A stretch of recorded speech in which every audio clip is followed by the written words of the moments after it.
Alright, I should be live now. Hi there, Orc. Hi there, Tara. Give me a sec. Let me switch scenes. Here we go. Right, everything should be working. Alright, let's get on in. But yeah, I'm gonna try to like mess around with the break intensity stuff because like there's kind of something I wanted to like double check on. And I realized there was like a funny thing I could do. So we can mess around with stuff there. Okay. Let's get Bailey's done first.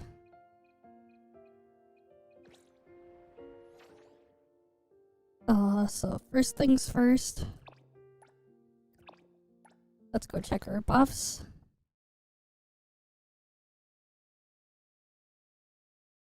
But yeah, I also kind of tried to do a calc on the realistic value, like relative value that the Blossom Bloom damage would do in like the best case scenario for Hattori comp, and it's actually kind of funny. Technically speaking, the maximum amount of damage you can do right now in like the full best in slot Hattori comp, assuming everything is level 80 and you have the highest possible cycle intensity stat on the main character, which is around 370. The maximum Blossom tick damage is basically it's like pretty close to, I think it's like 60 or 70% attack per hit. What ends up being funny though is the effective like total DPS of the thing on Hattori doing that full rotation. It's actually less than just using her ult off cooldown or when it's available, which is funny. Slightly less.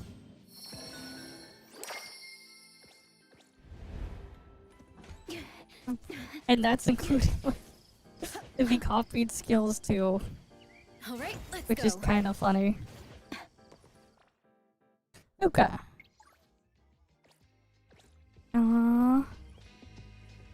Let's see, what do we want to do from here?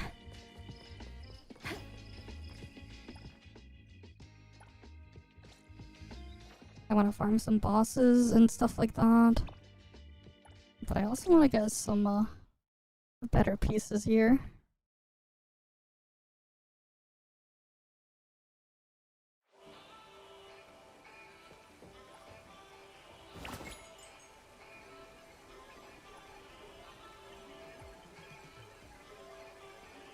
You know, I want to try to see if I can get some funny pieces for Adler. It'll only be a moment.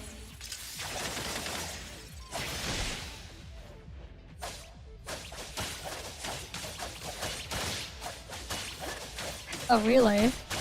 That's cool. Another complete mission. It's double jumping. Damn, I want one of these with break intensity and then break intensity substat. Because I want to do a funny break intensity setup. And thus, time flows on.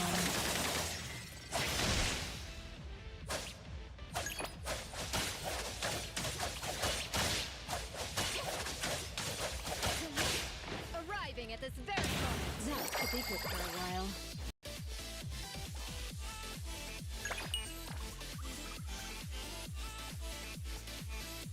Nope, these are useless.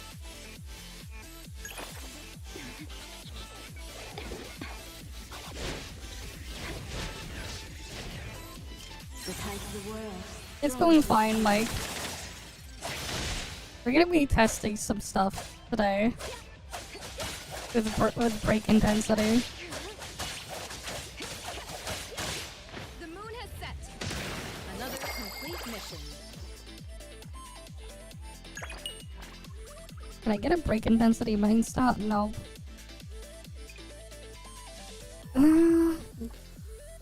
Nope. And these are garbage. Alright, let's do another run. And thus, time flows on.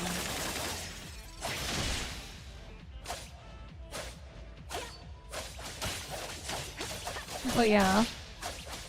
There's some funny math That could be good for a while. I ended up doing to try to calculate damage.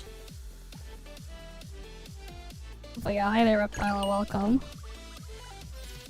I want break intensity as a main stat. I don't care about the other crap. Business is tough. Every little thing counts. Okay. Because I want to do a funny, stack as much break intensity as possible. I'm ready.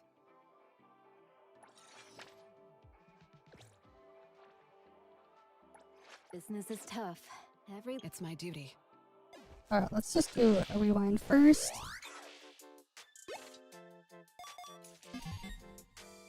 Did I get any? Nice.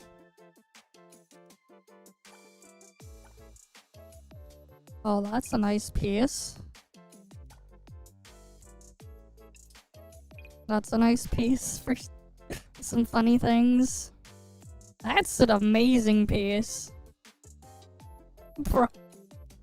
This piece is amazing. Rest are kind of meh. Business is tough.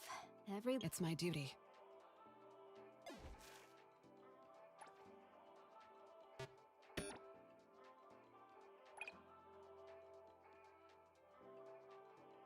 Yeah, I posted a tweet on it actually yesterday. I did post a tweet. Here, let me pull it up actually.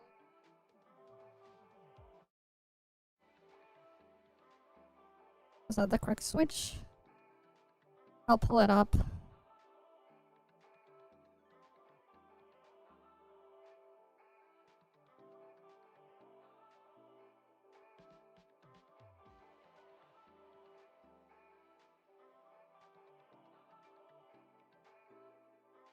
Give me a sec.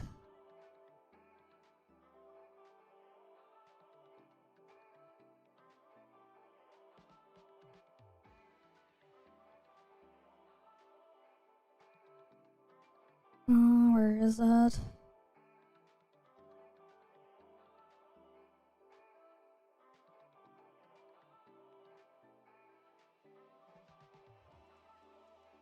Alright, let me open it up. Alright, that's the wrong button there.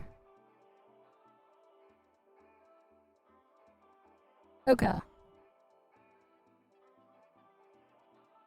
So if we go to my posts here we go. Went in on detail on the actual cost of the fawns. And Analyth is here too. Roughly how much it costs if you were to top up for it. And yeah. Breakdown with the chart. But yeah, you can find it there.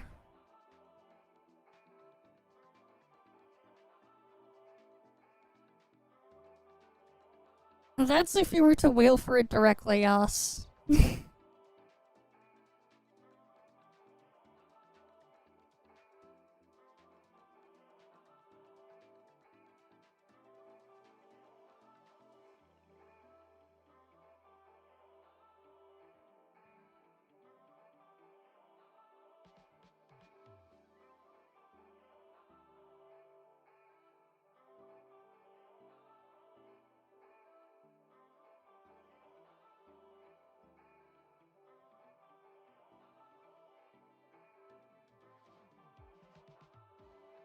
Alright, give me a sec.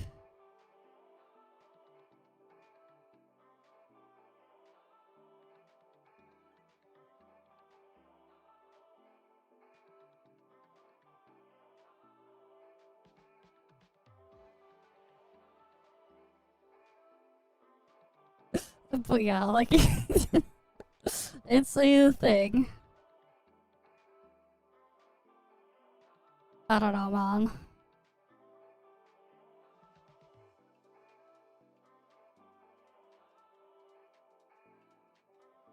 Okay. Anyways. Let's get back to the stuff here. I want break intensity. What can we get with break intensity here?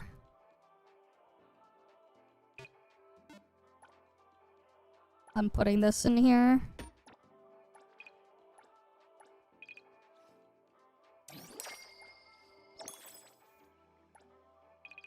What other break intensity pieces can we find? That's potentially a good piece that we can make use of.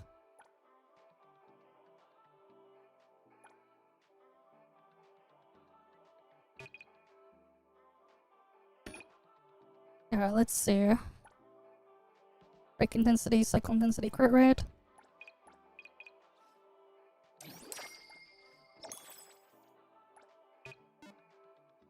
Where is that piece? I like this piece. We put this here. I mean, that's the maximum possible cost, but yes. That's gotchas for you, man. They gotcha there.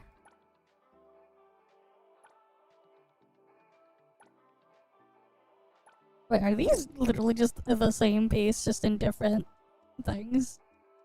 Damn.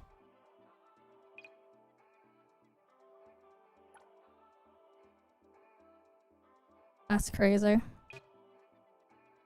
Alright, I'm gonna try to see what's good layout here that I want to put.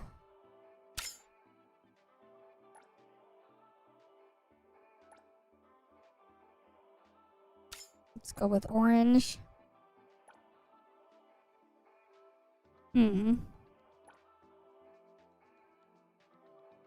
So I don't really have that much options for those types of pieces.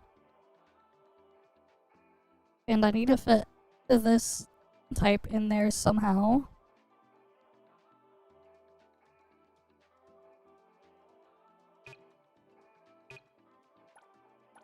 But I could put this in there.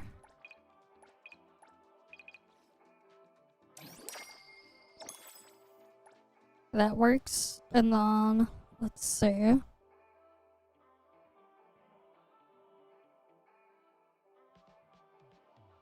Wait, no, I don't want that there. I need the correct piece type. That's why I had it laid out that way.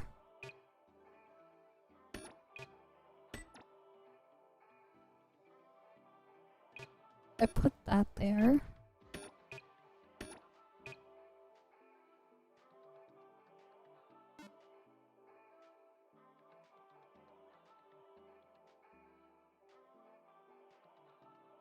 Yeah, no, it's better if it's like this.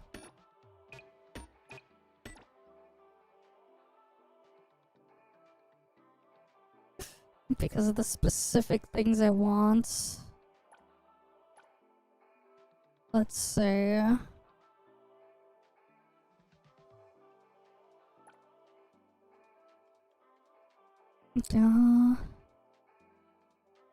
Attack damage, break intensity.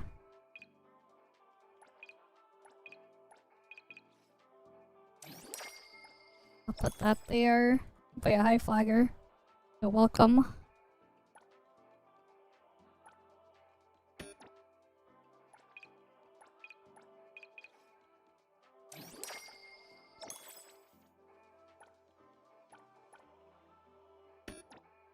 Alright, that can go there.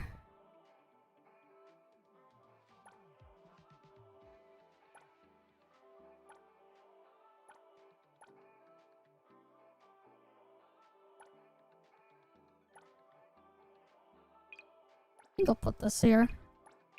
Hi Naruto. Welcome.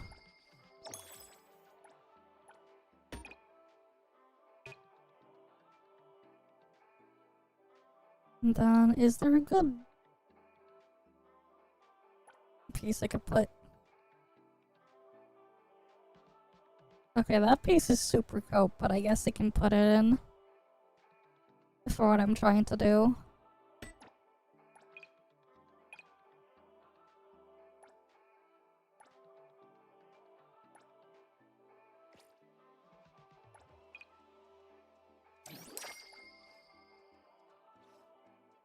Right, that'll still give me break intensity. Maximum break intensity.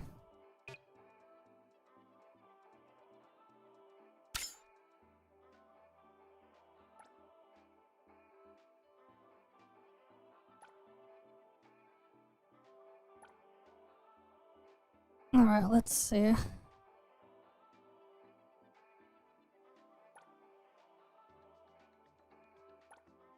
I guess I'll put that there for now. Yeah, it uses that. There's a bit more I want to mess around with, but it's not even worth concerning yourself over Scorch. Scorch base damage is so pathetic that it doesn't really matter.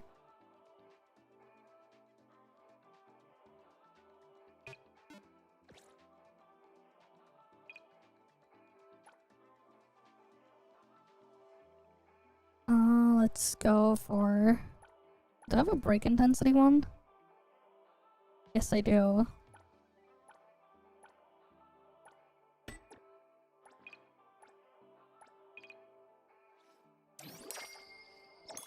Would have been better if that also had a break intensity substat, but... I'm gonna try to do something funny with it. Because, like, I'm missing 80 break intensity here. And I'm missing, like, what? I'm missing 4 more break intensity here. I'm missing 84 break intensity. What's our break intensity stat? 296. Yeah, even with the...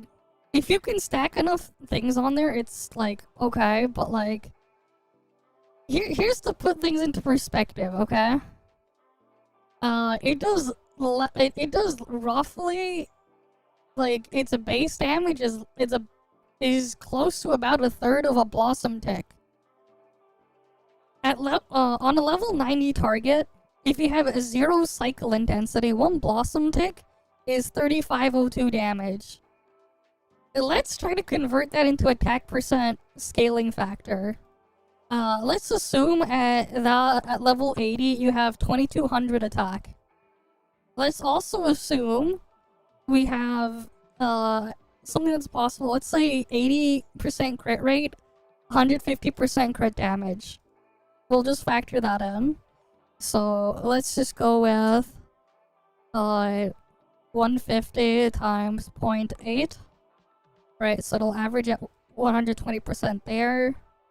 So that's 2.2, multiply that by not by 150, by 2200. Right, so this is basically gonna be your damage if you were to hit something with 100% of attack, assuming no defense or anything on the, we're assuming that's getting ignored. Kind of, but like, it's not really that realistic too when we're excluding the fact that you probably have like some sort of elemental stat bonuses realistically. So let's go factor that in. Right, 1 plus set bonus, that's usually around 10% for the 2-piece. Right.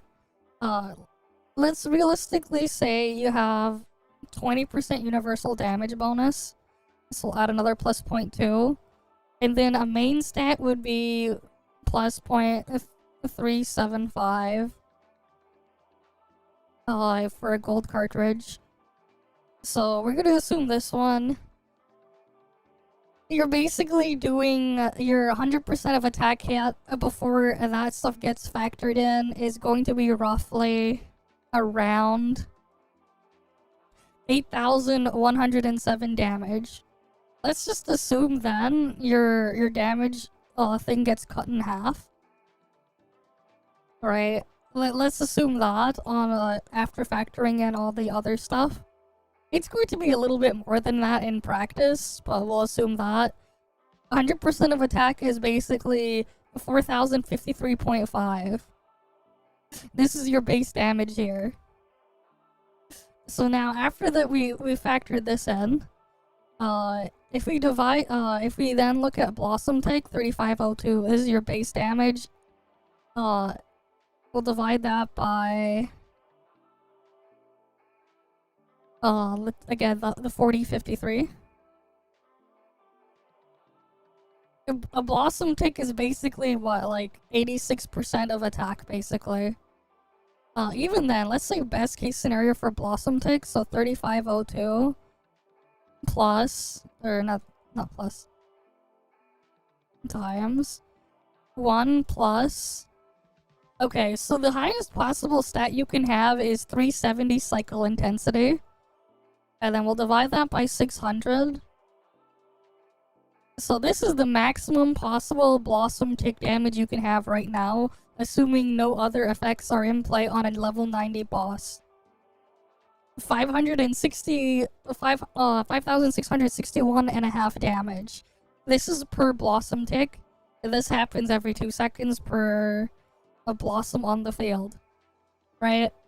This is basically the highest you'll be able to hit a target for under blossom, assuming you have perfect stats.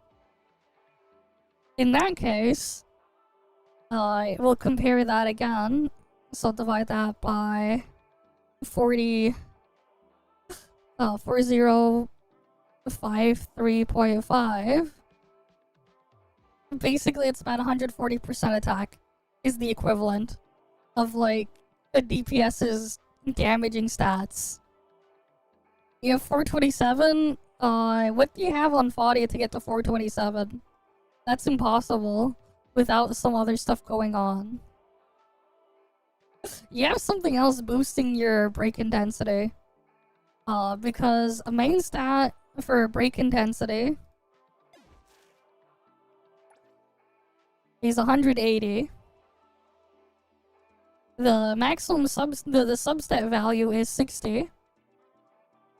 And then for the other pieces, it would be 120 if you have all break intensity. Which is what I have on my Sekiri. 360, my bad, not 370. It's 360. So, do you have a break intensity weapon on her or something? Because there's no other way to get break intensity unless you have some weapon to boost it. To get to that high. You need to have some sort of break intensity boosting thing on her.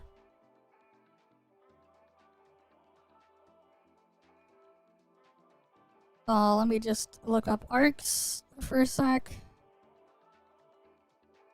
There you go. Okay.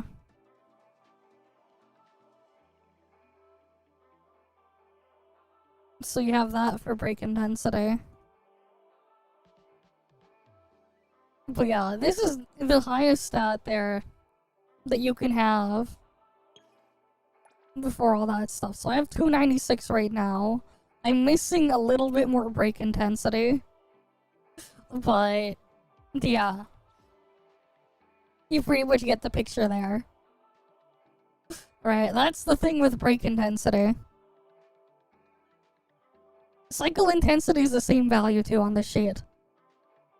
Anyways, assuming best case scenario, you have 140% attack scaling is your tick per blossom. Roughly around a third of that. It's not the exact value. Let's just say 40% is what your scorch ticks are gonna be. So that's gonna be 56% attack scaling per second on the target. That is very, very low. Like very, very low. Like, to put things into perspective, let's go to Adler. His stat at level 80, the defense stat, you can check it on Everness. What was the website? Let me pull it up. So let me just close that first. So we can go look at Adler. This is everness.info. Let's go look up Adler stats. His level 80 max stat is 600 for defense. He also has a dot you can apply when you use his skill. right? It scales off of his defense stat. Right, so it's... Oh, that's the shield ratio. The dot ratio is 40% of his defense stat. At skill level 11, it's 43%. Let's assume 43%. Realistically, if you compare it to attack scaling, well, we can just convert that value over. Realistically, for a DPS character, your max attack stat is gonna be around 900. Right, if you go, like, your max base attack, so let's say we take Nonali's stat here, that's a 396, and then we'll just add an arc, her signature arc, as an example here. So that would be... Oh wait, wrong one. A 570 attack. Okay, 966 is their base attack there. Divide that by a 600, or rather we'll do a 600 divided by 966. It's about 62% that. That said, defense percent stats scale higher than attack percent on things, I'm pretty sure. Like if we go on if we go into modules, we'll filter it, we'll just select defense percent here. Defense is 3.5% for every 2 piece. So we'll say 7% for every 4 slot. Either way, you have 20 slots of the 20 block slots per character thing there anyways. Compare that to attack percent scaling, that's 2.5. So that would be... Right, you could have a maximum of 50% attack versus... not 50%, 25% attack, I mean, versus 35%. So then we'll multiply this by 35 divided by 25. So 1.4. It's about 87% attack scaling in practice. When you consider like the stat conversion there. Though Adler gets extra defense percent scaling when you insert stuff into him. When you equip stuff. Okay, anyways. Multiply that by 0.43 and we're looking at basically around a 37% attack scaling damage thing is Adler's dot. That's basically the comparison there.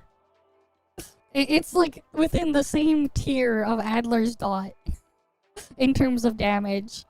It's very small. You can only have 1 Scorch on the target at any time. Yes, you can boost it with Security. If you can get 4 types of dots on the target, then you effectively double its damage. Alright.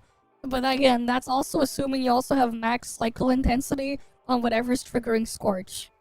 Of 360 cycle intensity. If you don't, well, that value is going to be much lower. So, if you, like, you put that into perspective, it's like a DPS Adler would be doing the same amount of damage as Scorch, except you don't have to apply Scorch. That's the tier of damage you're going to be getting from Scorch. And keep in mind, Adler's dot also gets boosted by the security thing too. As long as Scorch is on the target. Adler's dot would also get boosted. It's a very small damage. So I wouldn't really concern yourself or myself over how much damage your Scorch ticks are doing because it's a very small. It's very small.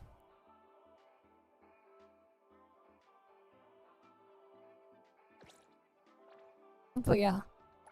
You need me to step in? It's my duty.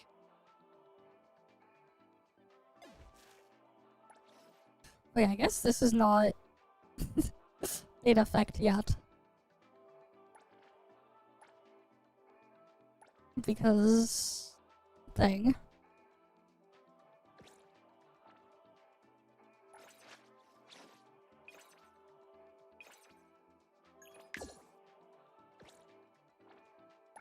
I'm ready. But yeah, this is gonna be kind of funny Back to too. work again. Because I realized something you could do that's funny is this arc, Great Thief, put this on a buy song and get plus 112. So like, look at this. He has nothing equipped. He has a 160 break intensity with nothing equipped, just the arc. Hold on. Let me get Security now has 232 break intensity. Greetings to you. We got 112 on Adler as well. Right, we could probably make it even funnier.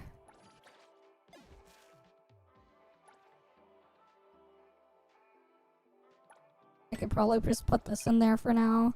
Ideally, it'd be nice to get break intensity main stat, but... oh, I could figure that out later.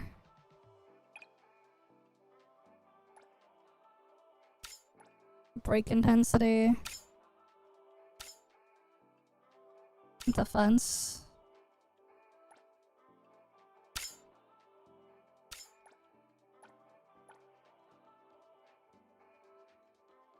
Oh wait, no, we want defense bonus.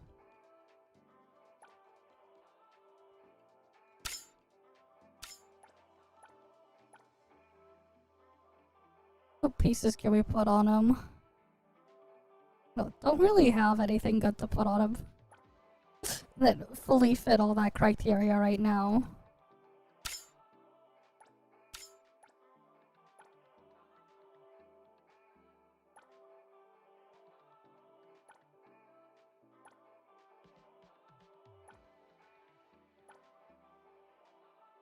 Yeah, this thing is actually a pretty crazy piece there.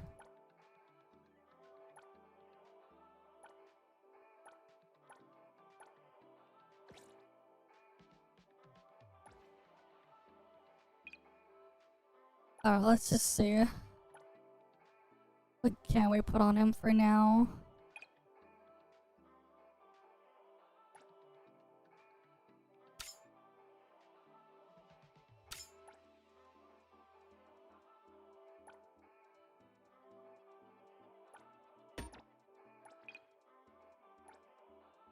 What's neat is I technically don't have to level this all the way to put on Adler. Are there any other good yellow pieces I can put there?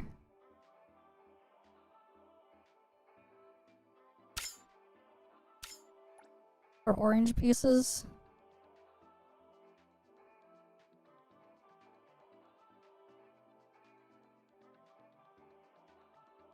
Damn, I don't have that many defense percent pieces where I need them.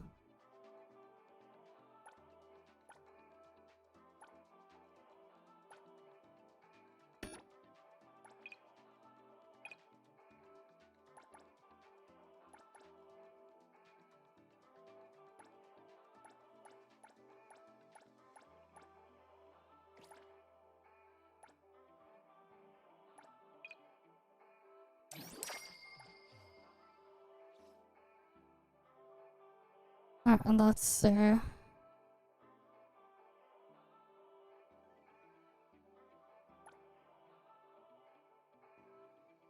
think that's the only 3-block tall one I have.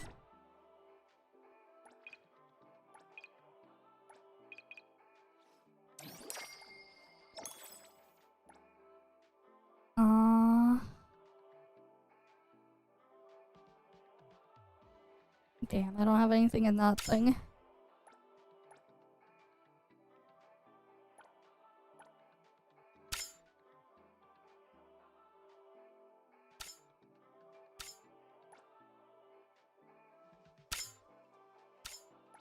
Alright. Let's see. That'll work.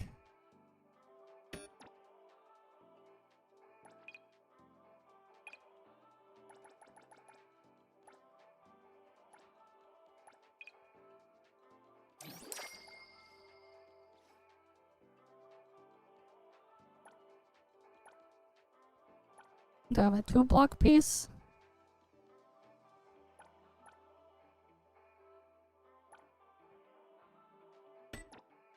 Yeah, I could put that in there. Oh wait, no.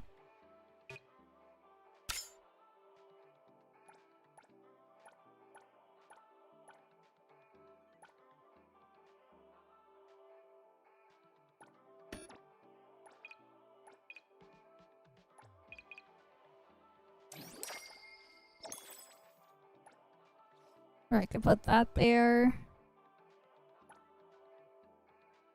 Damn, Security has that piece.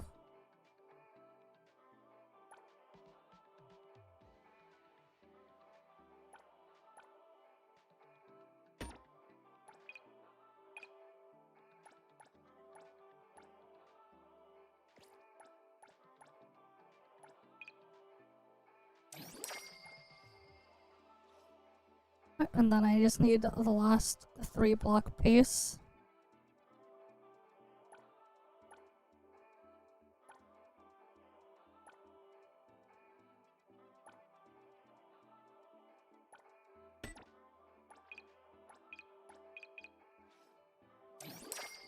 Good enough for now.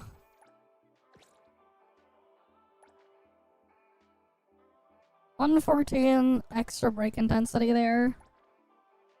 Now I have 226 on him. Back to work again. Fine. Technically, if I'm gonna use him as a funny break intensity stat stick, it doesn't matter what I put on him.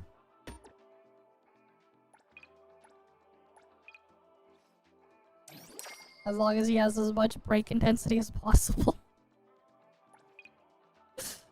Alright, modules, it doesn't matter as long as we can shove break intensity into him.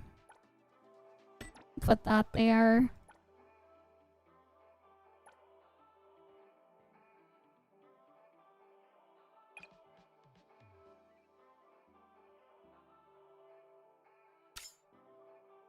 Orange.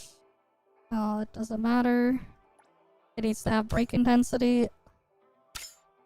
And it needs to be always there. Okay. Let's say 4-block pieces would be nice to shove in because they take up less space.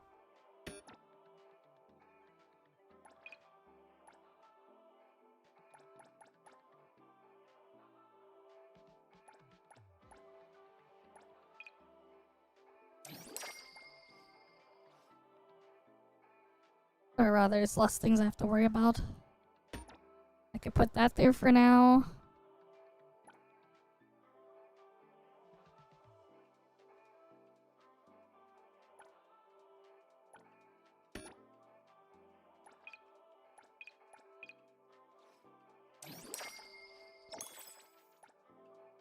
Okay.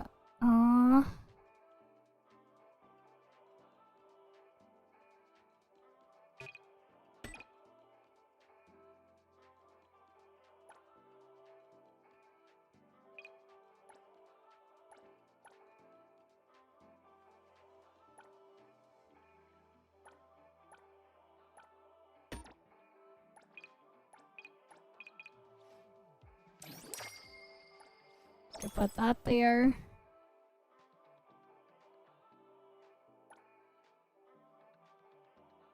I don't want to put. I really don't want to waste that piece there on him. And then forget about it later, because this is such a good piece that I want to use it on something else.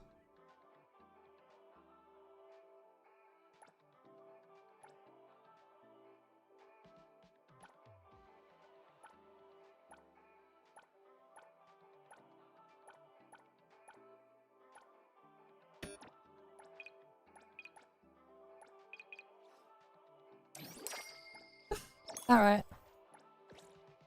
How much break intensity does he have? 444. Okay, wait. It's my duty. Alright, so our total break intensity is 370. Alright, we got 370 plus. What do you want? If you're that 232 buy me the latest Duke K. Back to work again. plus 444. Everything And then we need for have the trip Adler is with ready. his 226. So we have 1272 total break intensity. Divide that by 300. So we have an extra 424% multiplier on our break damage. So if we add 1 to that, times 3%, so about 15% of an enemy's max HP will be lost when we knock them down. In theory. So let's say we do this boss for the lulz with this setup. Wait, actually, I want to get the daily thing from Narcopeda first. But yeah, it's gonna be kind of funny. Just like to see how much we chunk it.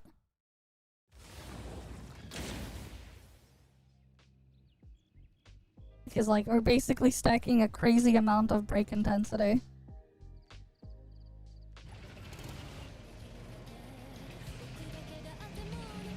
Oh, no crime there.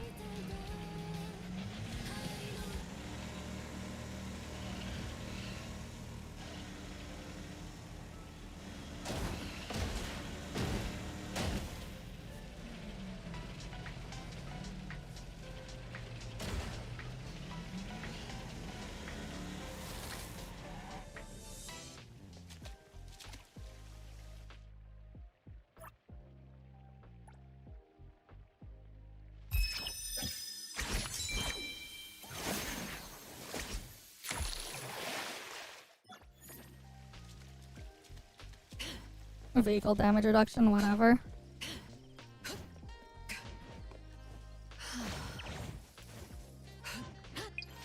What you see is an illusion. Shift change. Good work. Take care. Friendly fire. I'll handle this. Bro, why didn't it charge her ult? The fuck? I guess it did too much damage. Because that's technically supposed to charge her ult. Because I have the thing on her. That's a bug that needs to get fixed.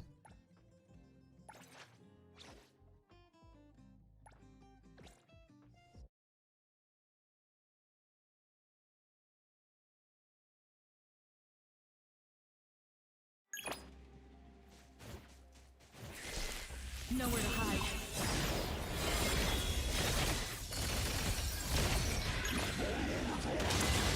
Hand over evil. Shift comprehend. Friendly fire. Found it.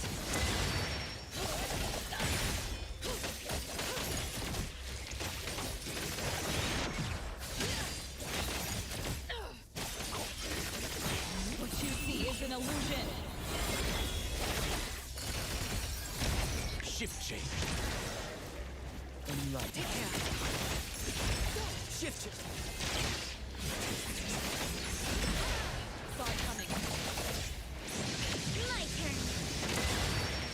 Hey! I got it. Nowhere to hide. My turn. I got it. Friendly fire.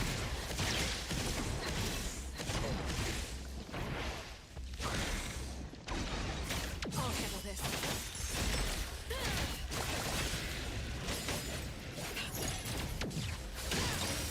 Did you see how much break damage it took? That was like, yeah, it should be about 15% of its HP. Thousand eyes awaken. My turn.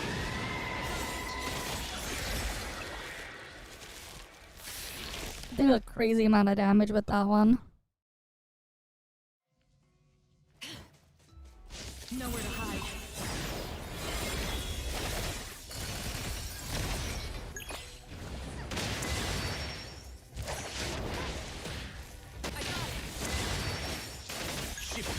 Good work. Selfless, formless. Target locked. Nothing can stay my blade. Stay sharp.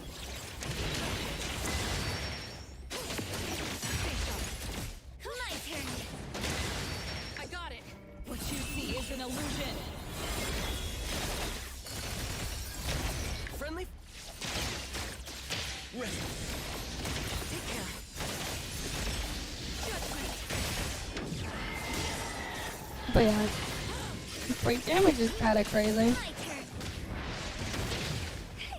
Shh. Be quiet. I'll handle this. Thousand eyes, awaken! My turn. I got it. I don't drive. Friendly fire.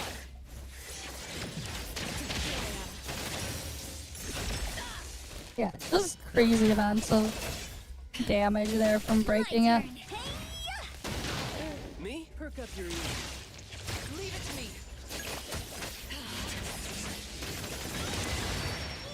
I got it. You don't know how to give up. What you see is an illusion.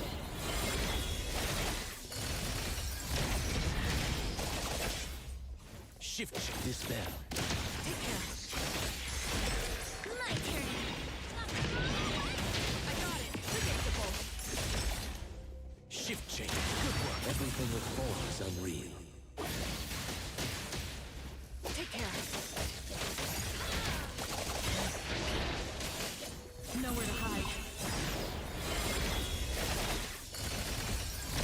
Shift comprehend. Take care. I'm good. I can be. No way you made a mistake like that. Even. Take care. Shift change.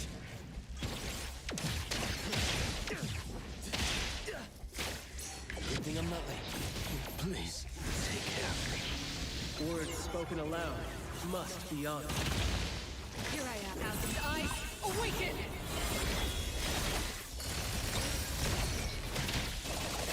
Me? Leave it to me.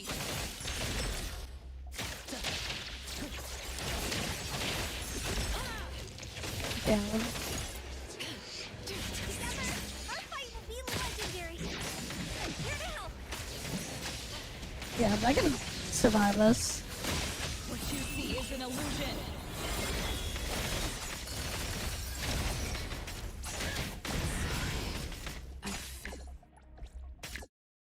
But yeah. When I drift around, I don't know, man.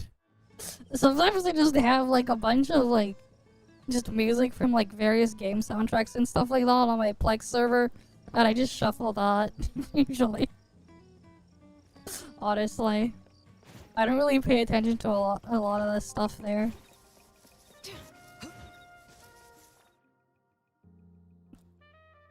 In a way, I guess you could say I'm kind of boring that way, but yeah.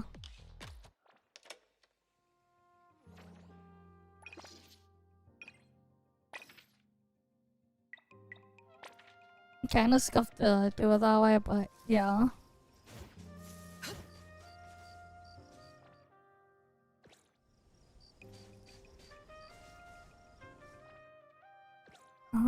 Let me see. I'm ready.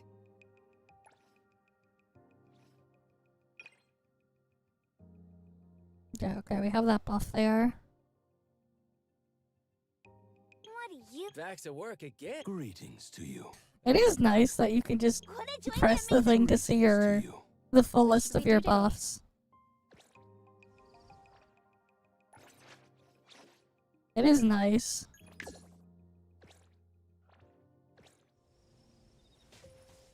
That you can do that. To like see it fully in detail. Wait, I need to do the event stuff.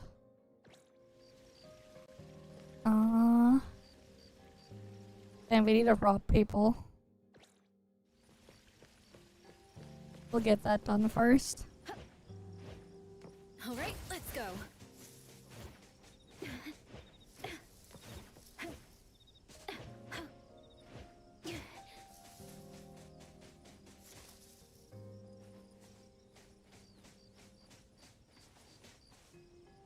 Alright.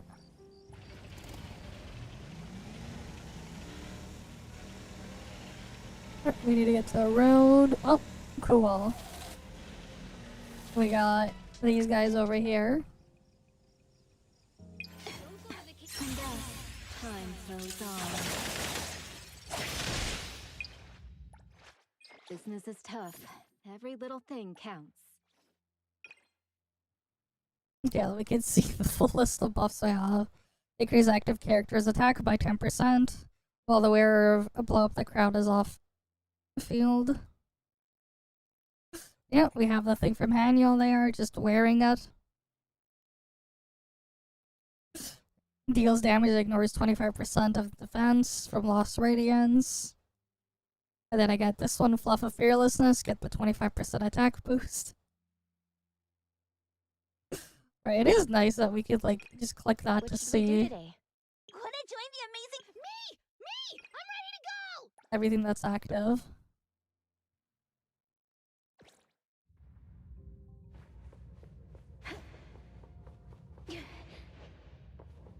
For the most part, it doesn't for some reason show the buff from the witch house though.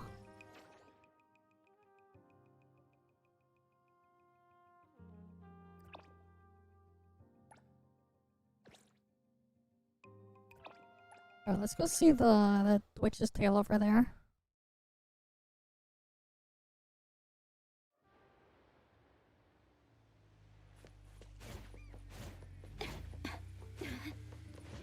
Oh, it's up above.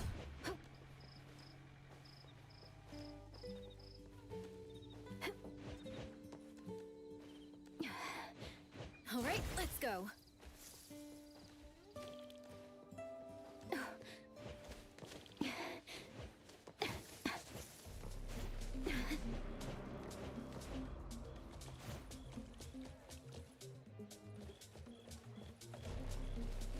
Oh, where the hell is he? The tide of the world, drawn to his tail.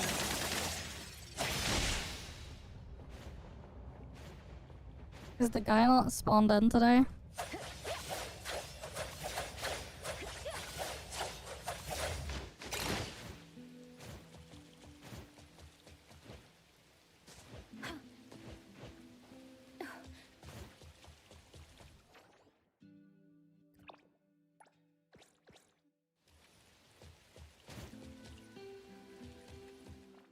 Maybe we need different time of day and weather.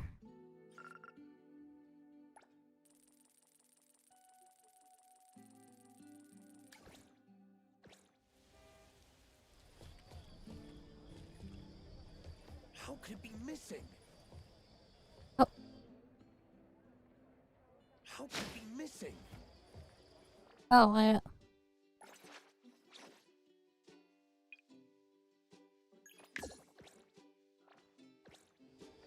Time to eat. How could it be missing?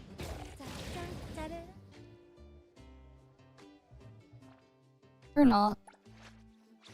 I have to go to Avon and talk to the thing. How could it be missing? Okay.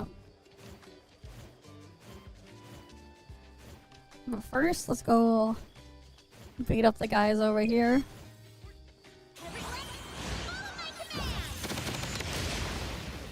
Oops, wrong button. Did not mean to use that button. Whatever.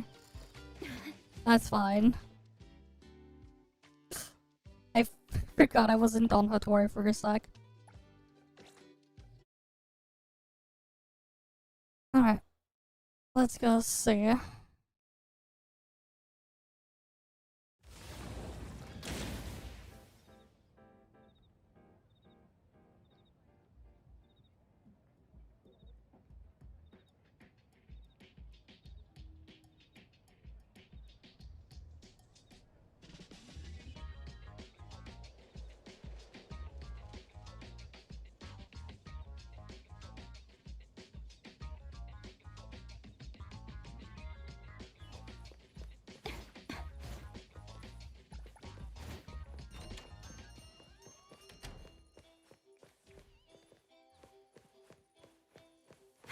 Where's security?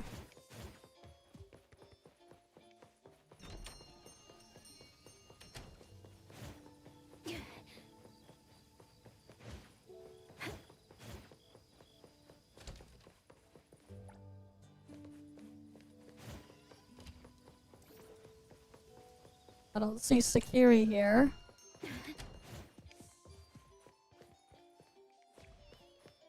Even though I just had my treatment yesterday. You should know that I was...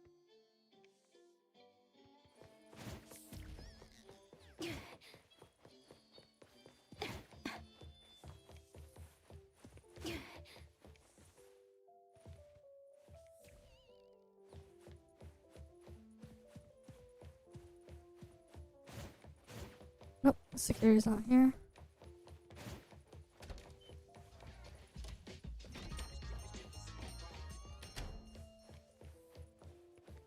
Where's that sound? Oh, here.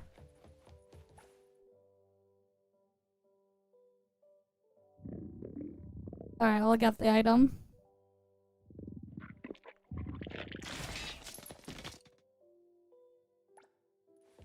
We got a guitar.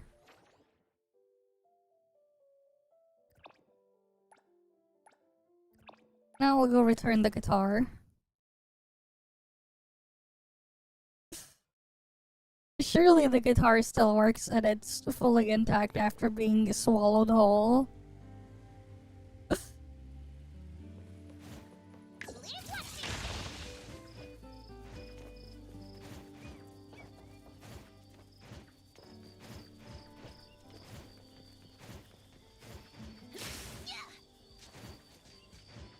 Would you want to play that guitar?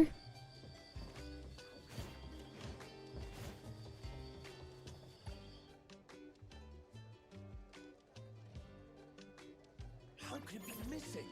Ooh, plus 20,000 fawns. Let's go. Plus 20k fawns. That's big. Super big.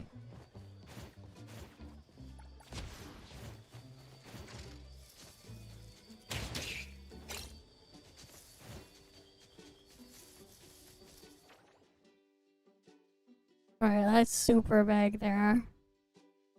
Getting that. Yeah, I'm at 68 out of 13,310. Right. Yeah, we need to go rob people.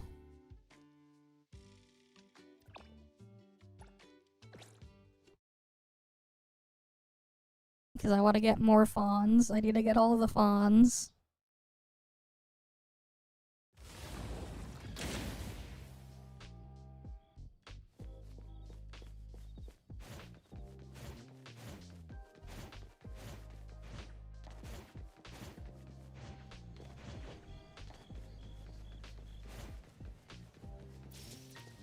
Give me your money.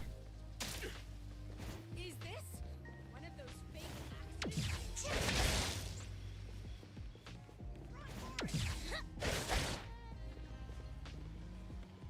Can't touch this!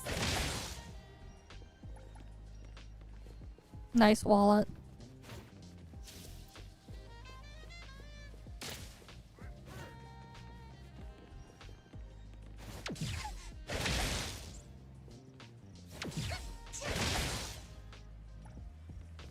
Thanks for the wallet. We're rubbing them? I thought we were robbing them, not rubbing them. Why would we rub them?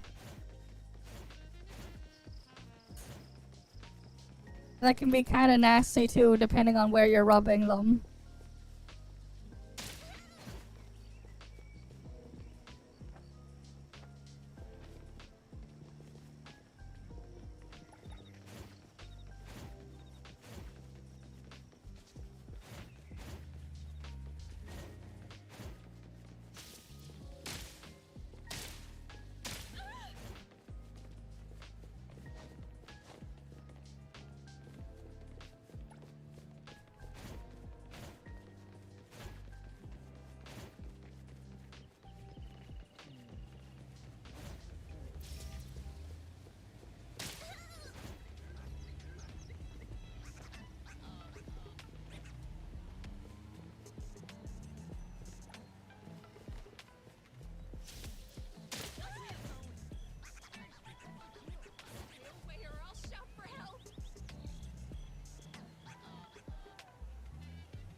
Damn, she didn't.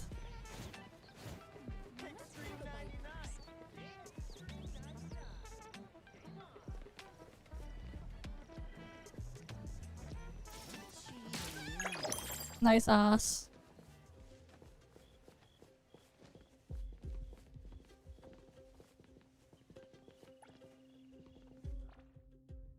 Okay. Let's just be not wanted.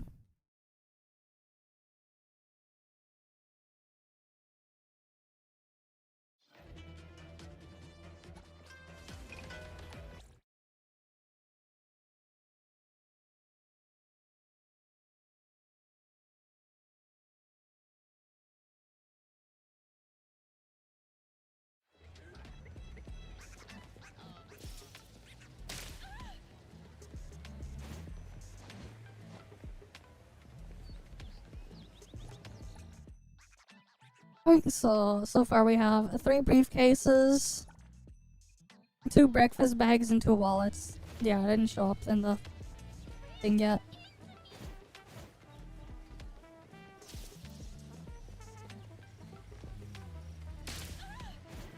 Alright, I'll go get her 3rd breakfast bag.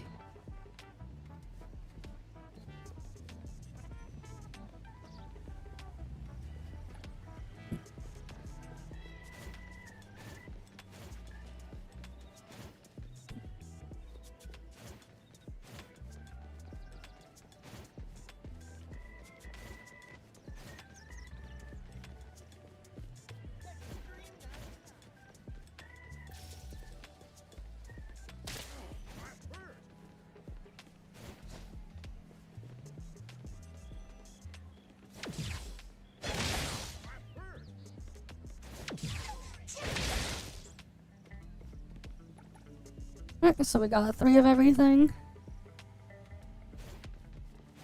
We would be, but unfortunately they do not. Give me your briefcase. But yeah, hi there, Uranium. Hey, welcome. I'm just robbing people off the street right now. I gotta get their stuff. Nice ass. Now give me your stuff.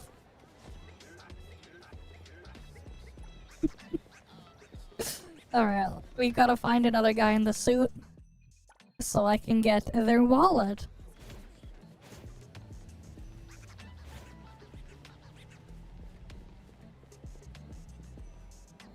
No, I want a man in the suit to go rob for their wallet.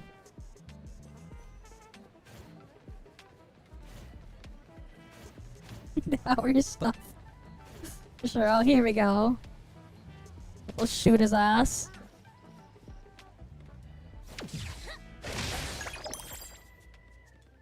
Security officer, stop and drop your weapon immediately. You are disturbing the peace of Hetero. Stop and cooperate. No. Oh, you could just use this to escape anyways.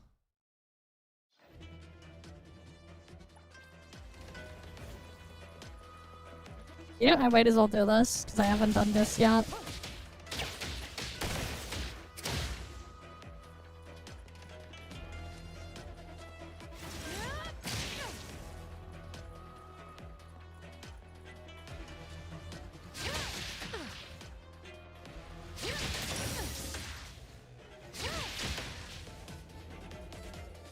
Spin and clear.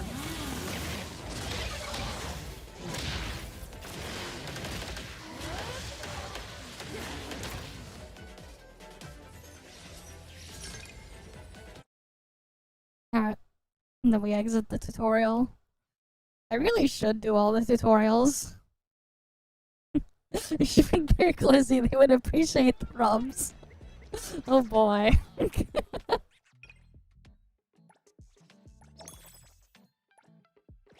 Alright, let's see. Let's see what we got. First, the wallets. 400 fawns, and that's nothing. Briefcase time, we get another wallet. 500 fawns, okay. It could be worse, at least. We got some more fawns, not that much though.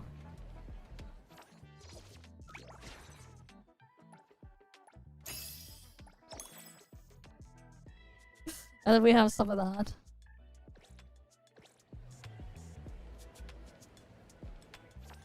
How close am I to the next thing here? Yeah, I need 1 million more fawns and then I'll get to 35.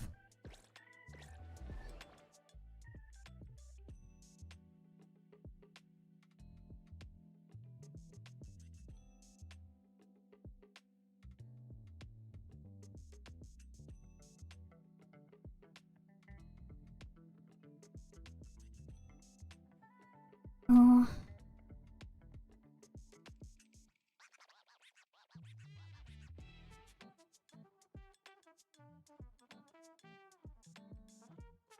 yeah, in 2.4 days, I will hit level 45. 2.4 days worth of stuff. So partway through Sunday, I'll hit 44. I looted the max amount I can loot today. But yeah, let me just do a calc here. Right, so I need 13,310 of the thing here. I have 6,800 right now, so I need 6,510. Right, dailies is 1,500, so minus 4,500. That's from 3 days worth of dailies if I do today, tomorrow's, and if I do, you know, this is including Friday, Saturday, and Sunday, right? So then I would need to get 2,000 and 10 more. I believe it's what?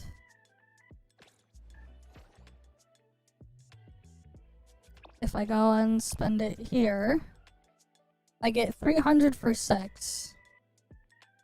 For 60.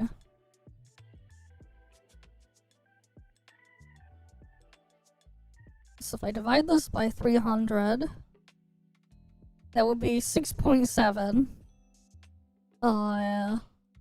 of the years. So then times 60, that would be a 402. I would have to spend 402 of the pixels. Right. And when you consider there's 240 of those in a day, that's 1.6 days, so I can, if I balance my stuff properly, I shouldn't do the things until Friday. I should just farm boss, not Friday, until Sunday. I should just farm the other stuff and then do the weekly bosses on Sunday.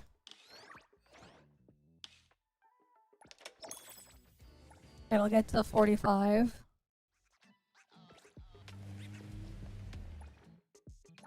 So that's cool. But we only got a couple more days left of the patch. Alright, we have a couple days left.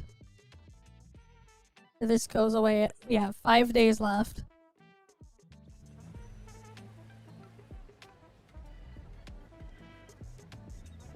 Alright, there's 5 days left. Oh. There's a thing here.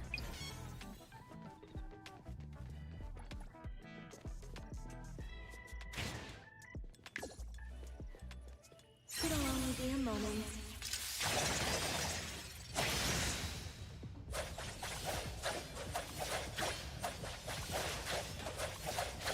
Arriving at this very moment.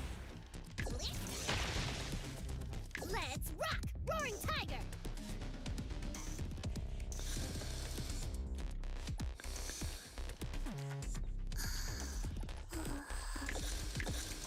Damn, Lacrobosa's just chilling there. Wait, they spawned under the map.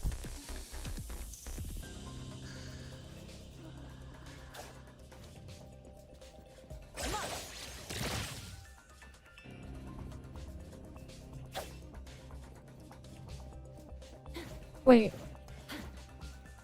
I have an idea, actually.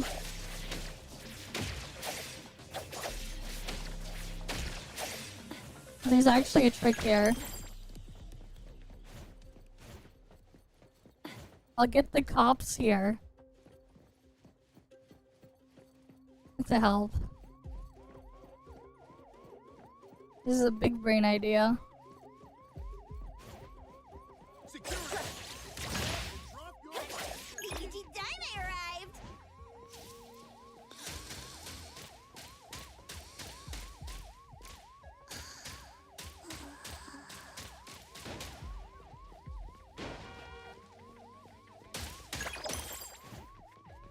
Now we need to get the drones here.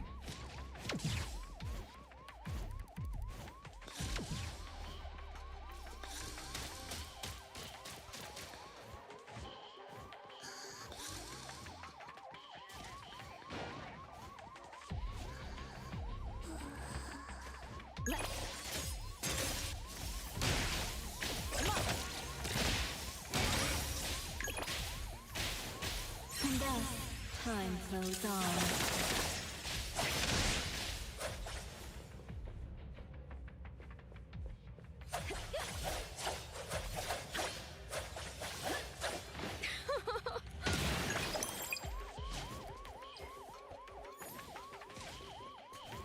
Yeah, that worked.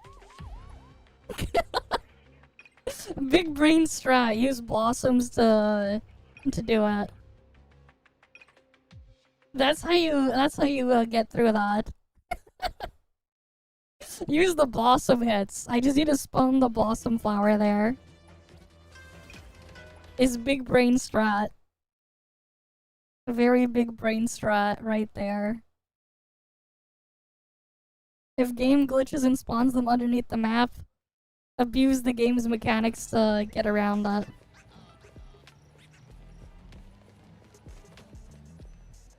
The hell's that supposed to be? You looking for a fight or what? But yeah, just get the cops on your ass. So you can use them as target dummies. It just works.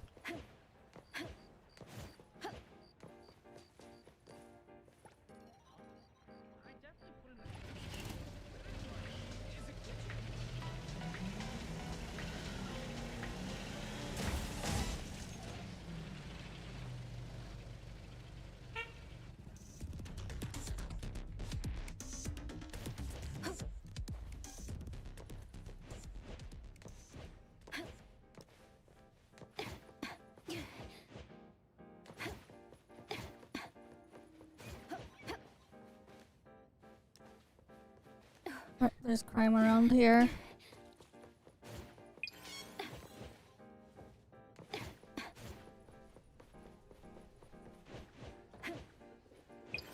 And thus, time flows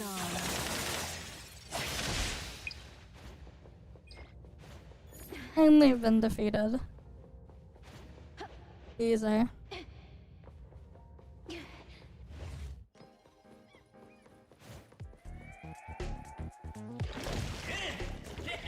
Let me take over. It'll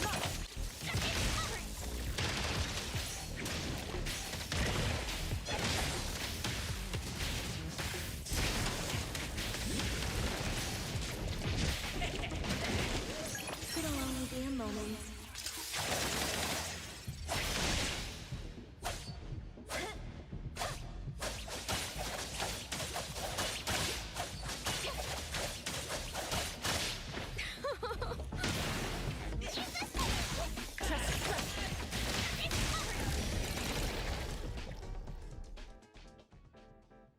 What the hell? I got another bop skateboard. But like, that's just to activate the furniture, not to... I don't even know, man. Why is it giving me this stuff to activate and not the other drop? To upgrade it. That is like Smell? weird. Smells amazing.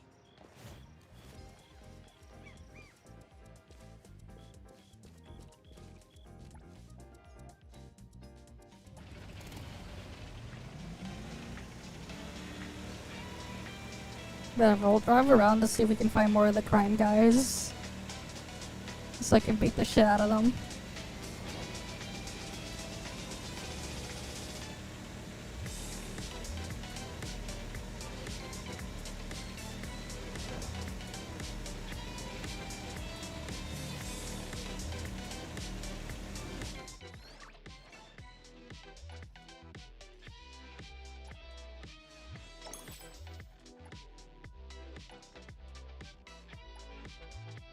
Yep, the next one's at 500.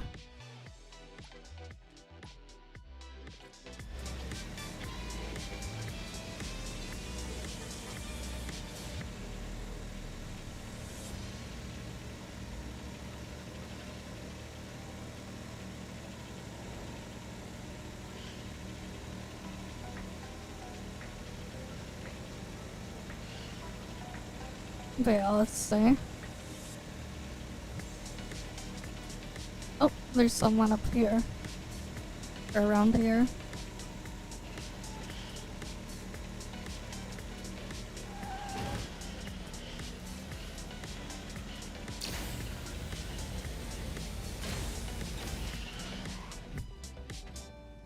Alright, 1 sec.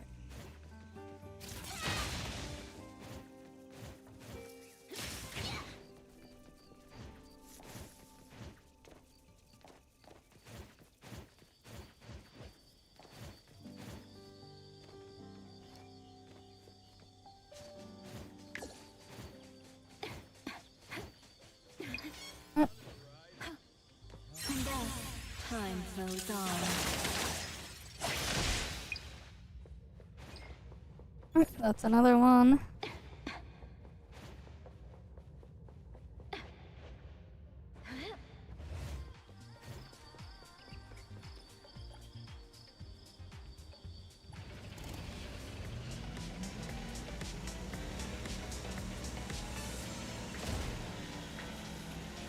Did I find another one?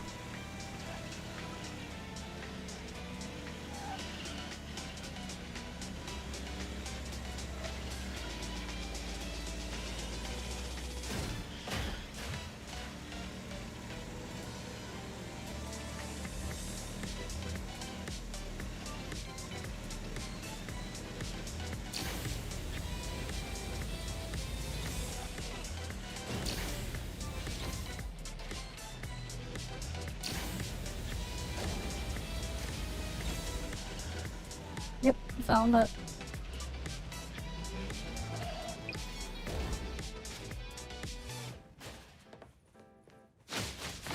The tide of the world, drawn to this place.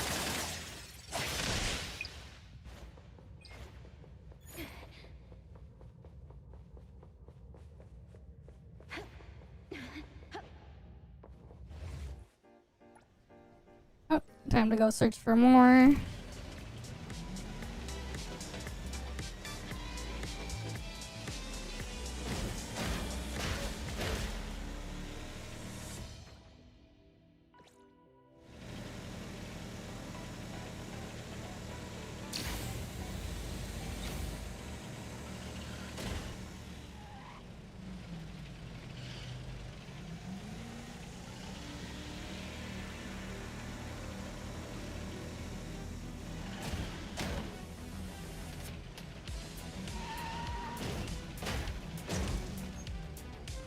Oh, there's something down below.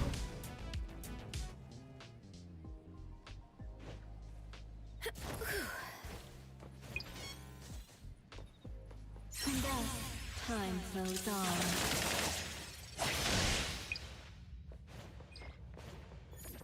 Ah, they've been saved.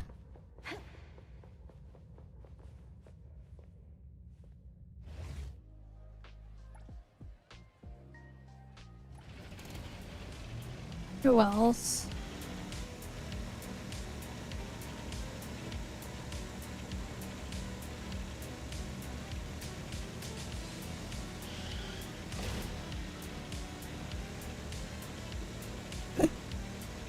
Right, gotta see if we can find more.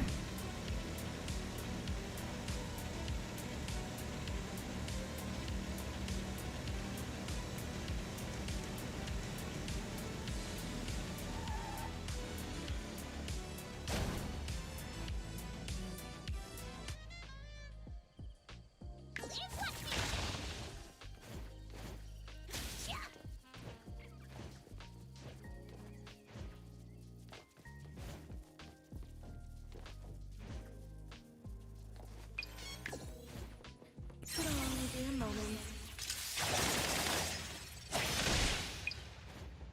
Oh, that's another one down.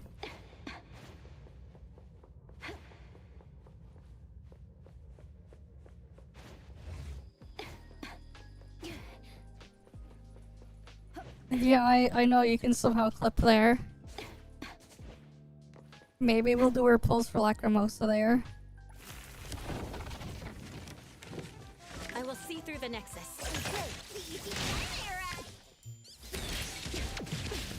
The tides of the world, drawn to his kill.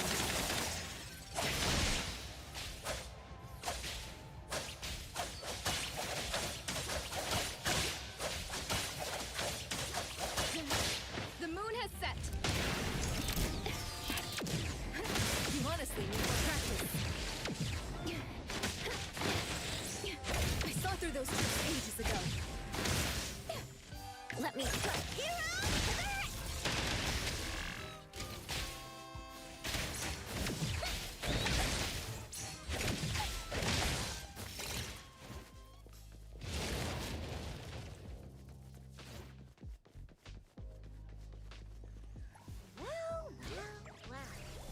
The Calucci family is always looking for new members like you.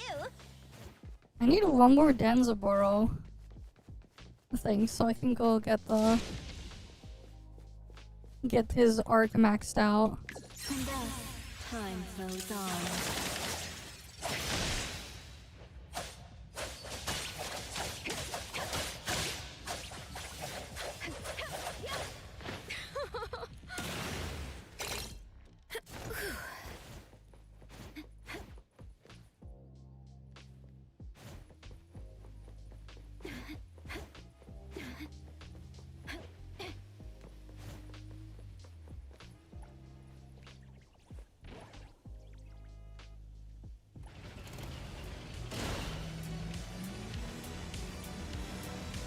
Alright, I need to quickly use the washroom. I'm gonna be right back.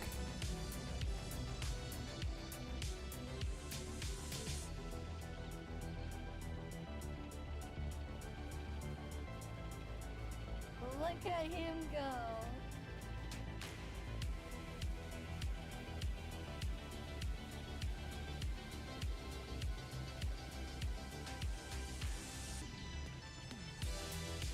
Yeah, leather pants, pole dancing.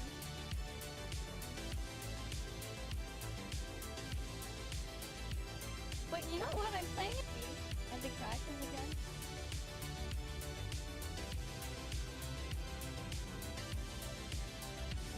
The fuck? Why are you saying leave so freaking off? What the fuck was up with that guy?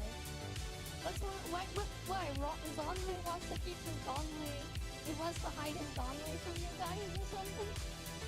I mean, really. Or else was referring to the government, but it's a funny sentence.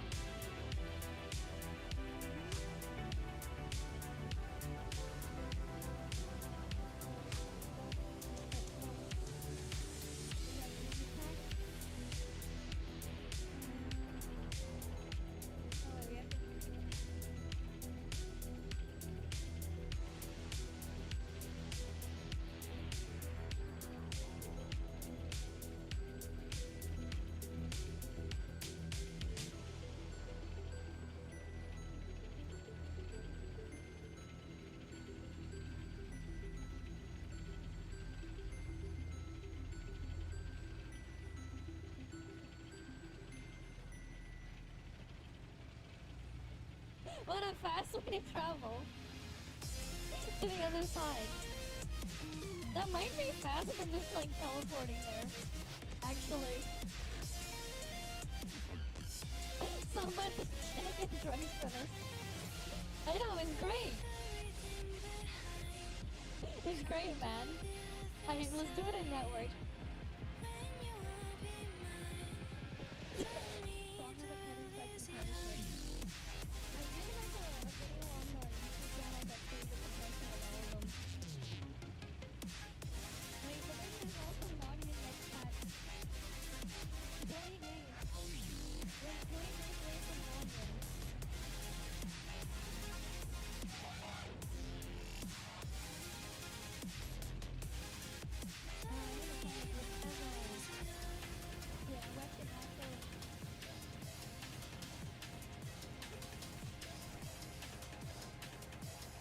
On the right room. Come on. Mud talk. Okay, we're fighting mud talk. There we go. The mud. What the hell is with that momentum? I let go of this thing. And then it just wants me talking like that. What is that momentum? The Irish momentum still can hit for it. Now's the time.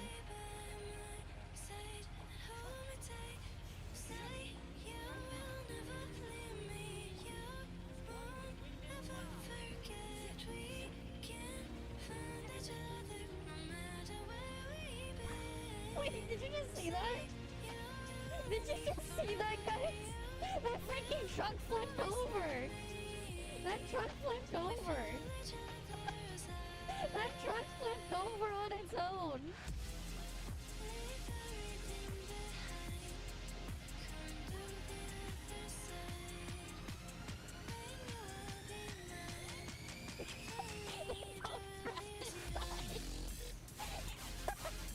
They both got trapped inside! They both got trapped inside! That was too easy! That was way too easy! They got distracted and they got trapped inside! And you just do it over and over. You can take turns with 16 players, or you can have 8 players with each with an alt win against themselves. And yeah, the reason why is because ranking for PvP is shared. Right? So your PvP ranking, when you go here, it's shared between Critical Abyss and Apex League. If you look at like my last season, I had like a bunch of Critical Abyss ones, but I had like no Apex League, but I did grab more stuff. Right? It's like we're the size of a Titan now. Right? We're just walking around with the freaking size of a Titan. He's definitely kind of big trigger. Right, because it's like, why am I so big? Alright, we'll just auto battle again.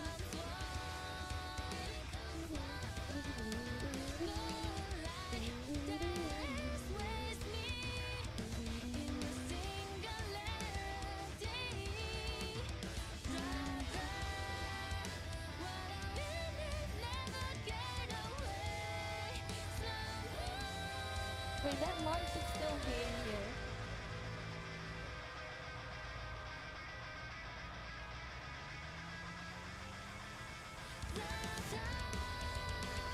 Now it's actually Luluka Never. Now it's actually for real Luluka Never. Luluka Never. Right? Luluka actually never.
Yeah. This turns into the dilemma for you. Another terrible Yeah, 'cause, like, driver. As you star Hey, Cobalt, don't stop the here. sixth, her major season just You scared Yeah. me.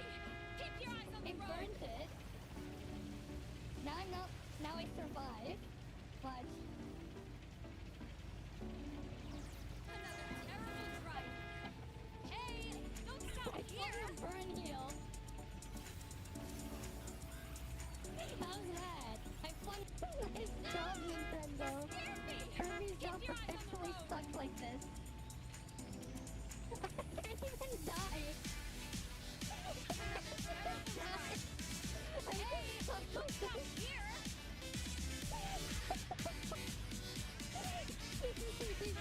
Exactly. But you guys have the button too, right? There should be a clip button. You can click on this. Another terrible drive. Hey, don't stop here.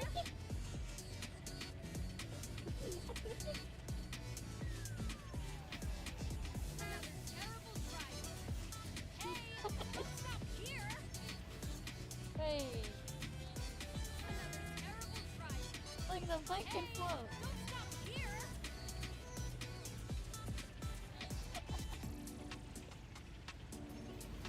Ah, you scared me. Keep your eyes on the road. Damage was gone. Another terrible driver. Hey, don't stop here. It's your first time watching my stream. Oh, welcome. Scared me. Welcome, Keep your eyes on the I road. don't know what the first part of your name is, but I see you the star there, but welcome. We're just going through all sorts of stuff in here. Ain't no way that carpet's blocking So like it's that. like, okay, get the purple. I didn't get the Another hundred. terrible drive. Hey, don't stop here. Couldn't get the gold. Like, I have like little something that you don't plan to do, Keep your right? eyes on the road. Honestly, it just feels weird playing this, like being stuck in like a stupid platformer thing while I'm in here. Rings will be lost as the battle goes on. Because the time limit to keep the battle is to efficiently deal heavy damage. Okay. Another terrible drive. Hey, don't stop here.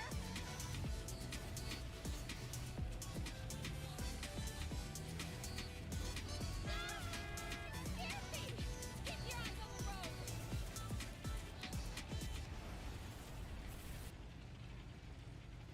Ain't Right, no let's way go. that car just blocked me like that. Where are you? Hold on. There we go. Ah, Alright. scared me. Keep your eyes I on the think there's a road. lot on the test server. It is very convenient. Because they ask you to like rate Ain't or no way that in car just testing. blocked me like that. This is very convenient, you know. Okay. What else is around here? Oh, did you actually flip it? Keep your eyes on Did you the actually road. flip it? You actually flipped it, didn't you? Keep your eyes on the road. Ain't no way that car just blocked me like that. Oh, that's another flip? Okay. I was just Ain't no way underneath that the car map. just blocked me like that. Double. Sure. Ain't no way that car just blocked me like that. Okay.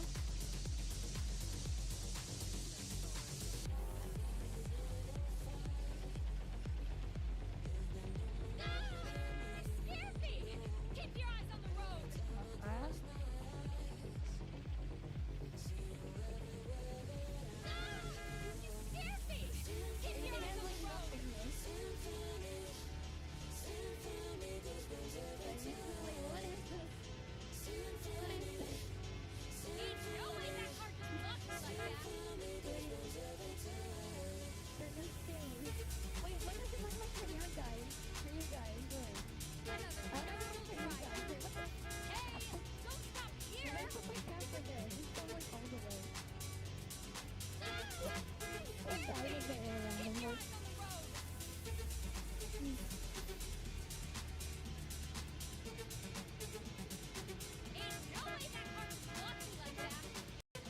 Okay, I'm back. Alright. What do you mean with blocking? I wouldn't call that blocking. Terrible driver. Hey, don't stop here.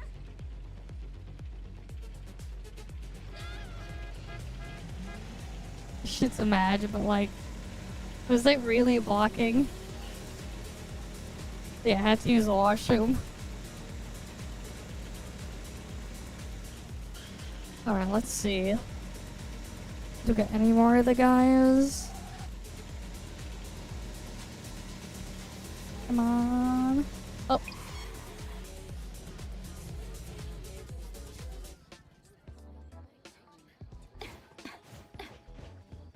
Time to beat the shit out of them. The world, drawn to his kill.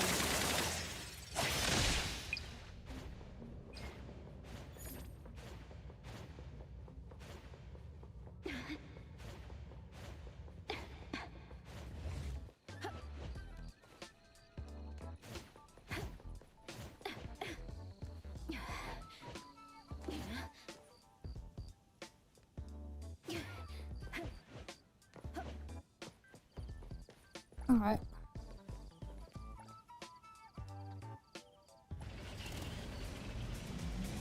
We need to go find more of these guys.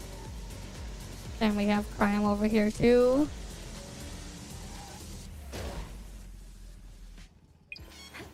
It'll only be a moment.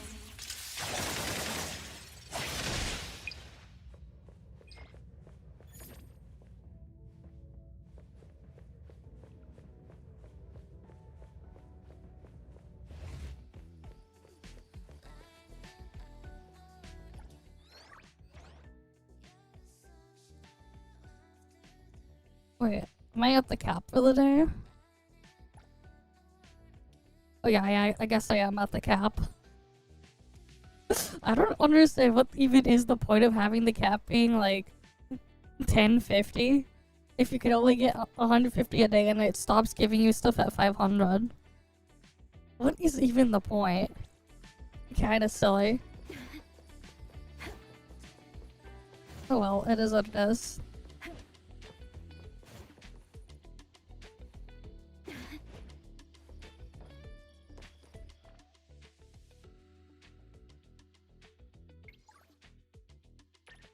Alright.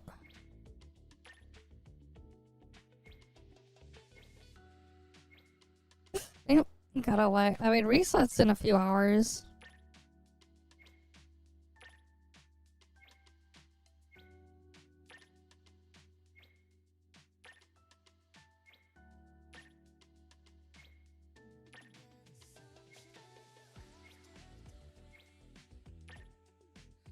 But yeah, I should go through these.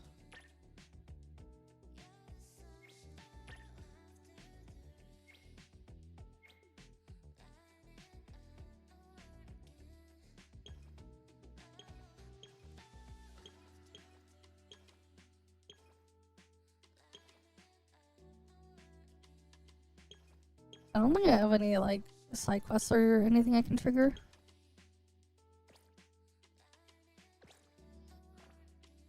Let's see, Bond. Yeah, I already did the Bond stuff earlier off stream. So I can't send any more there. Wait, no, there is one thing I can do. Because I haven't done that yet. So let's go get that done. Mm-hmm.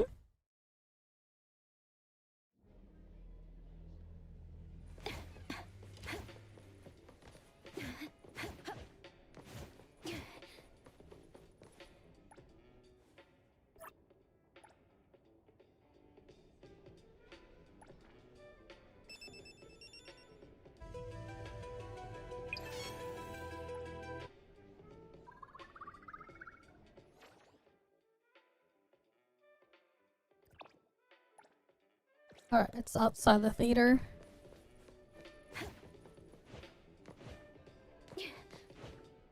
I mean, I got the 1 million funds there. I still go to grind for the other missions, though. So kind of, but not really.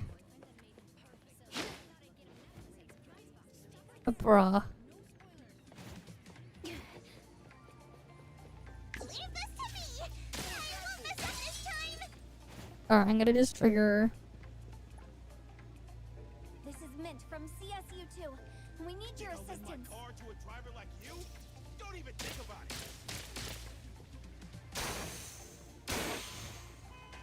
You just wait.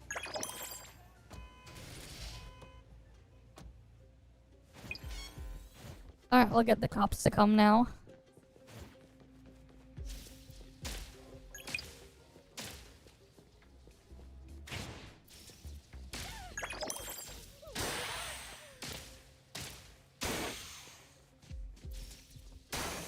Someone's destroying stuff.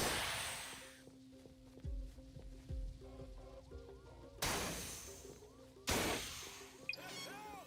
Some crazy nut is destroying cars. Security officer, stop and drop your weapon immediately.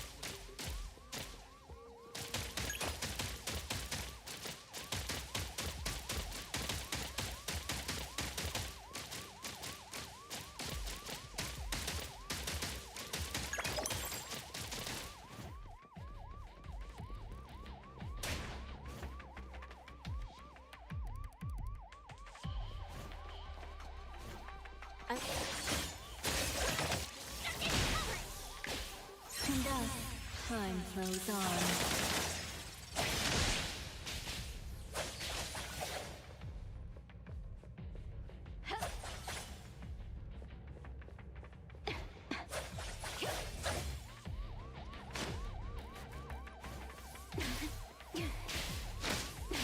Trust me.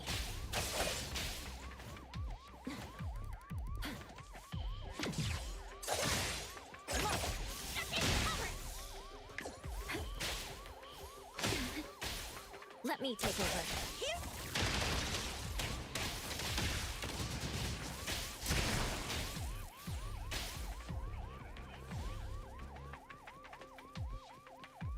I will see through the Nexus.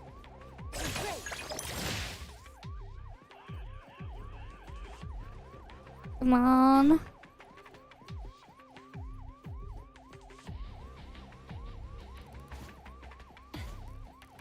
Oh yes, there's the race event.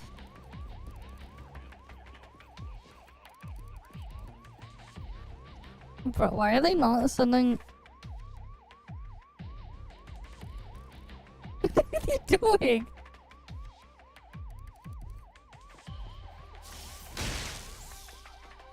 It'll only be a moment.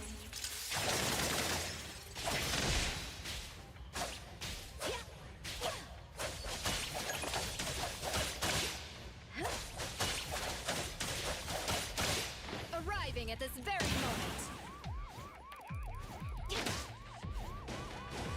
to me! I won't mess up this time! Let me take over. My mistake.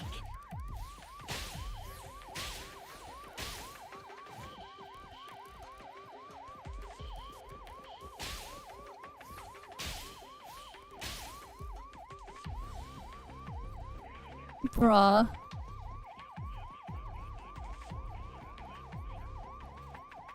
Time for a change! Just a tickle. Oh, now they're...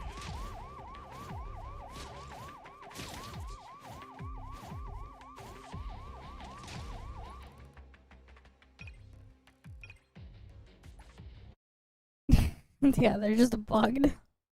I'm trying to use them just so I can get the blossoms to hit below, but like, under the map, but it's not.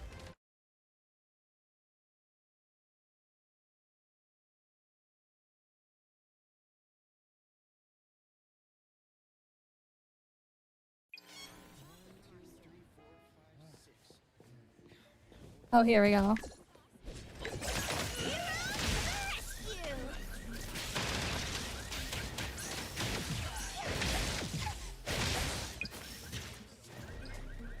I guess that works.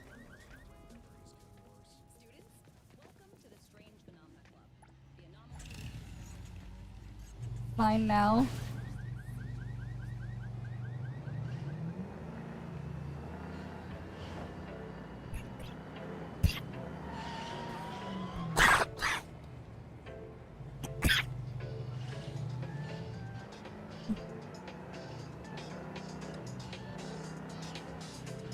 Okay. Oh. We got crime here. Yeah, I'm good. I'm gonna go drink some water.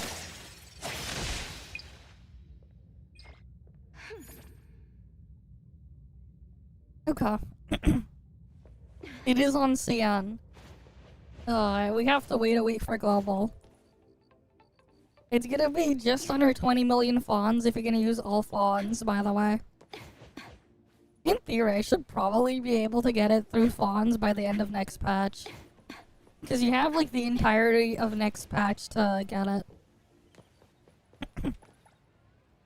Yeah, 1 week patch delay. CN already has the, thing.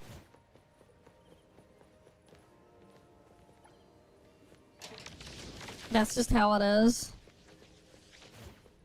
Or 13k premium currency. Yeah, I posted a tweet the other day on the cost of it.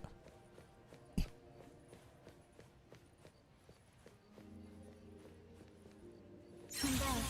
Time flows on. Yeah.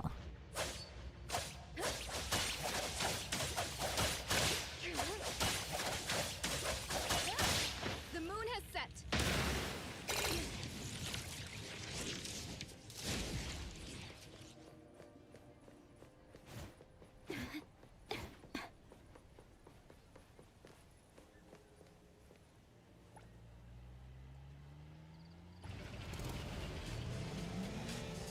Let's see.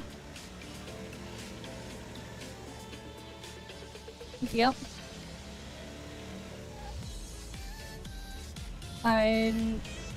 Maybe in the future, but like, it's just the one car in that one, and then there's the outfit in there too.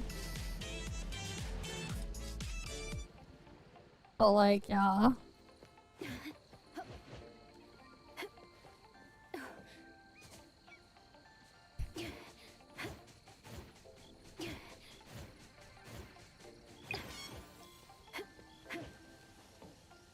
Oh, it's not just that, man. There's other things that I'll get fawns from.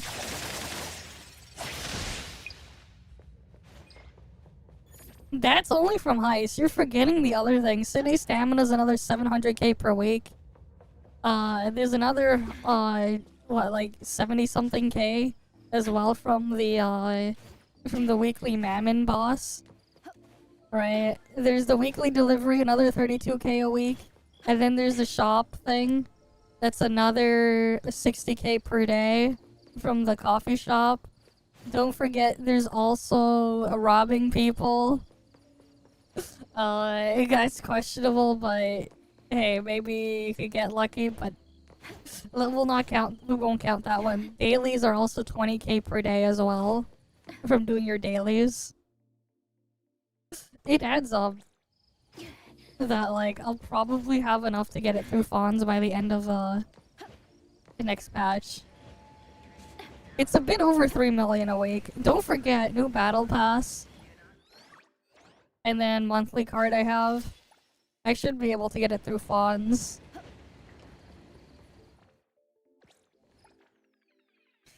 Right, I have, like,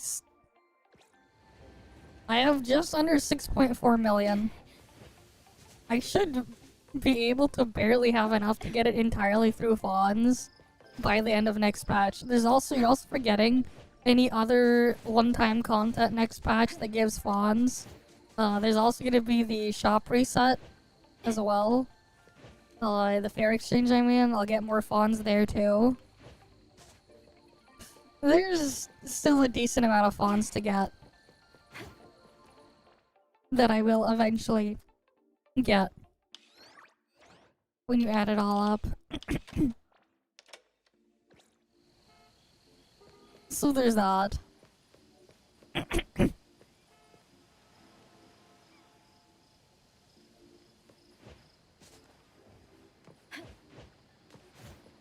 I see.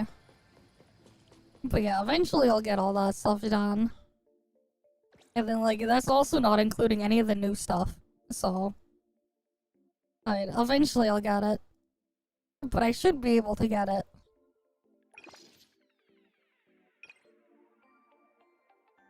Right, there's still some fawns to get from like this stuff too, and other things as well. So it's not impossible.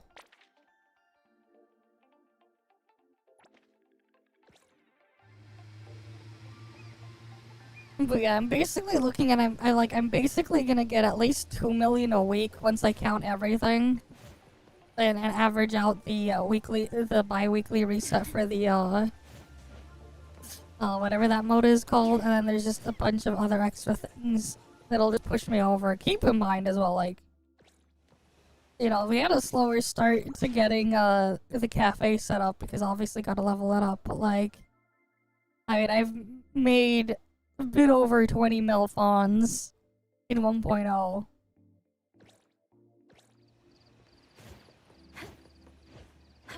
I don't know, man. We'll see. We shall see.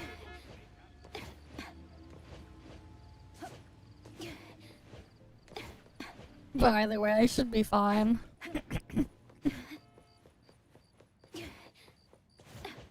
Alright, you should be fine.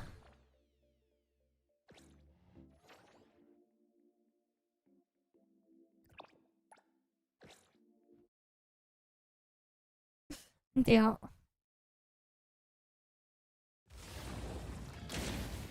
I mean, that's just how they do these things, man.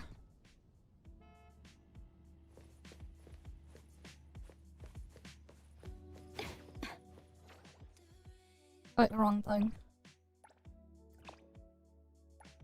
Yeah, I counted that. I get what? Level 9 Realm of Greed gives me 72k fawns a week.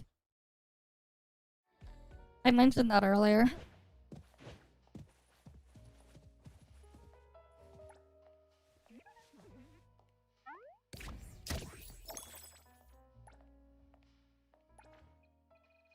Oh, what's this module that we got? Attack percent, damage percent, break intensity. That's a good piece.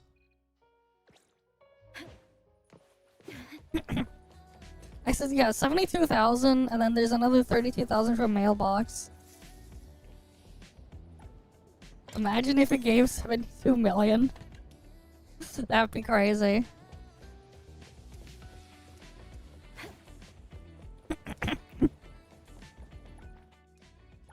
But yeah, it should be fine.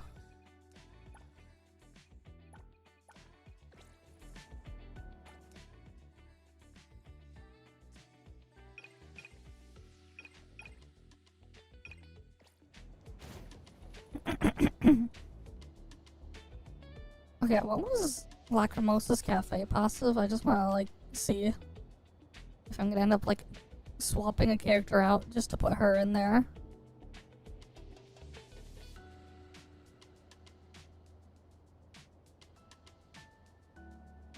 Ooh, it increases prices by 1.5% for every 2 dessert tags. Interesting, yeah. So she'll get put in there.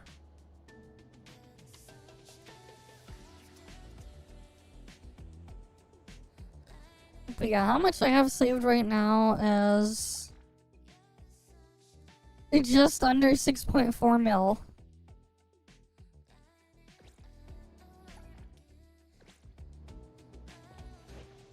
All right, let's go.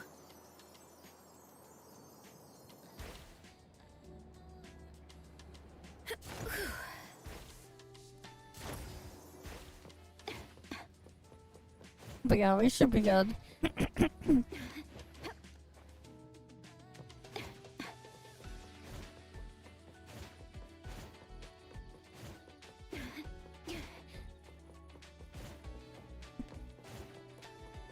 Oh, there's crime.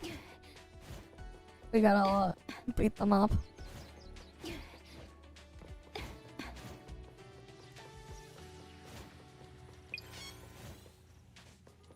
The tide of the world, drawn to this place.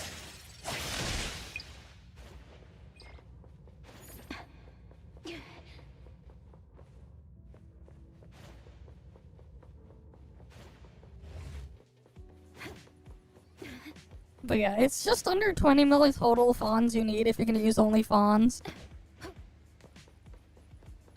150 per day, yes. But you know, if you go see them, it's worth beating them up. Even past that, just for the cookies.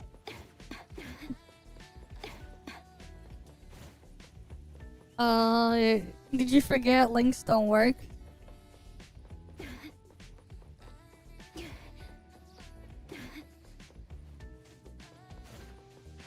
Only fawns. Only fawns. Gotta open up your an OnlyFans.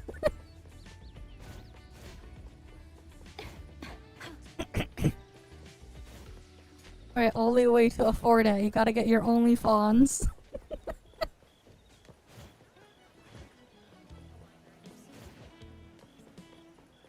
I mean... Let's see, yeah. Assuming 3 mil a week, wait. So here's the calc we can do here. Let's say you have max mailbox. That's 3.2. That's 32,000 a week. Okay. Next thing's next. You have the weekly. Let's say the weekly thingy, the Realm of Greed. So that is what? Let's say level 9. So that's 72.5. It's this. All right, 72.5k. So now we're at 100k. Now let's say you have 60,000 per day from the from the coffee shops. So times 7 is that. Cool. You have another 700k per week from City Stamina. Now we're at 1.2 mil. And then there's another thing. You get 20k a day from doing dailies, so that's that. Right? And then we can basically average out 500k from the heist.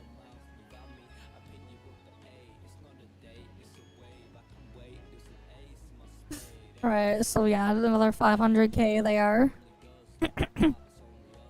So that's just under 2 mil.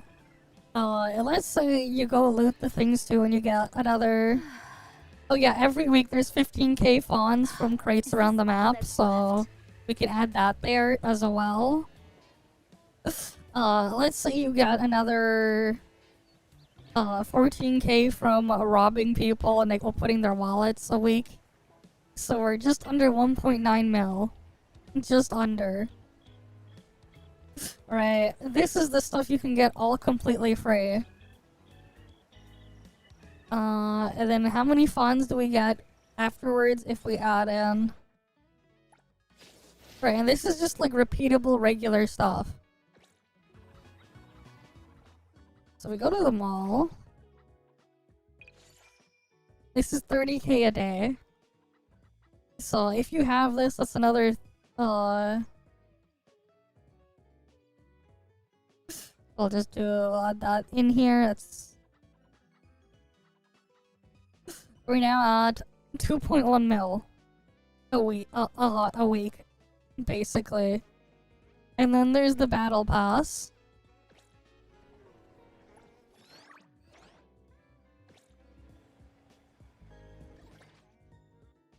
Is there any free fawns?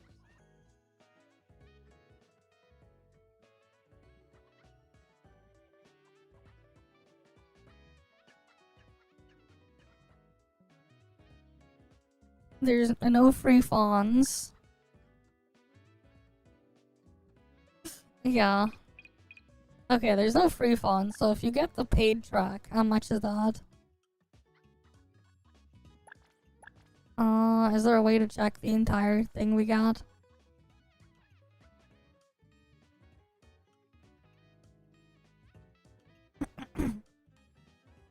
Either way, we divide that by 7.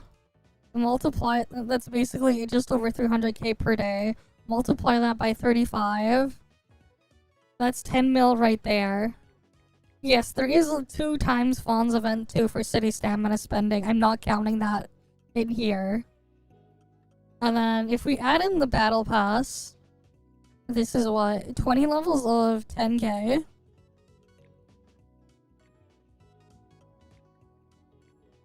Right, we can add that there, another 200k fawns there. That's another 200k.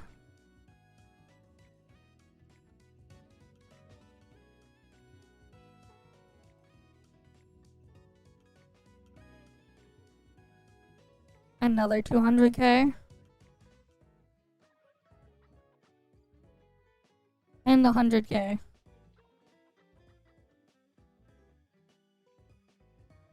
So now this is, again, this is not counting any events, redeem codes, or anything.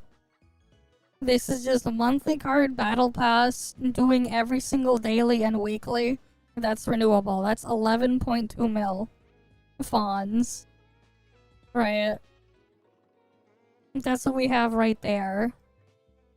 This is also not counting any other things that we can get fawns from, from exploration, story stuff as well, or side quests. And that'll get added in the next patch. No events. We're also not counting getting the fawns from Fair Exchange. I forget what the purchase limit was. What's the purchase limit on fawns again? But yeah.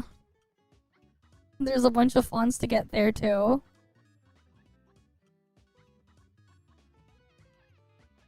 But realistically speaking, I should be able to get it through fawns next patch by the end of it.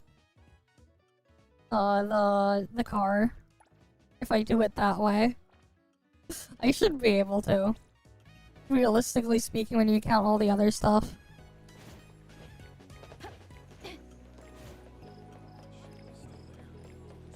Did we count? Tycoon milestones don't give you fawns.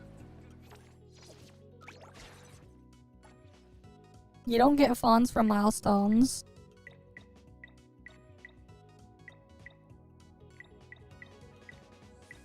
But like, realistically speaking, I got 20 million fawns in 1.0. A little over 20 million fawns in 1.0.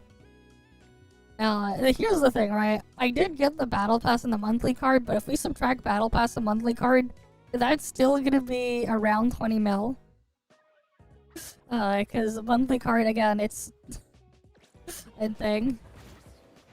It'll still be around 20 mil by the end of it.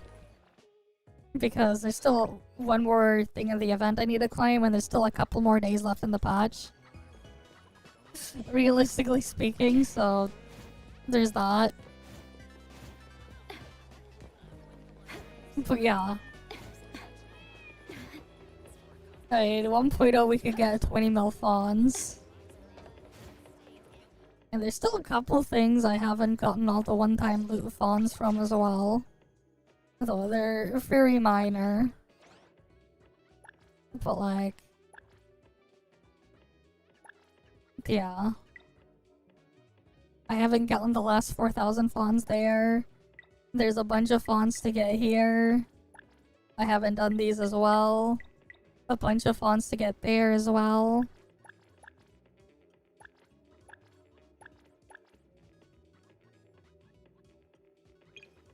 And there's endgame reset. Yeah. I don't own a racing wheel though, man. So I can't even do that. But yeah, we should be good.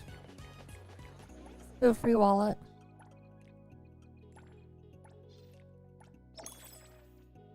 Plus 500 fawns. It may be pocket change, but again, free fawns is free fawns, free is free.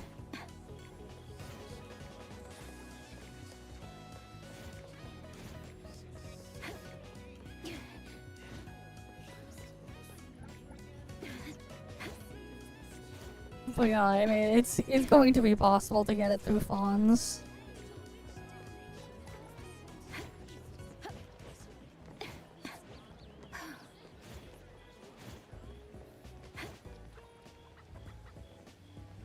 It's just that I won't go after that immediately.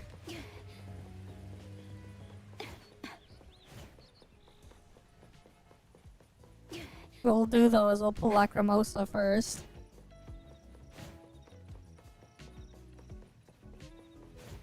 Or I could just use Analyth directly even. There's that too.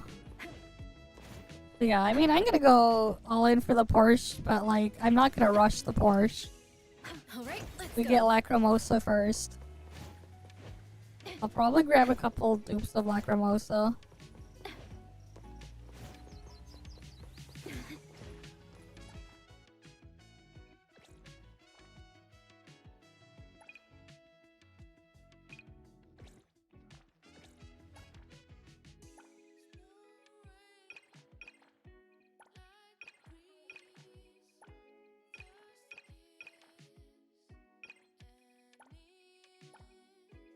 But yeah.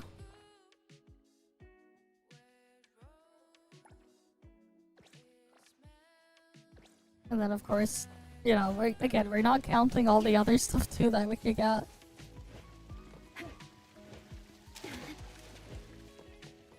Trust me. I don't think so.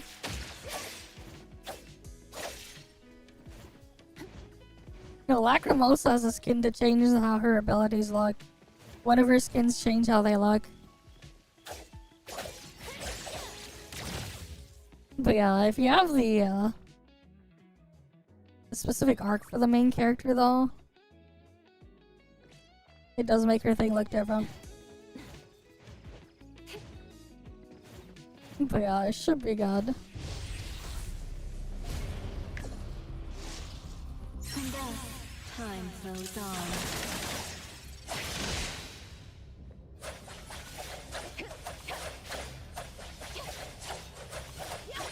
Arriving at this very moment. Let me.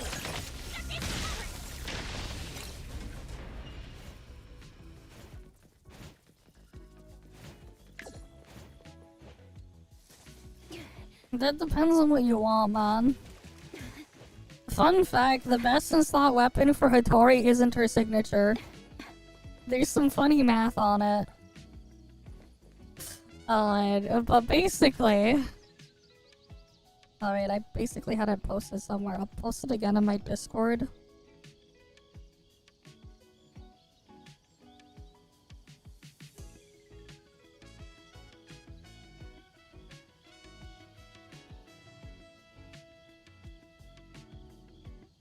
But yeah, and you pull on what you want, man.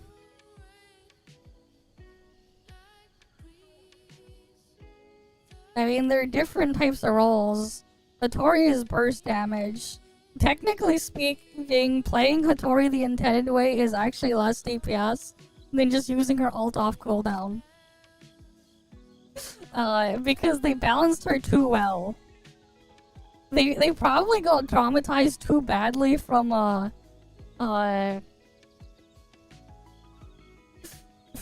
what's it called? From Alice and Toph. That they balanced her too well.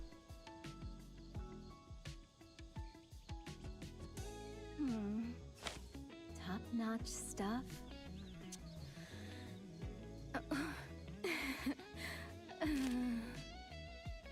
It's not just Alice, it's also the hologram projector relic. So, here's the thing. What Alice does is, after you use her skill, right, you get a buff for a bit, and if you have Alice's trait on, what would happen is, whenever you switch to a different weapon and use its skill, Alice will do the same thing. On CN, it would copy it at 100% value. On Global, it does 70%. But for some reason, they made it so that the clone thing, when it would do the thing, it would trigger it as discharge damage. So there was a funny thing where on Global, because they made Claudia's force set a bit too busted with 10-cent balancing, they gave it such stupid high percentage stats because for discharge damage, because no one would use it. They kind of fucked up, and then you had Alice clone to like absurd amounts of damage in the early days. Which is why they basically changed every skill starting from 3.0 onwards to have like a weird thing where it doesn't do damage directly because it was too broken. And they realized, oh, they fucked up. That's why skills in top, if you look between the older units and anything from 3.0 onwards, they have all those extra conditions and stuff going on built in. Even if you just get them automatically. It's because of Alice and Hologram Projector. It's so that that doesn't get copied.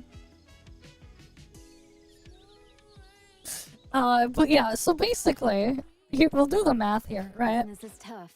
Every little thing counts. So here's the thing with Hattori.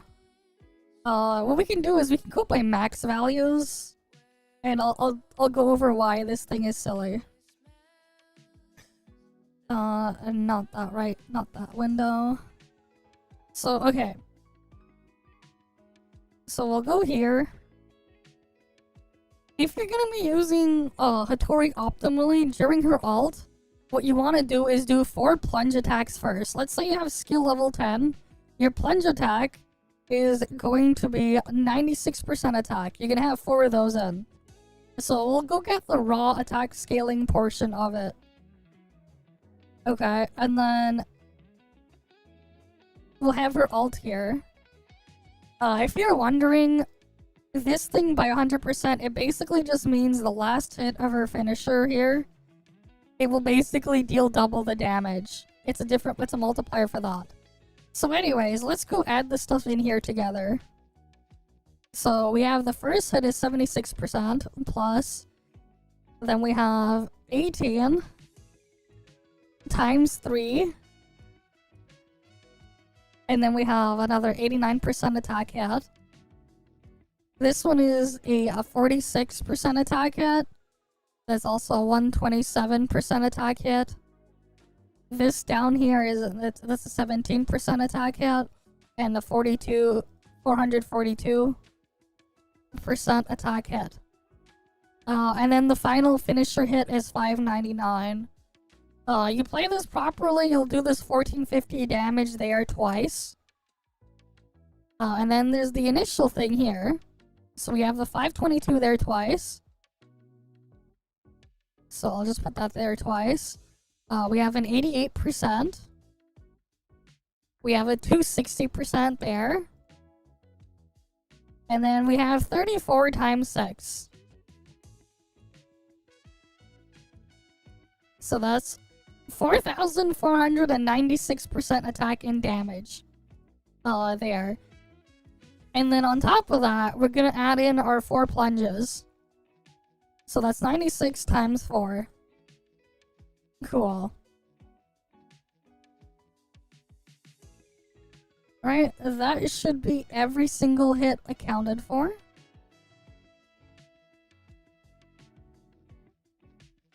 Oh wait. I'm just double checking.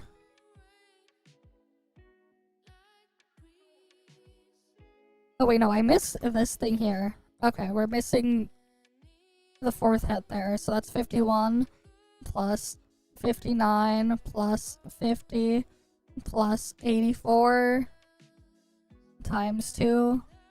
Okay, we add that to the 4880. This is the raw multiplier that you'll do if you play Hattori optimally during her ult. Now, here's the thing, right? It's a bit more complicated. Now, if you do this and use her ult off cooldown, you can do this every 10 seconds, which is basically an effective DPS of 536.8% attack per second. Now, keep that in mind.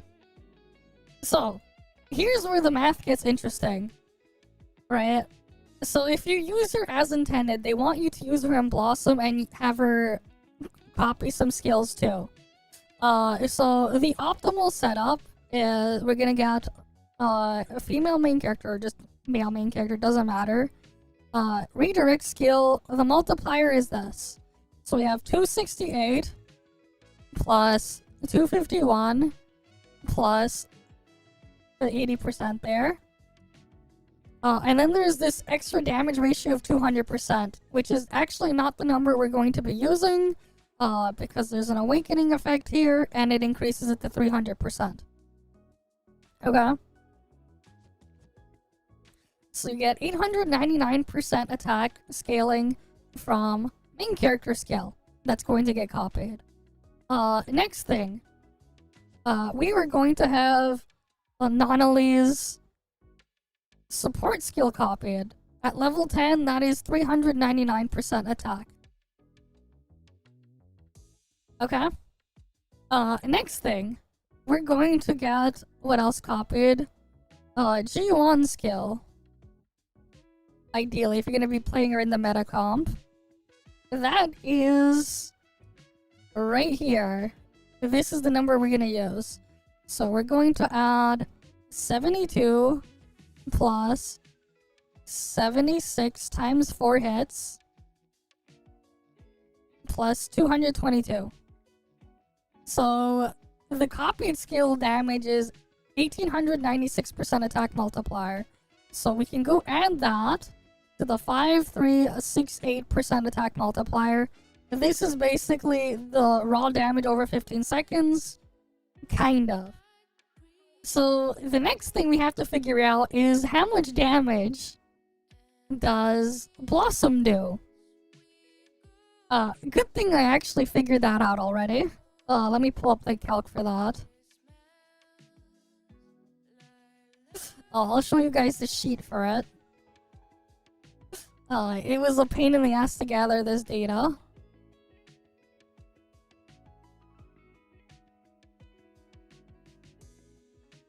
Because, yeah, this is a bit of, stuff to work with.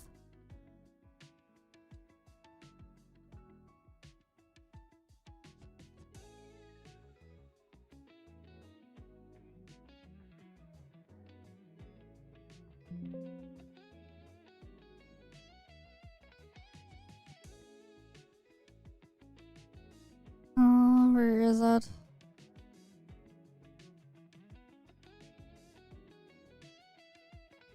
Okay.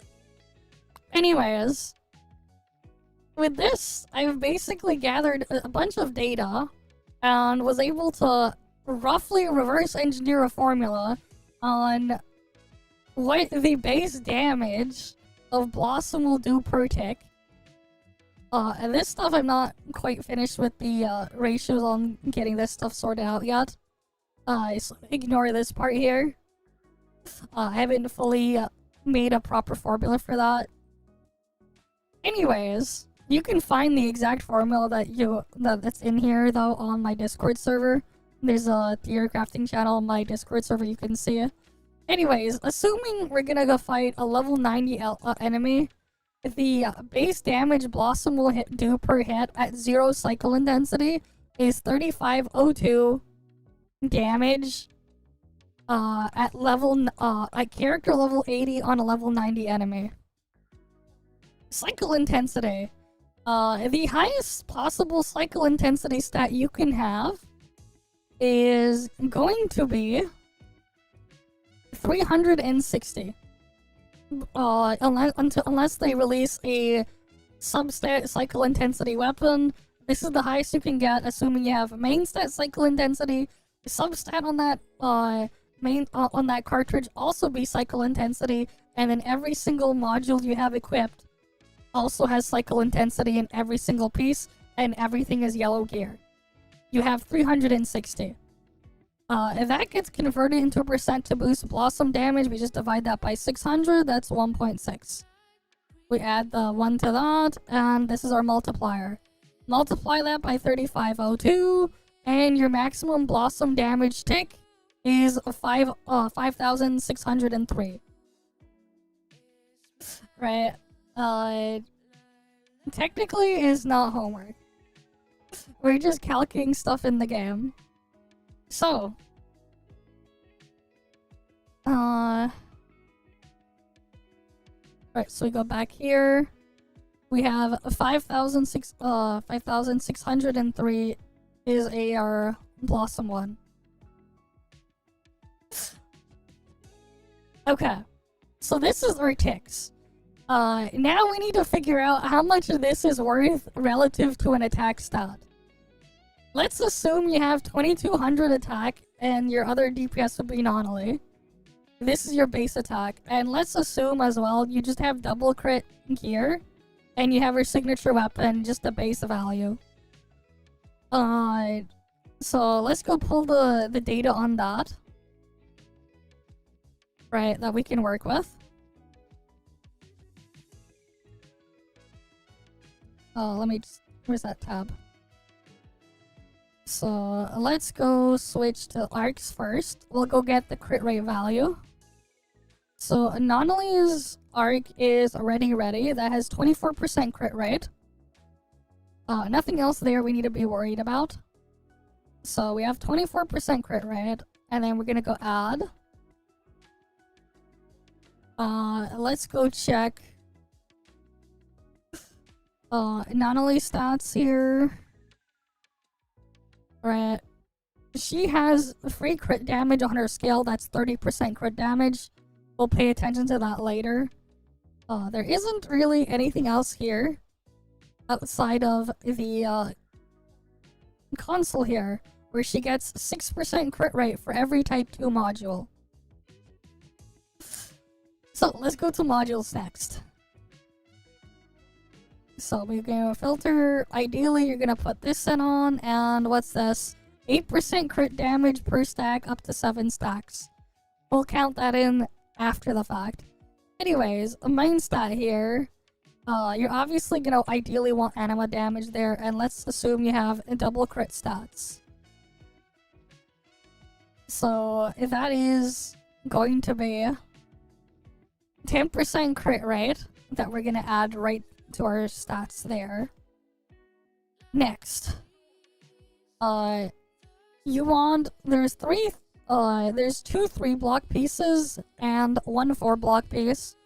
So we have 10 extra free spaces to work with for our 10 blocks left to put 2-block pieces.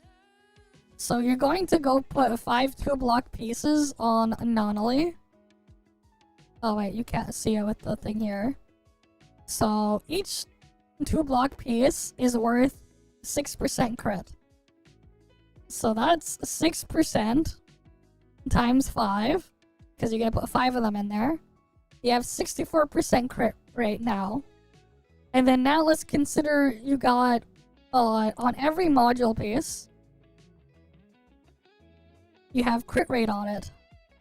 So crit rate percent is 2% per piece. You have 20 block spots. Right, so you just add another 20 there. So you have 84% crit rate.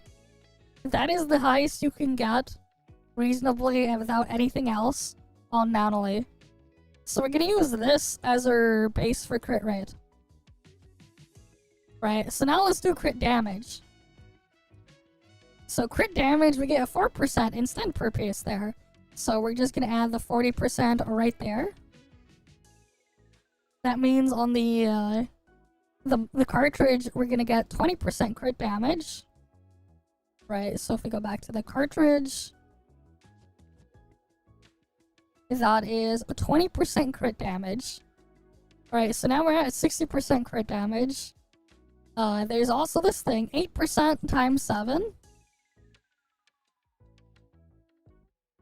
Alright, so now we're at 116% crit damage. You have a base crit damage of 50%. So we have 166% crit damage right here. Right. And then not only has another 30% crit damage in her skill. So we have 196% crit damage now. You multiply this by 0.84. And so we have basically an effective 164.64% crit damage via either X Hunter. We'll just divide this by 100. We'll add 1 to this. And then we'll multiply that by our 2200 attack. Right. So now we have this here. Right, so now we have that there, and then now we have to consider our anima bonus damage for this conversion. So we do 1 plus. You have 10% from right there, so that'll be 0.1. And then main stat is going to be 37.5. Right? So we have that right there. And then, like, we could assume maybe you got a couple other damage percent substats. Let's say on this thing you also have damage percent, universal damage. So that's this plus 0.1. And we're just gonna say that is gonna be your base damage here at 100% attack as your damage calc there.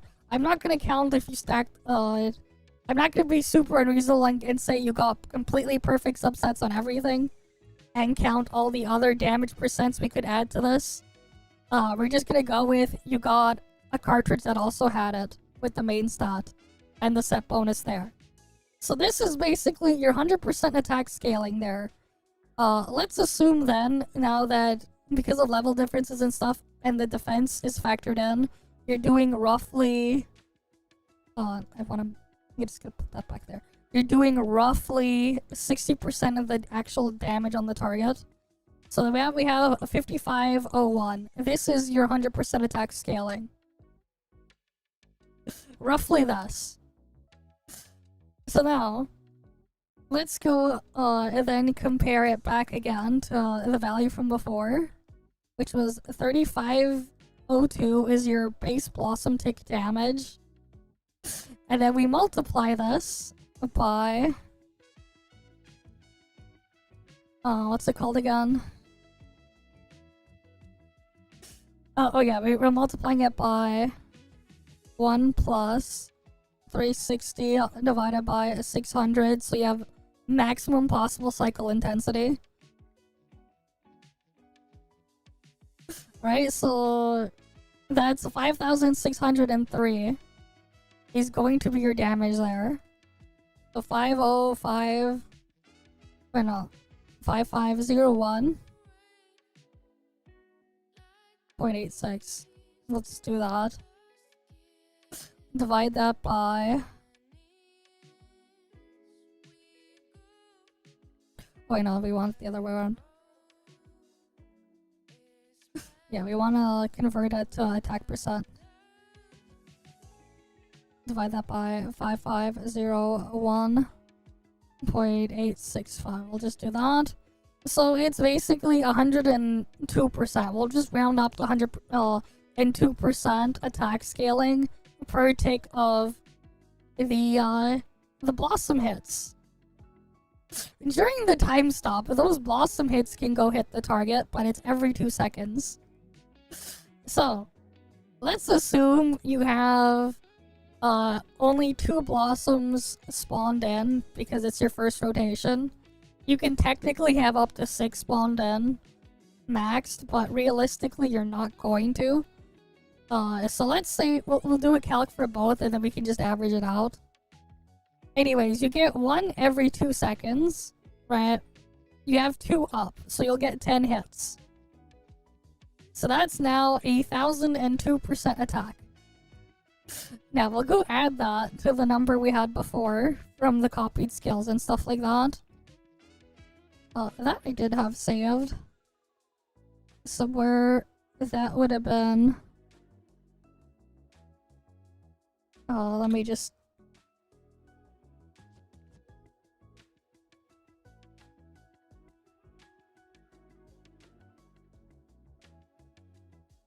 I think that was like, what, 7264 or something? 7264. So basically, this is the amount of damage there that's being triggered from Hattori after you copy the entire skill and everything maxed out. You're gonna be doing this once per 20-second rotation, so now the effective DPS from Hattori has gone down to 4,104.2% attack. This is actually weaker than just using Hattori ult off cooldown and ignoring her skill entirely. This is actually less. Because again, if we go back and calculate the raw attack percent multiplier on Hattori, yes, it's actually weaker to play the quote-unquote meta rotation. You actually have less scaling. They balance it too well that it's actually weaker because there isn't any skill strong enough to abuse anything with. And this is assuming you're getting those blossom hits too. But yeah, so again, like we can go recalculate the base damage of Hattori's skill again just to put the ult, I mean, just using her ult every 10 seconds. Right, so let's go put the numbers back in again. Right, 51 plus 59 plus 50 plus 84, got the 599 there, plus 46 plus 127 plus 17 plus 442 plus 18. We'll just put 18 here 3 times. Plus 89. And then plus 76. We double that because you're gonna get double damage out of that. Right. And then we go and add the initial hit here from our ult. So 522. That hits twice. We get the 88%. We get the 260. And then we have 6 hits of 34%. And then we have her plunges, because if you do it optimally, you can actually fit in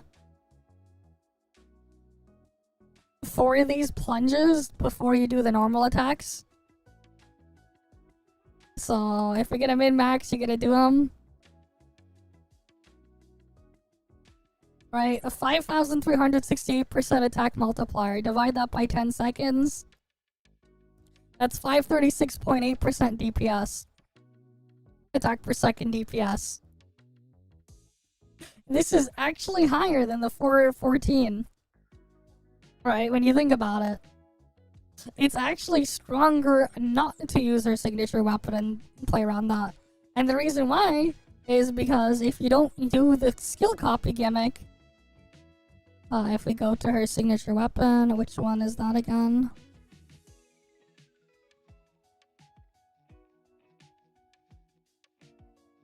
Yeah, this one, Marching Beyond Time. Alright, this is a... we're gonna go here. You only get 16% attack here, and nothing else. The rest of this passive does not apply. Because you won't be able to trigger anything else here. You just won't get these if you don't use your skill. And then if you put things into perspective, here's the Battle Pass relic. Slightly less base attack and slightly less crit rate, 2% less crit rate. But you have a much higher attack percent at base that makes up for it. You go from 16% to 25% attack. If this arc is going to be stronger in that situation. Though at the same time also, the $3 one, Rain That Shook the World, is also going to be stronger. You'll get, at base, 30% Cosmos damage. And then, again... yeah, so her main weapon only benefits you if you're a whale and using it in the meta comp. The quote-unquote intended meta comp, if you're a whale, and have it maxed out. So the actual passive can scale. But yeah, that's the funny part. She technically does less DPS. Because you have to, if you play her the intended way, you're forced to play a 20-second rotation. Instead of just using her ult every 10 seconds. That's the funny part about the math there. She's too balanced. They would need to make it so something gets copied is so broken that it would be able to beat that and be a way to make you want to play that 20-second rotation. The in-practice 20-second rotation. Because of the time for the cast time and for the animations and everything. Despite like it being 15 seconds, by the time when you go through all 4 of your units, you're gonna be roughly 20 seconds. But yeah, that's the funny part.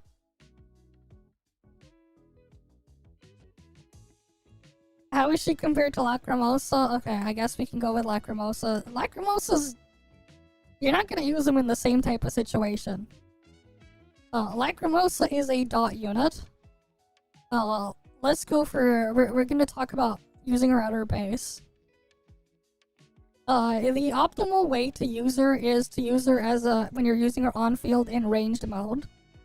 And basically you would just do... After you hit your 4th range attack, you would basically do a dodge. You would dodge cancel so you don't do the 5th ranged basic attack. And that would be your highest DPS. It's roughly just under 2 seconds to do all of those. Because she has a very fast animation on her ranged hit. Let's say it's you're gonna be doing it every 1.8 seconds in total, so let's just add this up. 74 plus 227 plus that's 32 times 3 plus here, that's 31 times 3 plus 387. So we divide that by 1 point. We'll just say it takes you 1.8 seconds to get all 4 hits and do the dodge. That's 487% attack per second as on field there. Kind of. There's still more because she has her Nightmare dot debuff. We're assuming her normal attack is at level 10. Right, this is 12% attack scaling. You have 10 stacks. Right, so that's 12% attack times 10. And it takes every second. So this is her on-field DPS here, 607% attack per second. That said, Atori, when she's doing her thing, time is frozen. The only time you have to consider is like minus 2 to 3 seconds when you're actually doing the swap thing, and part of the animation on the final hit of her attack during her ult. So that is one other thing there. And then she has her skill. We're gonna go with her redirect skill. Best thing for her skill here, right, is you're gonna have the roughly... First, you're gonna have 2 skills, because you're gonna have 1 copied skill, and then you're gonna have the other skill thing there. That is a 599% attack. That is going to be over 16-second cooldown, so I'll divide that by 16. And then her second skill, you can copy the flower boss. You would want to copy the flower boss because it has the highest skill hit multiplier that you can use. It's roughly 2000% attack. So, and that's also going to be on a separate 15-second cooldown. Right. It's basically like just getting a free nuke there when you're like a regular nuke compared to other characters except for Hattori. When you use that. And then you can add that to the 607. And this is basically the on-field DPS in terms of just the attack percent scaling of Lacrimosa. That said though, unlike Hattori, time is not frozen while doing this. Keep that in mind. But yeah.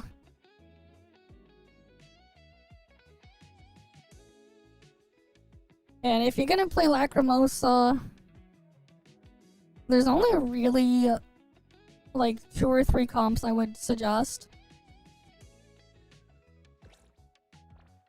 You can use Hattori in one of them. But that's because basically the suggestion is one of them is this. This is kind of a funny one. You just replace Daffodil with Lacrimosa here. And Go ahead. you I'm do something listening. even more silly on Baisung. You basically never switch to Baisung. Go ahead. I'm listening. And you make use of this funny thing right here. The Great Thief. When this thing is maxed out, this will be 120 break intensity. But you basically, I have 4 copies, you can only get this through exploration. If you get this to maxed out, that's gonna be 126 break intensity.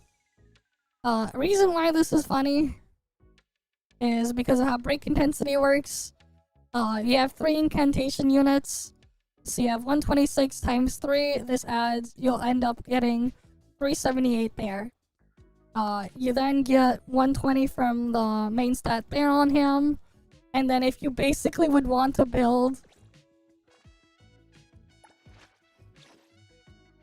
in this setup all of these guys to have break intensity main stat and as many break intensity subs as you can. So then we would add 360 times 3. So you'd have a 15, 7, 8 break intensity there. Yeah, she looks more strong, but she's pretty balanced when you think about actually using it in practice. It's just a big burst bot there. But here's the thing where it gets funny. So again, the way break intensity works, we'll divide this now by 300. We add 1. When you knock down the target, like a boss or whatever, they'll take 3% of their max HP, so they will lose 18.78% of their HP when you break their bar. Realistically, in a fight, you'll trigger this 2 to 3 times in a 2.5 minute, like one side of the Beyond the Rails, because you have 5 minutes to get 3 stars. Let's say you do 2.5 minutes per side. You'll trigger this, you know, at least twice. So this is basically like having an extra 37% damage boost there. So this is just a funny setup. You don't... This is one idea that you could do. You would basically play Baisung wrong. Adler is only here. Adler gives you survivability, but he's actually only here because of Sekiri. The reason why is because we look at Sekiri's passive here, right here. Increases dot taken by the target by 25% for each type of dot. Scorch counts as 1 dot. Lacrimosa's dot counts as another dot. Adler can apply the 3rd dot, so you'll have 3 dots on the target. Baisung in practice is the easiest thing to replace if they ever release a better incantation unit, because his job here is literally only to hold an arc, which Adler can also hold too. But realistically, you're probably gonna want to hold the umbrella on Adler for extra survivability in case you skill issue. Right? Because he'll just get thicker shields. Because Baisung, he doesn't apply his dot unless you first mark the targets with his words and then use his ult. But only if you mark this, you put the specific one. And then the rotation, you would not use it. You would just not swap to him. So you'd only have 3 dots on the target. But yeah, from the passive here, 25% boost for all dot effects on the target. So you're gonna have basically 1.75 times multiplier on the dots. Again, what was Lacrimosa's dot damage value? Right, so we go over here. It's a very sizable chunk of her own damage. So it's, right, 12%. You have 10 stacks. That is 120. Basically, you're adding this much of a dot every second. You still, of course, also got other buffs, right? Because you're using Sakiri. You're going to get her damage buff here. The team attack increase, which is 30% attack. Right? So Sakiri is there for the buffs there as well. Of course. Right, there's extra stuff from her awakening. That doesn't matter. Oh, it's too bad that you can't give her blow up the crowd. You can't give anyone blow up the crowd because you need something to be solid. There is no solid character in that setup. So you can't use this to get even more attack buff. But you will get this on Sakiri. So you still get another attack buff on Sakiri because this is the best arc for Sakiri, that one. We're gonna again assume base. That's 10% attack. So Sakiri will buff you roughly 30%, not 30, 40% attack. That's her other job in there. Right? So basically have that there, and then also modules, of course. You're gonna want her to use the Speedy Hedgehog set. Right? Which gives the entire team another 15% attack as well over top. Right? So Sakiri is just a bigger damage buff for Lacrimosa. But that's one option. Other option. Obviously, if you don't want to do that, it's more of like a funny gimmick, but it's going to be quite strong regardless to do it that way. Just pretend Daffodil's Lacrimosa. And then you just swap out Bysung. It also means you can't use blow up the crowd thing not blow up the crowd. You can't use the Great Thief thing anymore. You still want to stack as much break intensity on both Sakiri and Adler because it's extra free damage. And then in the last slot, you either put Hanyu or Hattori. Hattori obviously because very big, strong nuke damage. Every 10 seconds you can fit that in. You can also fit Daffodil in that spot too if you want. Business is tough. Every little thing counts. I mean, it's not necessarily the same thing. I'm ready. It really depends on what you want to play That's my duty. and what you like more. Business is tough. Every little thing That said though, Lacrimosa, you can give her Daffodil's weapon. This works fine on Lacrimosa. It's only like, I think it's like 18% weaker than her signature arc. It's going to be weaker than her signature arc, but it's not that much weaker. This is still plenty strong. Youthful Fantasy, but the thing with Hattori is her best in slot is locked behind Battle Pass or $3.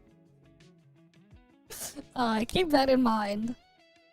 And also the female main character, or female or male main character, whatever, Cosmos main character wants this arc as well. Keep that in mind. They both want the same arc. Technically you can swap it for a different type of arc on the main character depending on how you use her. But yeah.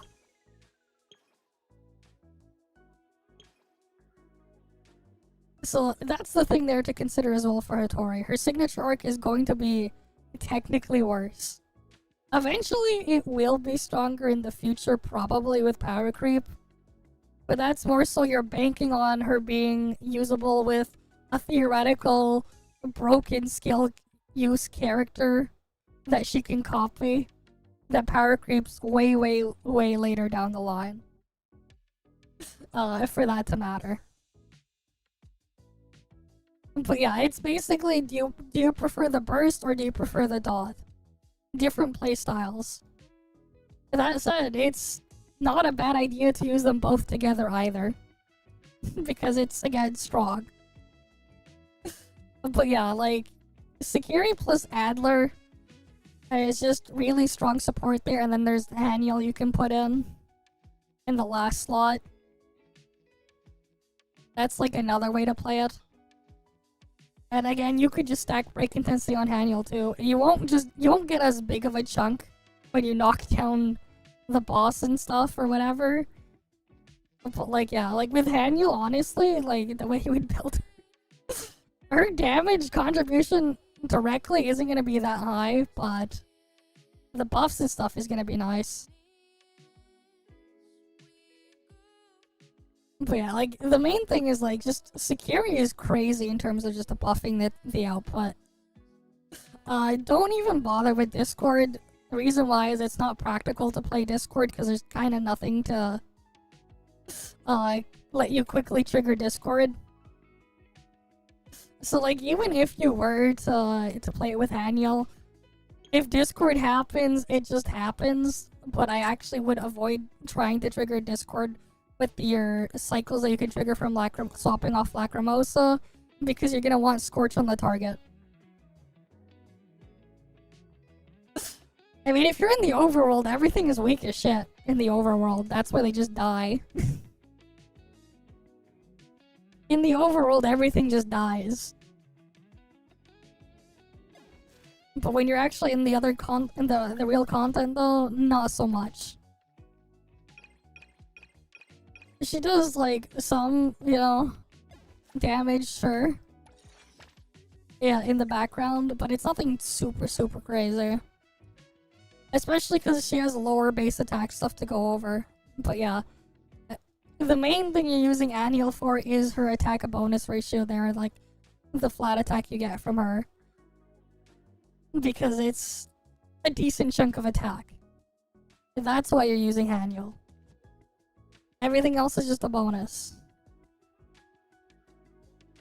Because, like, again, like, keep in mind, this is, like, the scaling on the actual background damage she does per hit. It's very, very weak. Very, very weak. So, like, I wouldn't really pay too much attention to it. Because, again, it's not really why you're using her. Oh yeah, the other reason why you want Adler in there anyways as well. This thing, it's RNG chance, but like, a third of the time you're going to get basically a 10% damage boost. A third of the time on the target. So this is just good to have there. And because it's just lowering the resistance, right, it's a different multiplier than the other stuff you would already have. But yeah, that's basically the thing there with Lacrimosa as well. Kind of the comp ideas. Business is tough. You could technically mess around and use Daffodil as well as like nuke, like quick swap nuke damage as well if you wanted to. Cause she does a lot of damage as quick swap thing there too. Like if we go back to the website, we can kind of see how high her multiplier is. Alright, so if we select Chaos here, you do need to have at least a 1 Daffodil for it to work though, because then you could just spam her ult no problem. Right, this is every 30 seconds. How much damage are we doing? 436 plus 102 times 7 plus let's see, 50 times 3, so that's 150 plus 98 times 3. Right, that's the initial thing there. The parry attack extra hit here is 599. You get 2 of these. But wait, there's more. Because she has a passive that makes it 1.8 times higher. So we're gonna just do 2 times 1.8 times 599. So it's 3,750.4% attack. Nuke But this is every 30 seconds, I believe, or 20 seconds, I mean. This is on a 20-second cooldown. And then she has her skill that has the enhanced bonus thing here too. Let's go factor that in. If you stack it twice, you get the enhanced skill. Instead, you get the enhanced skill thing ratio on top of that, and a damage bonus. So we'll go 2 times 81. I'll just do the 81 there twice. Add that in there, plus the 67%.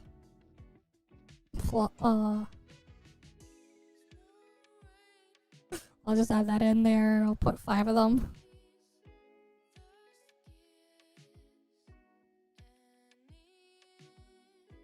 So account for the times 5 there. Plus 99. Plus 69 times 6.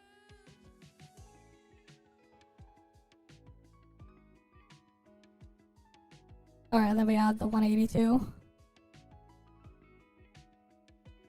Alright, so you get that from her skill.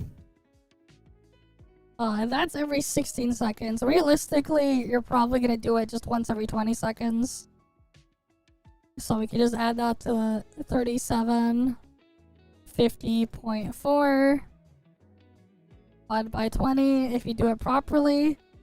Basically, just under 300% attack multiplier per second from her skill and her ult. You would effectively be doing. Hattori will obviously mean more damage, but in terms of like quick swap burst, it is gonna be easier to use Hattori there, but yeah. You could technically use that as like a substitute as like a last slot as well if you wanted to.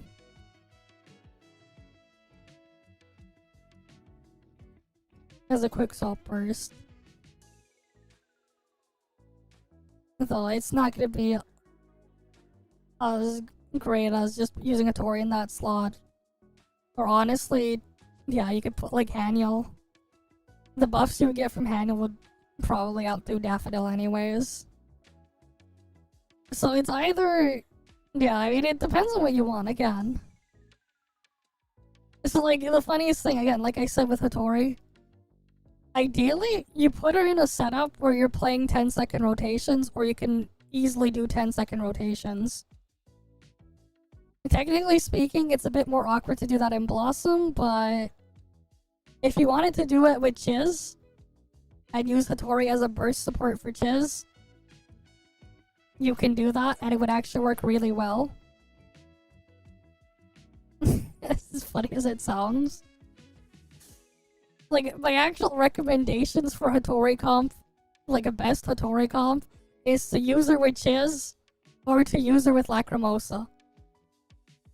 And forgo her skill entirely. That is going to be like the ideal setup for Hattori, funnily enough.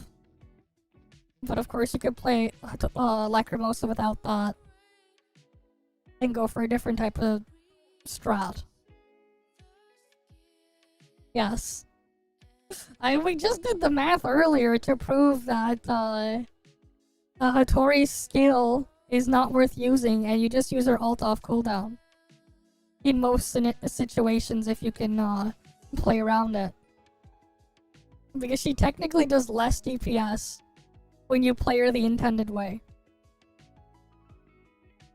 But I had to go through so many things first to convert everything across. Because I had to calculate Blossom damage and find the relative value of that as an attack percent scaling hit.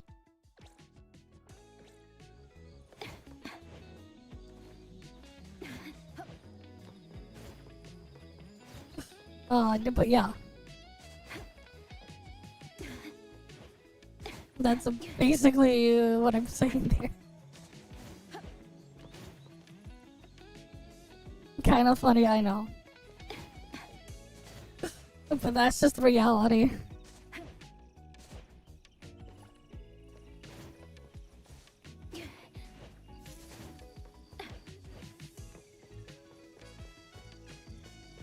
You have to wait for next week to get to 45? Well, at least you're gonna get to 45. That's crazy though.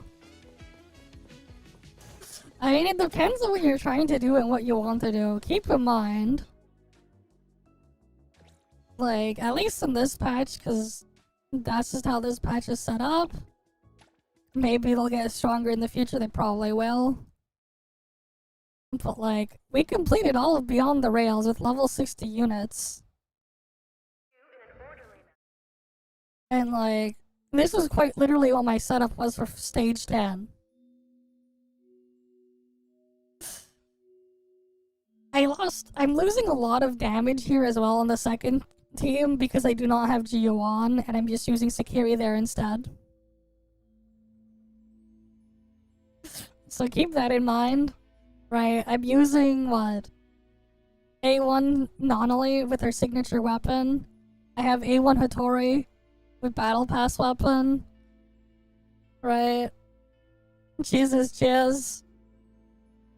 And then the other stuff is just, again, like what you get normally here. This is just what I was using here. Nothing super crazy here. And I was able to clear it. No problem. Right, this is level 82 enemies even. Bosses. On stage 10.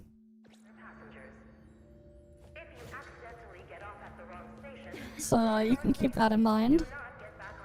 But yeah.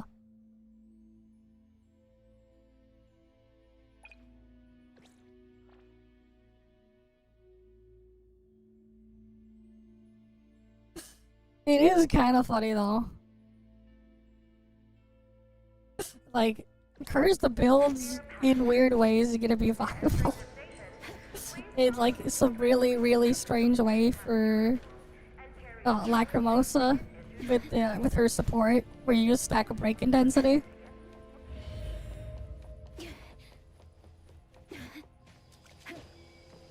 Right.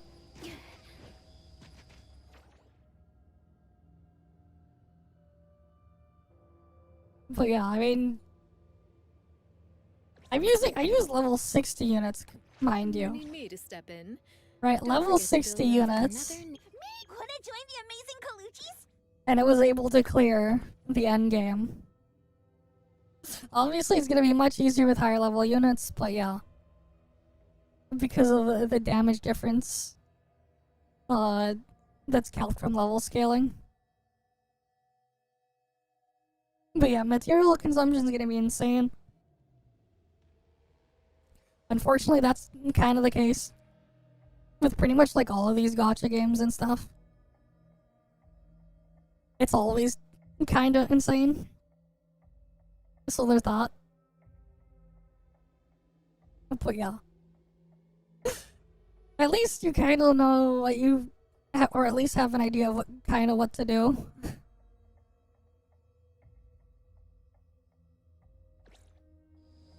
End of the day though, pull what you like and play what you like, because that's really what you should be doing at the end of the day anyways. The problem is it's actually far worse in Genshin. You just don't remember it. Because it's been too long. I mean, hey, if you want a reminder...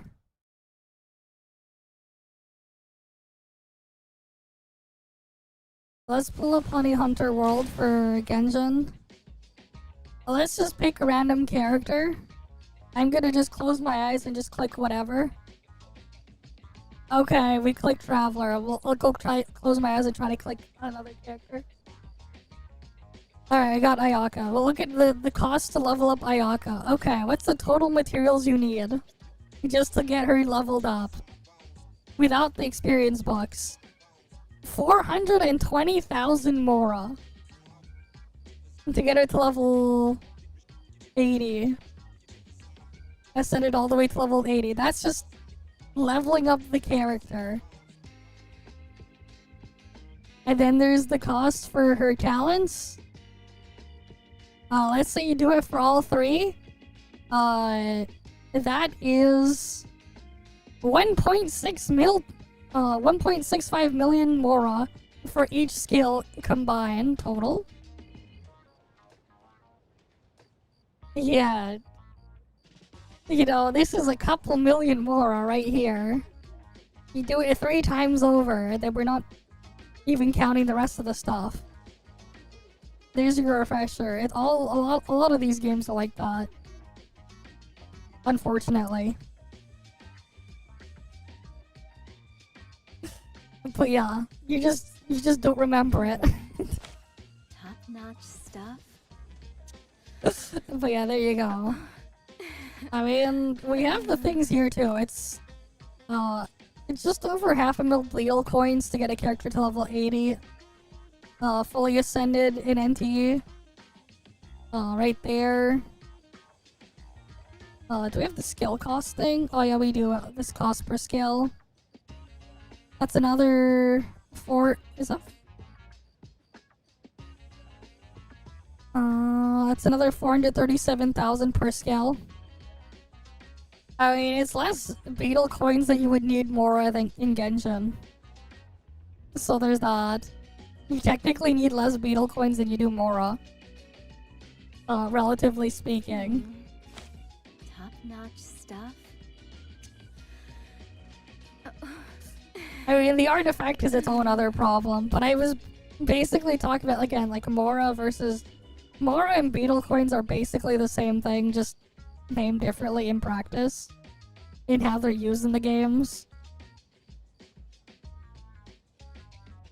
Right, earlier on, of course, it's going to be a struggle, but down the line, it's not going to be nearly as crazy.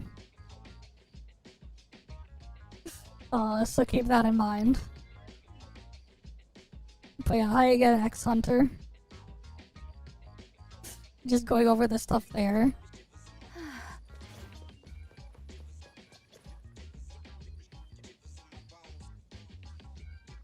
But yeah, it's kind of just the whole thing with the math there.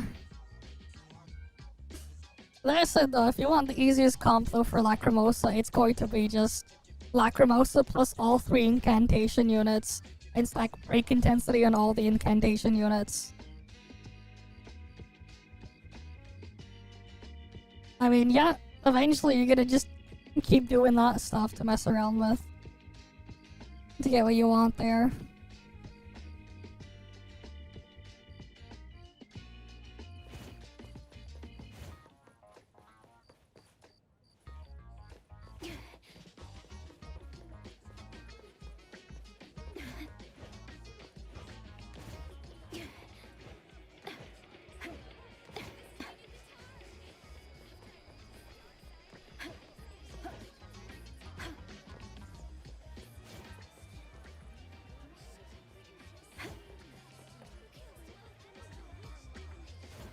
But yeah, like it's still just kind of funny how the stuff maths out that way. They balance Satori too well to the point where like it's not really super crazy.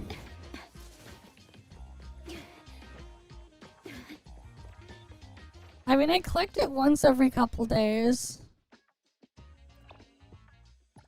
Because you can just collect it once a week if you want to. You don't technically have to directly claim it every single day. Because you can hold up to 7. Really, just claim it once every 6 days. Pretty sure I claimed it yesterday. I did. We're level 44 now. On Sunday we'll get to level 45. I should be able to get to level 45 on Sunday.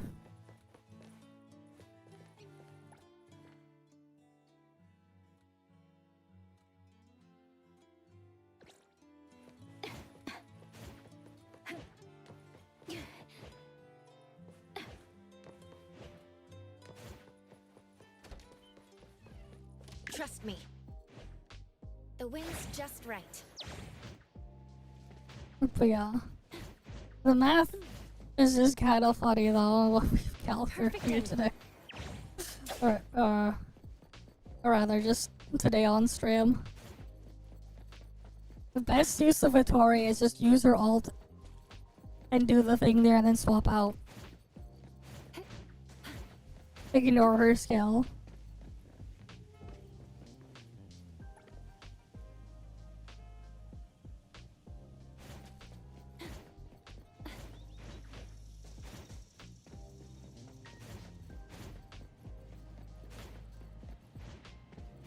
Oh, Lacrimosa's here. Coffin small. Tomato jelly too much. Can you put more in your pockets? Pockets full too. Oh, what about Yep. drinking some now? Good. It's not available yet, the Porsche. Can't fit anymore. Coffin Can you put more? pockets. Oh, what about Can't fit anymore. Oh, we got another achievement here.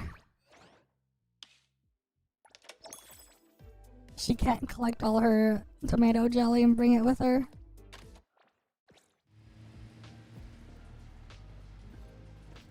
Oh, yes, but I will pull it at the end of the patch.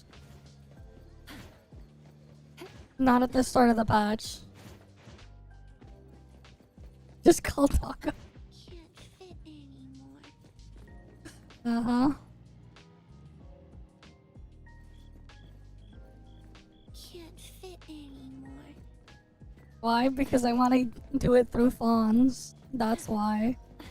And I only have 6.4 mil fawns right now, or just under 6.4 mil. But I'll get there by the end of the patch anyways. Don't worry.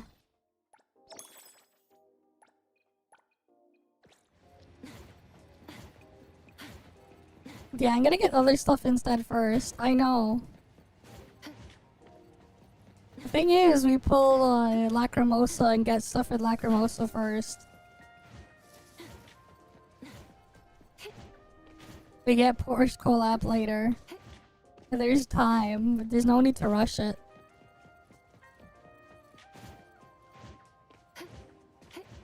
But I will get it, I just won't get it immediately.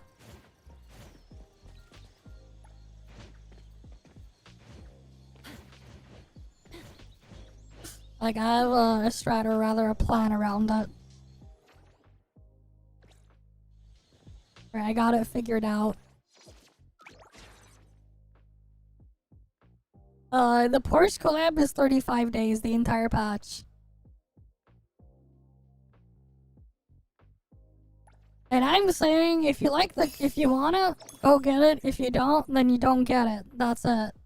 It's not the end of the world. Right, if you want to play it, of course, and play with it, then go after it.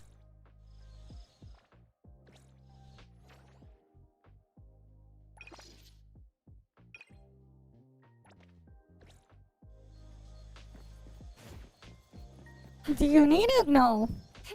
Is it nice to have? Yes. Right now in CN, it's obviously dominating the racing multiplayer leaderboard stuff. Because all the whales have new toy syndrome. So everyone's playing around with the new car. That's all. Otherwise, you can go get the Pendragon, get the mods on the Pendragon, and you'll get basically the same speed. If you wanted to do it that way. You have the option of the Pendragon and maxing all the stuff on there too. And getting the mods for it there. The Porsche is more so like, hey, it's a cool rare flex item. That's limited time only. If you want to get it, get it. That said though, with those higher end luxury car things, no, it's not 248. It's like 212. Yeah, it's 212 speed. After mod. But you can do something similar to thing. Yeah, it's... The wind's just Well, right. they also added other new mods too for other vehicles too. I'm pretty sure you can get Pendragon to similar speeds. Or roughly same ballpark.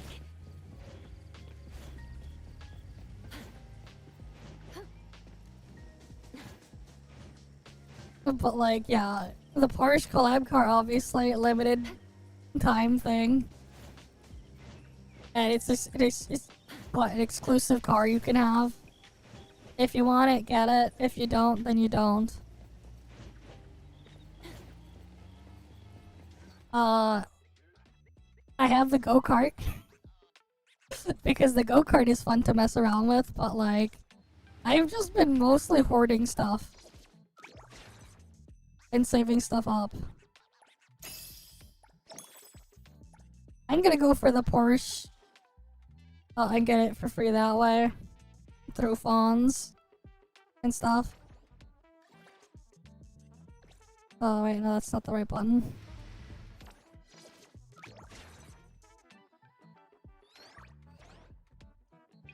Right, I have this. I have the Novus M1000. I have the Novus C2000. I have the AE86. Right, we all have that. I have the B100 from the heist. And then I have the wheelchair. I could get another car and other stuff, but I'm not going to. Because I want to hoard my funds. That's it. Let's grab a bite first. End of the day, it's like, what do you want? And the reality is, like, my regular just drive around car will still be the go-kart. Because the go-kart is fun to use. Whereas my Pendragon, it doesn't exist. The tide of the world, drawn to his tail. Technically, if I wanted to, I could get the Pendragon right now. Right, this is the currency stuff I have. I could buy the Fawns packs and everything. I could get the Pendragon right now. I don't want to, though.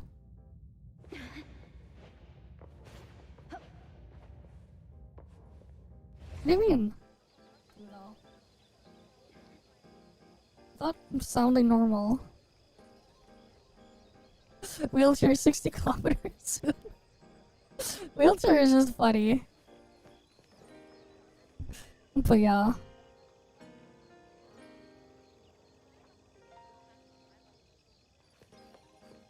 We need the wheelchair at 900. No, we need 900 kilometer per hour wheelchair. We need really fast wheelchair. No, we need wheelchair at like 300,000 kilometers per second.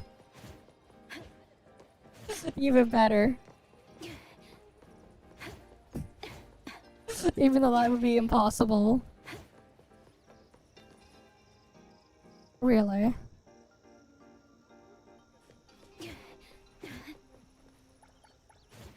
We need a wheelchair that can't break. We need it so it can't break itself, but break the game. And run at 180 kilometers per hour. Yeah.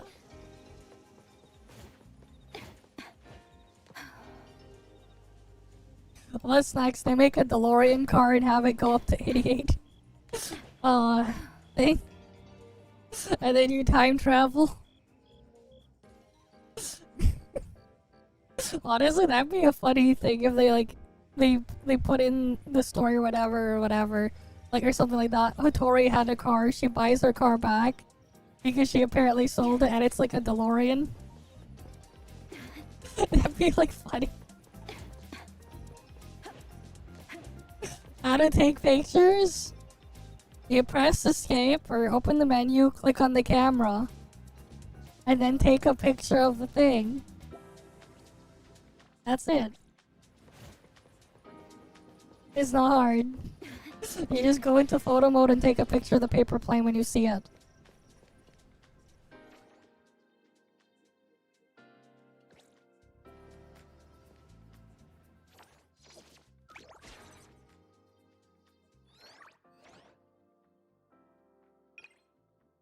Whose skin?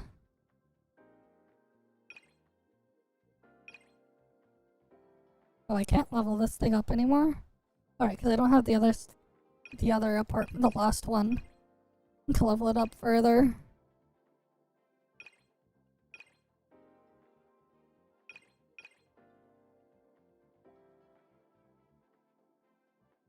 Which Twitter drama?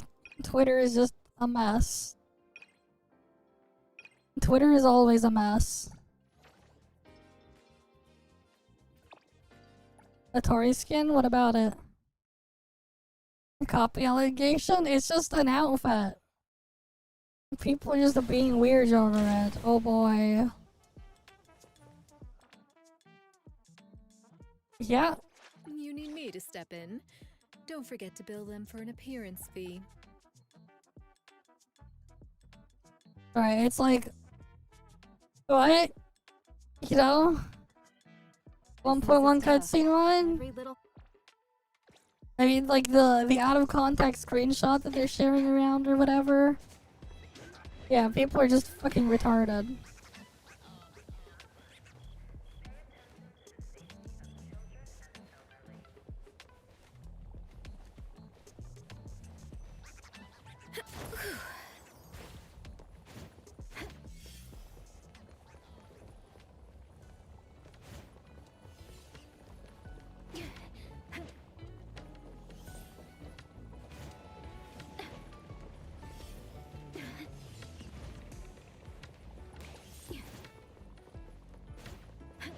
I mean, what do you expect, man? Leave this to me!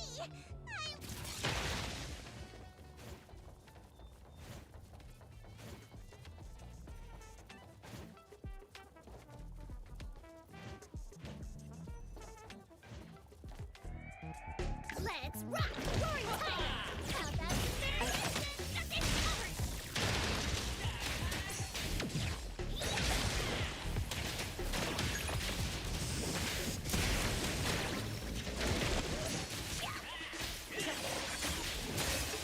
Put all their moments.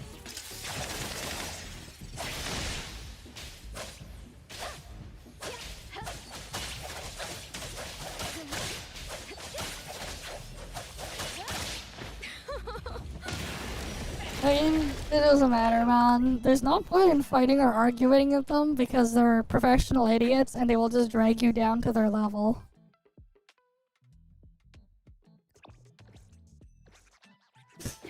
Like, at some point, it's just like, don't give them attention.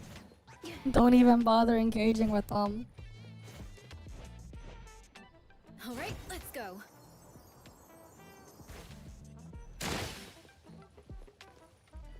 I mean, they gotta be really sad, man, that that's what they're doing.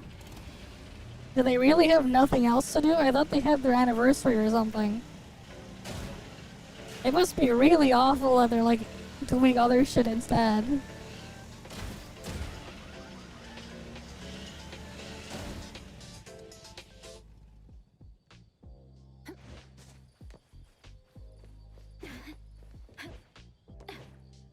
I mean, retard just means slow.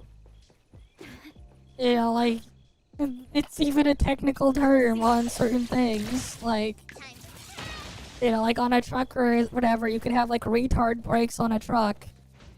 That's like a thing that they're called. What does it do? It's so you can freaking slow the fucking truck.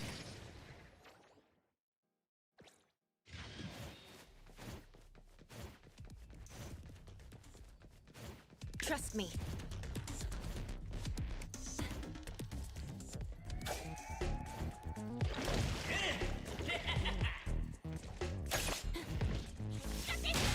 Let me take it.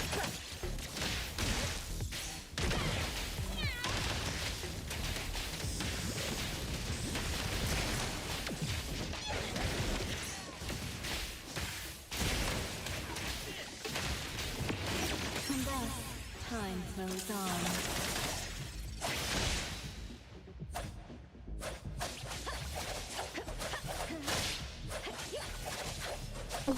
God, the thing is too high. Very moment.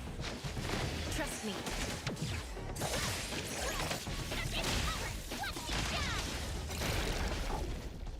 I will see through the nexus. Yep. It's used for a lot of things. It just means something is slow. It's an old word. But people gotta be weird about about that word. It just means slow. Oh boy.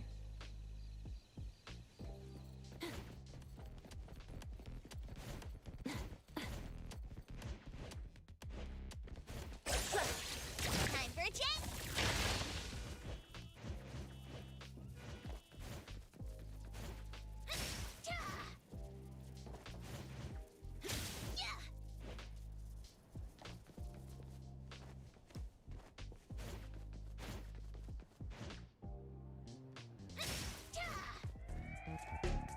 Trust me.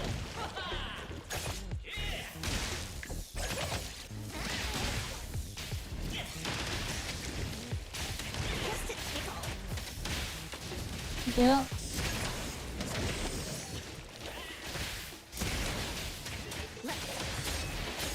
The tide of the world, drawn to its kill.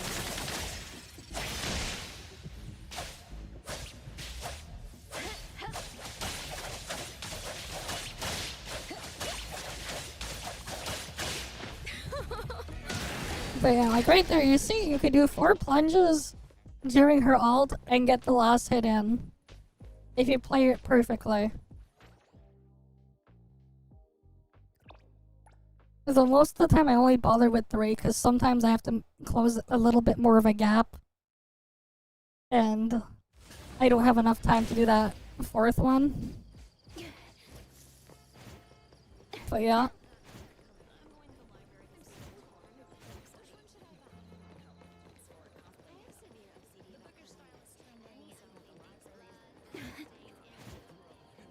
Leave this to me!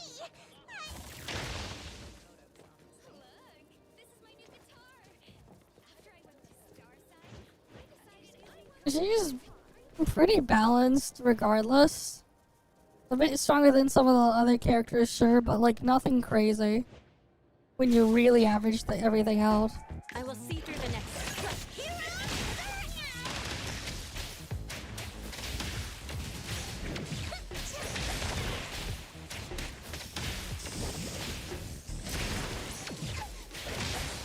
And thus, time flows on.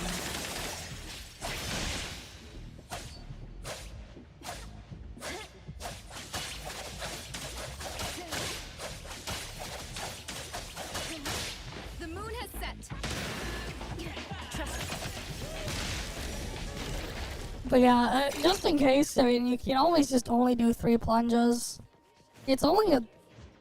You're only losing like, what, 1% damage by doing it that way. Which, I mean, you are losing a tiny bit of damage, but it's not that much in the grand scheme. It's also just a lot easier to do it with 3 plunges instead of 4.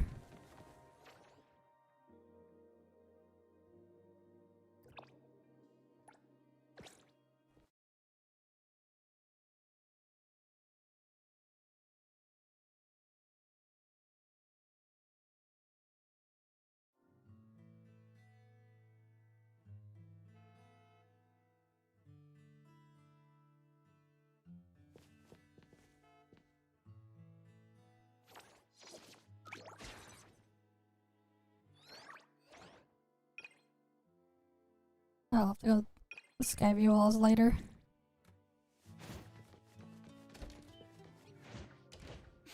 What's that smell? Smells amazing! Oh.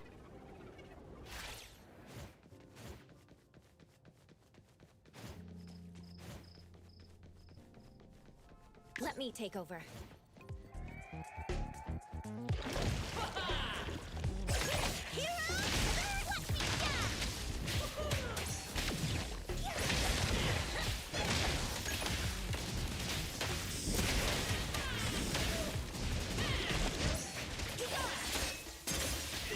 The tide of the world, drawn to its kill. I have.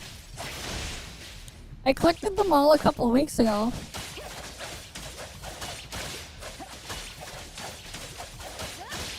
Arriving at this very moment. No, there's no more bop on the map.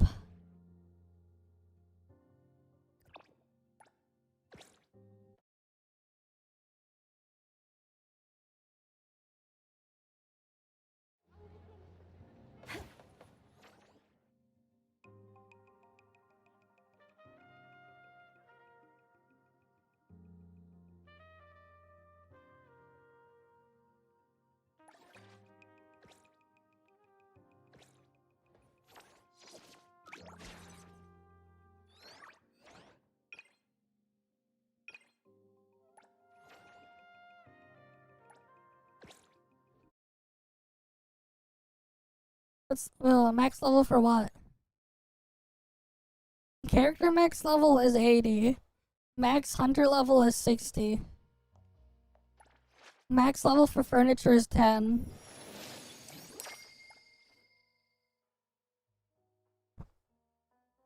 I just been like pretty lazy with the stuff in here that I haven't just been upgrading or doing whatever.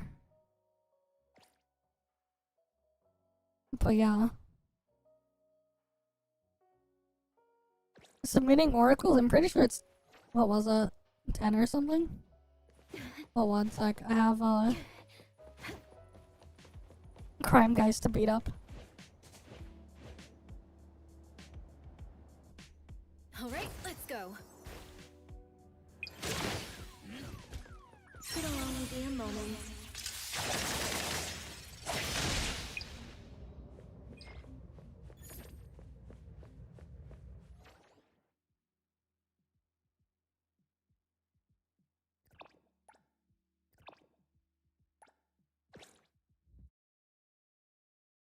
Alright, let's go give it a look.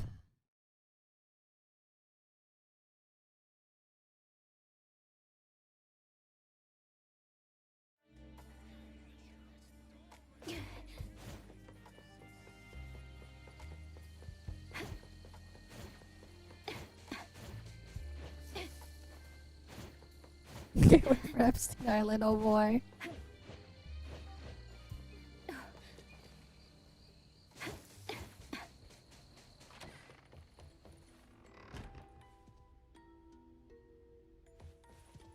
Greetings. Welcome to the witch's house. Your path ahead is shrouded. That wrong one. Greetings. What lost souls? Level 12. There you go. Highest level is 12.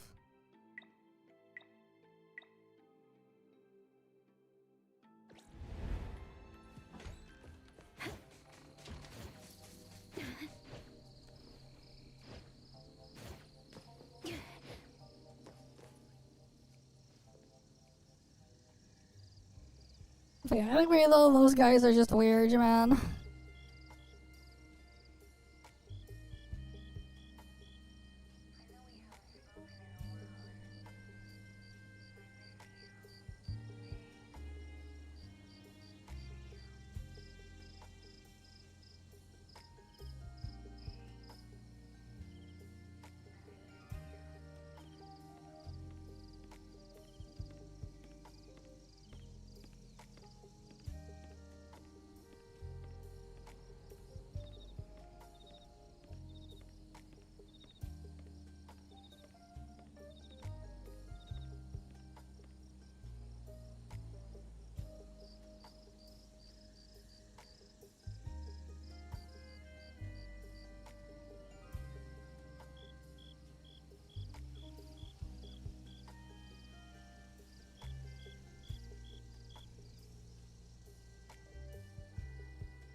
Is this all that's left?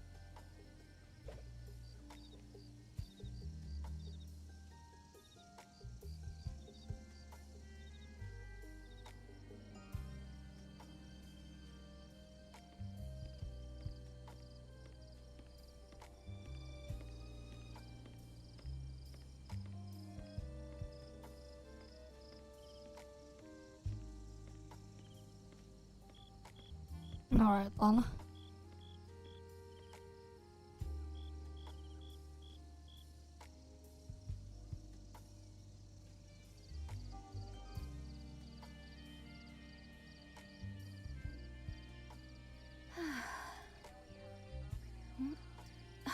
Is this all that's left? That shit's crazy, man. Okay, you guys want to see some funny retard shit here? Here you go. This shit is like kind of bullshit here with this number here. the guy mad. It's like, okay, how many people who are playing games on a PC have something faster than a PS5 Pro? They're saying 5.2%. Here's the funny part. You go on the Steam hardware survey, you sort by graphics card, you look at the percentage of every single owner in every single category here, and you add the numbers up. This is every graphics card that is listed on the Steam hardware survey that is at the level or faster than a PS5 Pro. So like this includes stuff like a 5060 laptop. And you basically end up with 30.85%. You can get like all sorts of exaggerated numbers with this because desktop users around the world is kind of funny because quite literally anything can be a desktop, and there are desktop machines that use laptop graphics. Any eGPU dock is using, for the most part, those are using laptop graphics.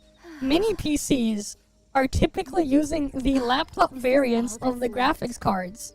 So you can't really just say that. And then there are also people who buy laptops as desktop replacements. Like, you see those freaking crazy ass massive gaming laptops? Who the fuck is buying one of those to use as a laptop? Realistically, those people who are buying those crazy ass massive like laptops that are like super thick, they're buying those to use as a portable desktop. Right? You're not really gonna use one as a laptop like you would use like any other laptop. Because of how they, like how much power they draw and how little battery life they are, it's more like a portable desktop with a built-in UPS.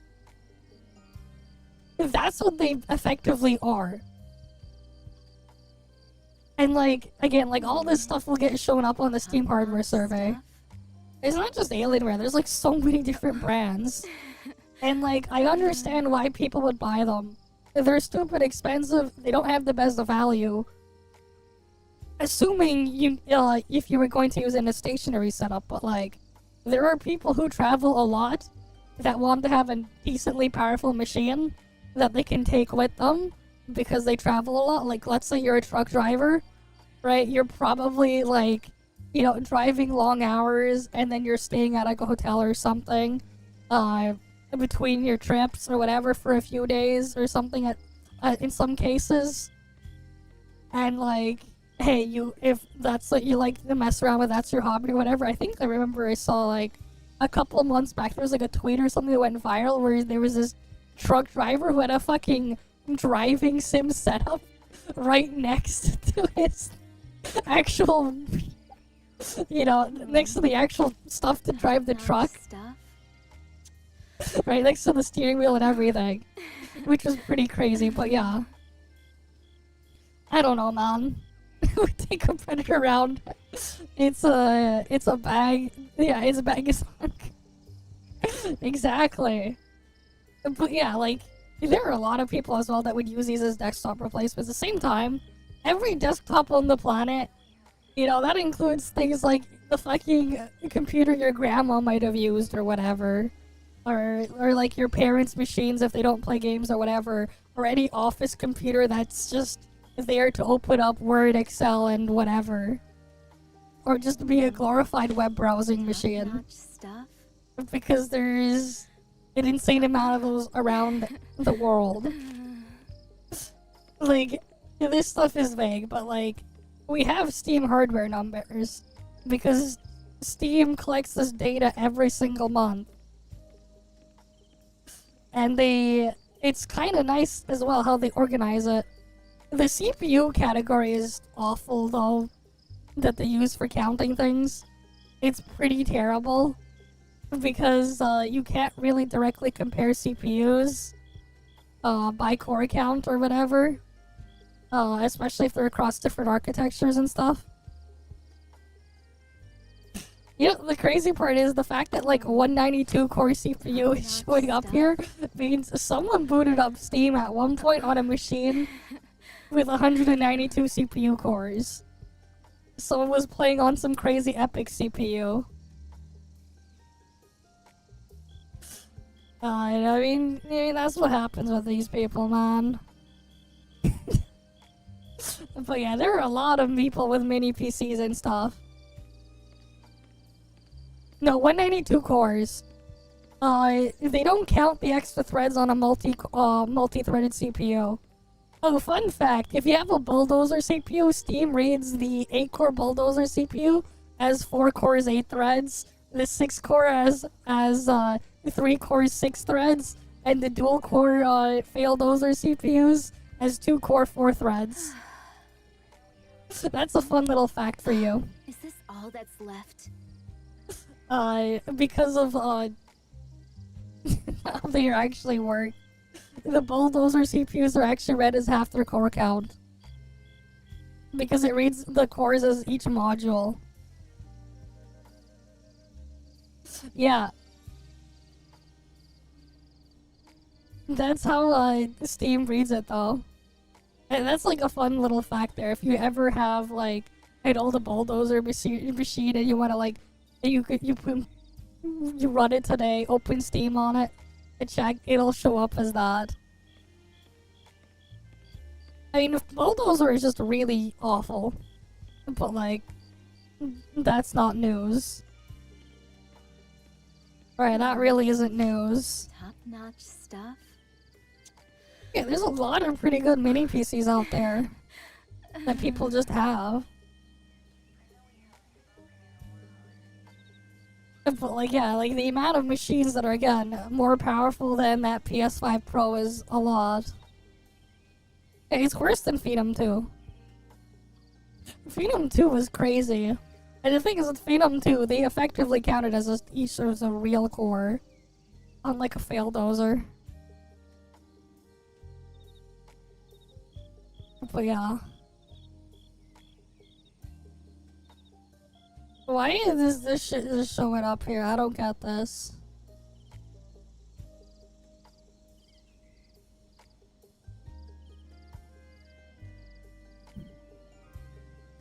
What? They can't have a portal? I mean, like, the freaking gray space portal that shows up in TOF, it looks like that too. I don't get why they're going crazy over this shit. Shit makes no fucking sense, man.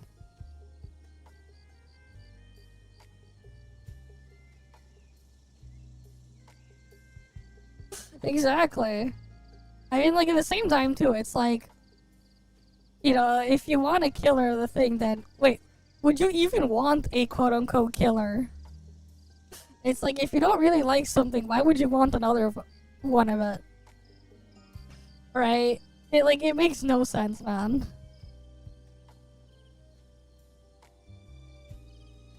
Yes, you can't have portals or whatever. Top-notch stuff?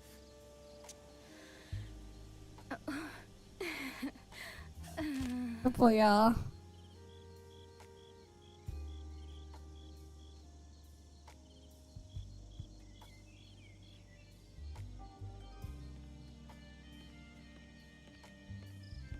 Alright, what's this? New gameplay. Wang Yu? Okay. What even happened with Wang Yu?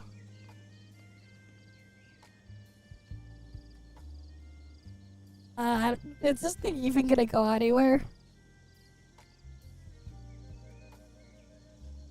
It's been like years since I've seen Wang. It's been like 2 years since I last heard about Wang Yu.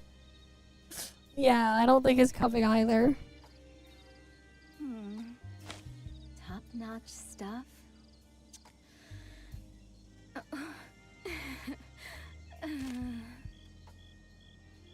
Yeah, I mean, it is what it is, man.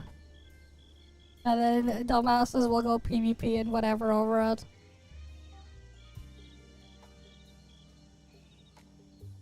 Let's go open Reddit. Let's see what's going on here.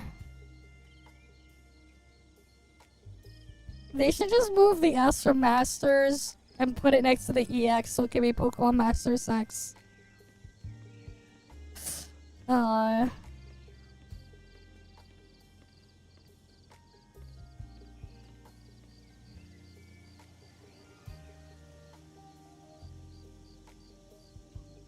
Nothing interesting here. Top-notch stuff.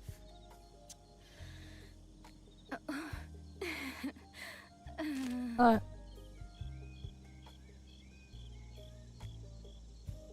Well, let's see NTE Reddit. Anything here? Cockroach was removed in global version of Lacrimosa art. Damn.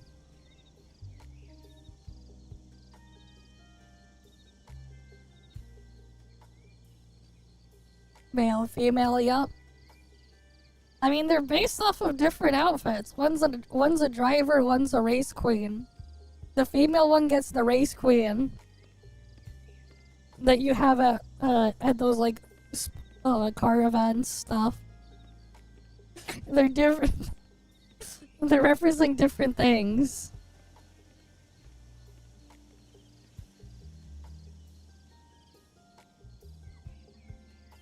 Right. But I guess Gacha Gamer too dumb to figure that out. They're different kind of outfits for different reasons, but both are related to cars. Yes. Right, the female outfit for the collab is a race queen. Male outfit is a driver. Let's say you're at like Formula 1 or whatever. Male outfit is what the driver in the fucking car is gonna be wearing. The female outfit would be the race queen. Again, like they would be like holding the flags and all the other shit. They're not in the car.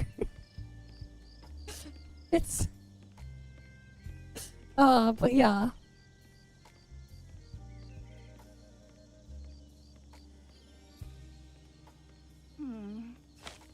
Top-notch stuff.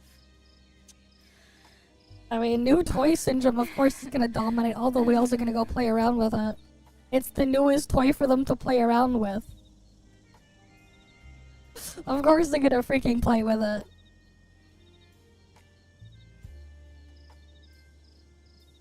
It'd be nice if they did remove it, though. I agree. The random BS stuff there.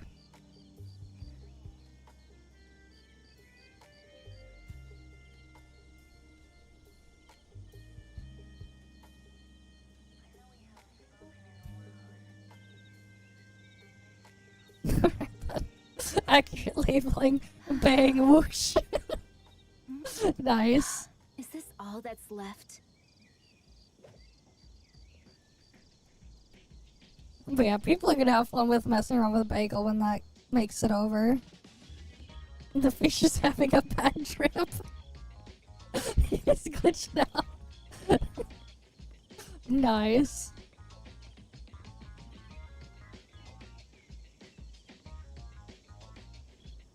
Need more people to crowd together while I fish. Looking forward to future character batters. Yeah, I just summoned them all in there.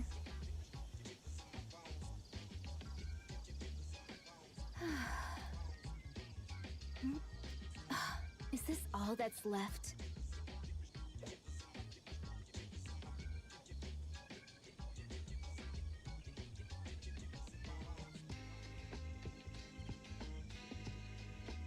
Oh, they want an unpause instead of exit? I mean, you just click continue challenge.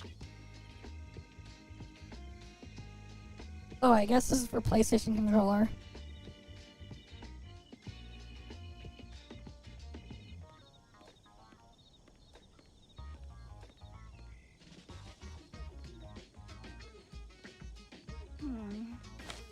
Top-notch stuff. I mean, that bug got patched a while ago. Yeah, let's do some reacts. Anything crazy here we can look at? Damn, Digimon World PS1 is being decompiled too. We got the Zelda Twilight Princess not too long ago, now we have this one. I'm pretty sure I saw news the other day someone was doing it for as well for Pokemon Platinum. That exists as well. Which is crazy.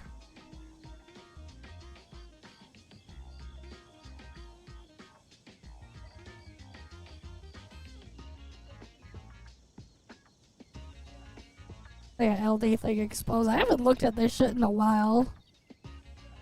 You know, we'll do it like, we'll actually like properly look through a lot of the stuff here on Saturday or something. Top-notch stuff.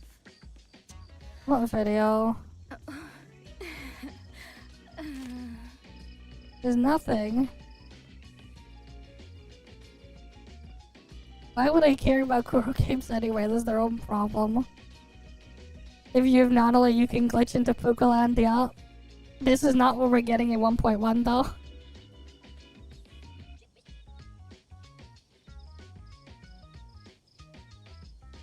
I mean, yeah, she can bug things out with her skill.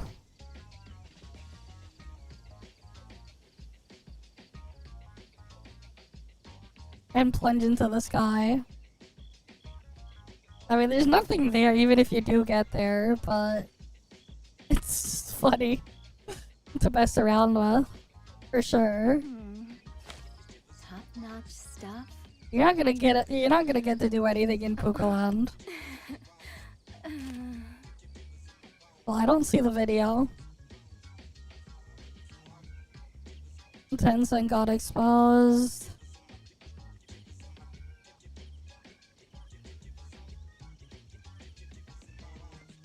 Powered, trademark that. Cool.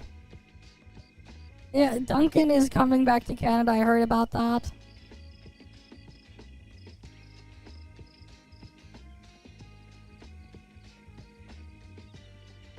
But yeah, Ikamake.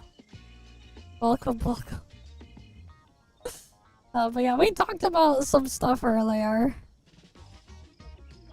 Funny things.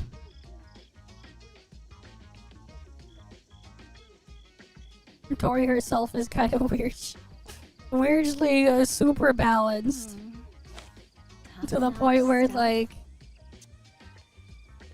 the intended comp for her is not the best way to use her. Yes, they are owned by them. I mean, Tencent is Tencent, man.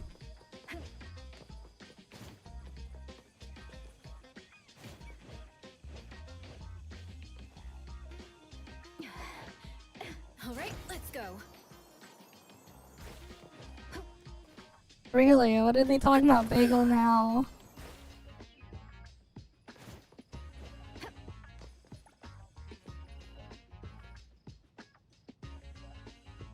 They found a way to post other shit, oh boy. They're gonna have a field day with that.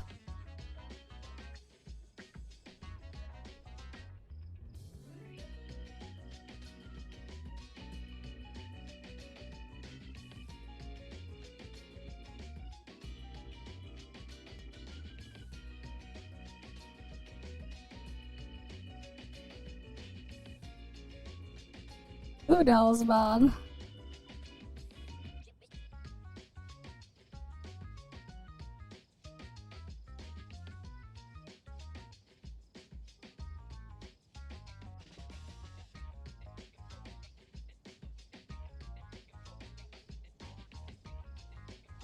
I mean, I'm not surprised.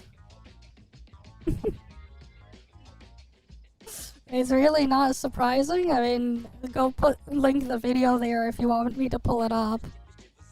But I'm not surprised. It's not that they it's not like they haven't done that before anyways, because they have.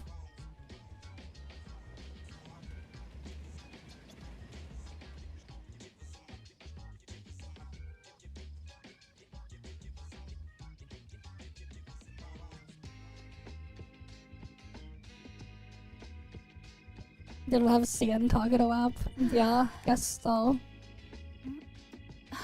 Is this all that's left?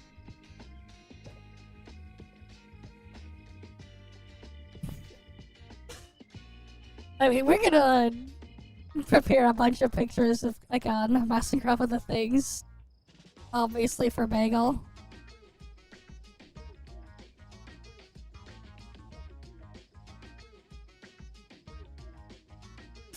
Yeah, aren't we all slowly dealing with the heist?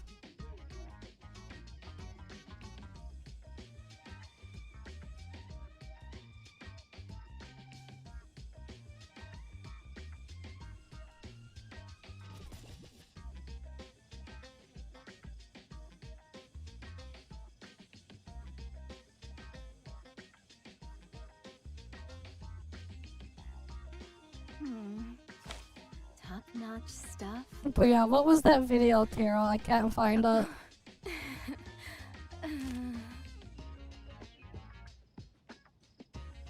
Yep, we can see that there. Oh, there's like NTE reviews. I guess we could put that up while we're here. Why not? We're already here.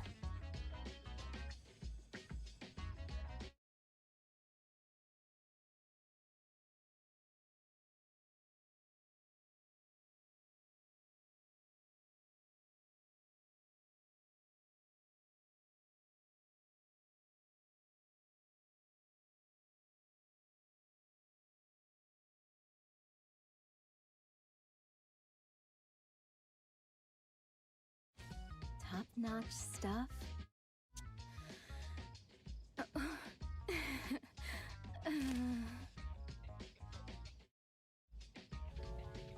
This game has set me up for failure. Okay, wait. It's definitely a new Let me. Okay, so we're 1 week I into pushed the wrong NTE. button. How's the game? As someone who has played 3 of its betas, but Yep. never really went too hard on progression.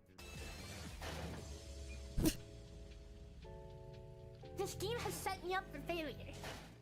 It's definitely a new experience to actually get invested into it. Okay. I wanted to talk about my experience so far. What's fun, what's concerning, and expectations for the future. NTE I still haven't done the two racing mode primary there. streams of macro progression. First is your hunter level, which is your generic account experience that is gained through dailies, one-time objectives, and spending stamina. This functions very similar to other gacha game titles, allowing you to unlock higher level caps for your characters, while also being the primary gate for main quest progression. Your Tycoon level, on the other hand, runs on a completely separate system. This is mainly increased based on your income of fawns, which are rewarded for spending city stamina on side activities such as fishing, restaurant management, and racing, as well as the bi-weekly bank heist activity, and from several one-time sources such as exploration and achievements. Wow, this place looks real. Dude. What? Did they just have it sitting out here and... Yep. Lots of fawns. Sure. Just take them. City stamina functions on a weekly refresh, granting a static 1000 phones per 1 stamina used, regardless of what content you participate in. I appreciate that this is just a static weekly refresh. You can binge these side activities in one sitting if you wish, or ignore it for several days and not feel like you're missing out on progression. While the city stamina system makes it seem like the progression is mostly time-gated, there's enough one-time sources throughout the world that players who go hard enough can get to over level 20 in the first week as FTP.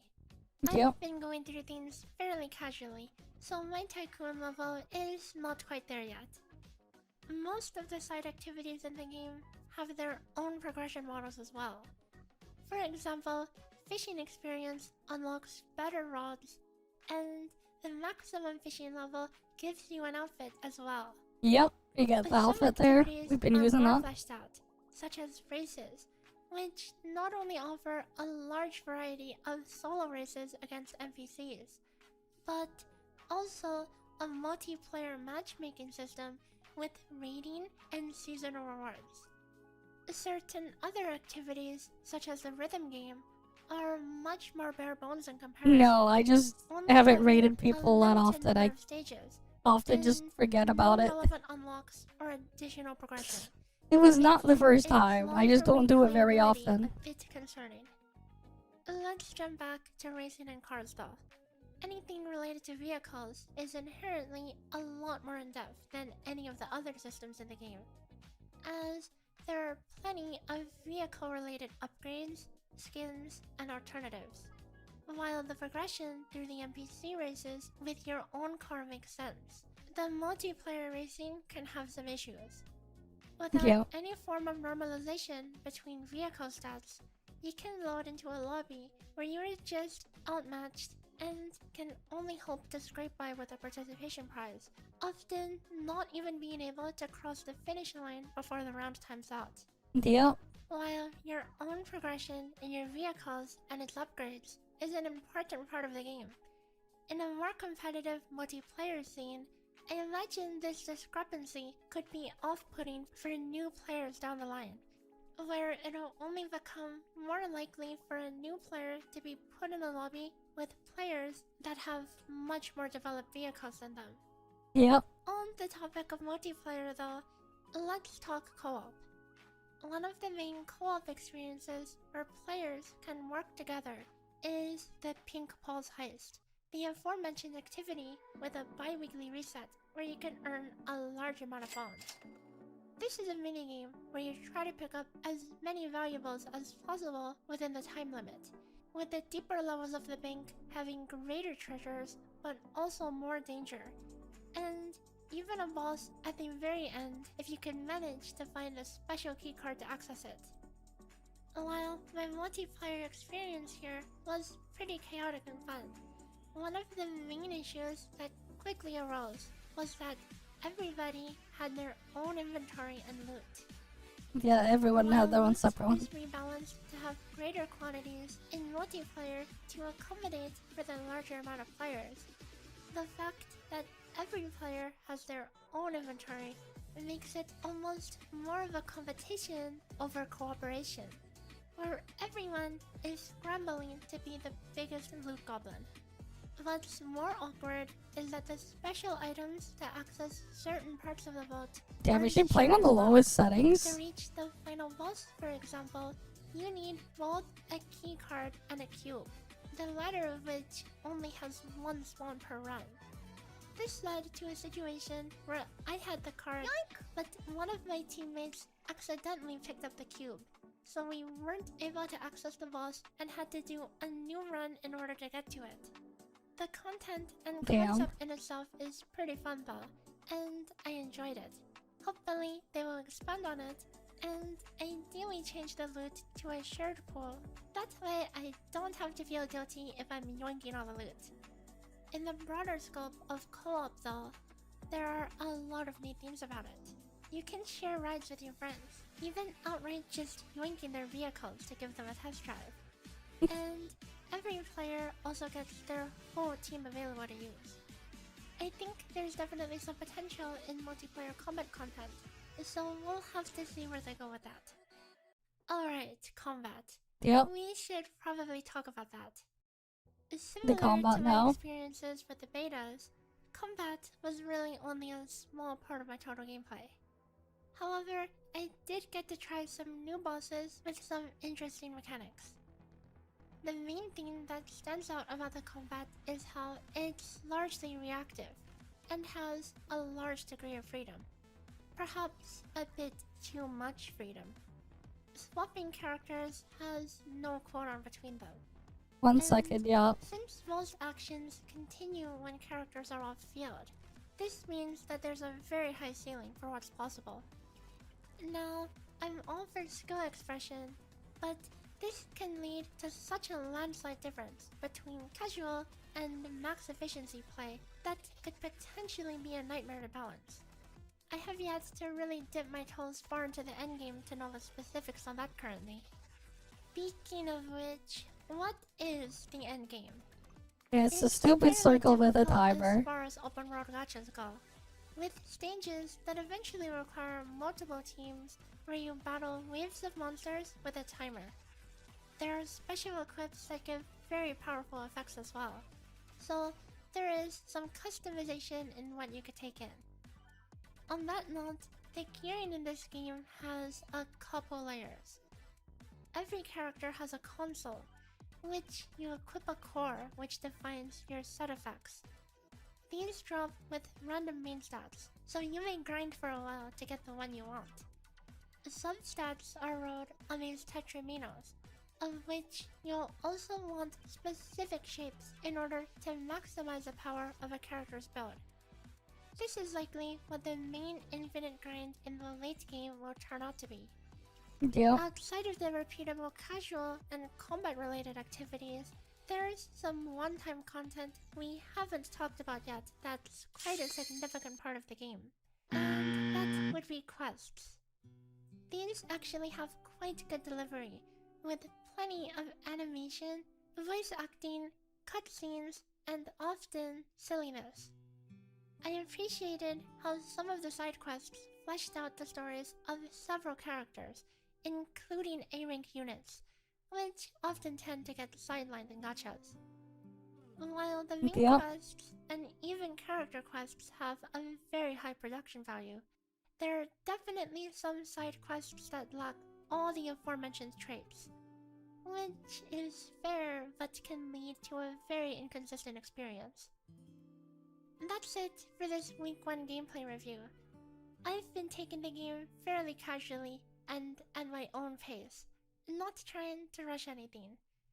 Normally, I want to just speedrun and skip a majority of story quests and only focus on combat, but I've been having a surprising amount of fun doing everything but that. So, what are your thoughts? Surely I'm not the only one who is approaching the game like this, right? But yeah, there's that stuff there. Real endgame is getting me level 10 without swiping for gifts. I'll get a bit level 10 soon. During next patch at some point. But yeah.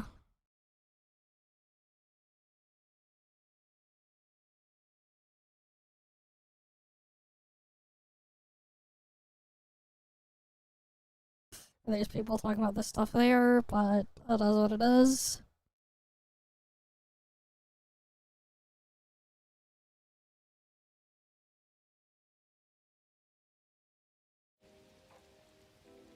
Okay. She loves quick swap now, I say.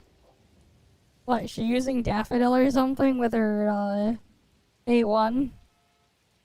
So she can, like, just keep swapping?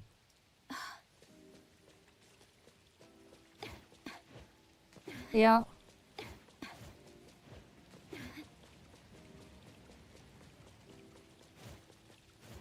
But yeah, I'm probably gonna, like, make a script to make a proper video on what I'm talking about with Calx on Hattori. Because it's kind of funny. After I actually went and did the Calx, it's just really funny how she technically does less DPS when you play her in the intended way. It's kind of funny.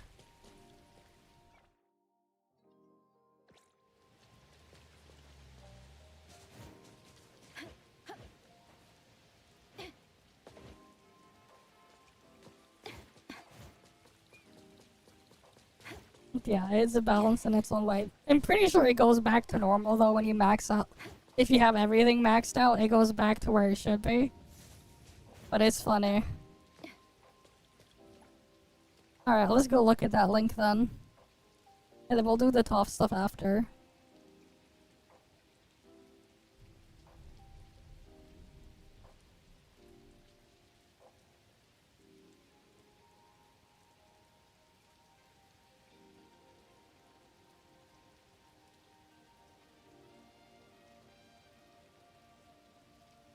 Oh, it was this one, the Tencent Exposed.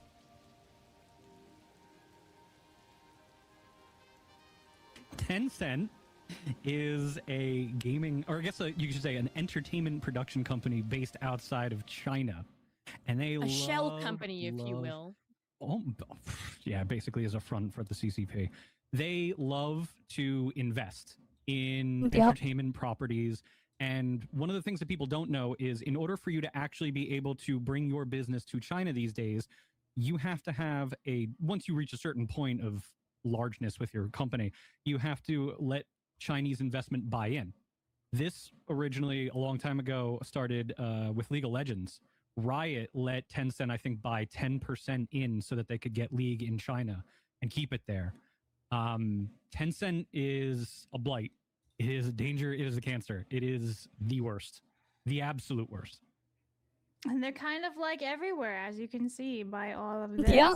Yes. It's a really, really, really Yeah, big major company thing that to has stress their here hand is that everywhere. Tencent has its pockets in a majority of the video game industry in some way, shape, or form. A majority of the game companies that you go to play their games, they either own some shares or they have control of that company or they have some kind of ownership. They are all over the industry. Yeah. All right, now the reason I'm asking you guys this is because I want you guys all to clarify what Tencent was. Now, here's another question for you guys. Do you guys know who Connor Blue Drake 42 Hill is by chance? I'm aware of him now because of the scenario that has come up, but I did not hear of him before that. No, I actually have heard of him before. I've seen him floating around. Now, he's a founder of RevoltGPT.dev and Operation Harsh Doorstep, Master of Science in Data and Machine Learning. And the reason why I'm bringing him up is because he posted this thing on his YouTube a couple of days ago that I saw. Now, I'm going to zoom in because, like, fuck, that's so freaking small. All right. So he says, now, again, take this with a grain of salt because this is all what he's saying, right? Like, I want to see evidence here and everything. So just understand that first. So he says, so Tencent offered me a sponsorship recently, which I turned down.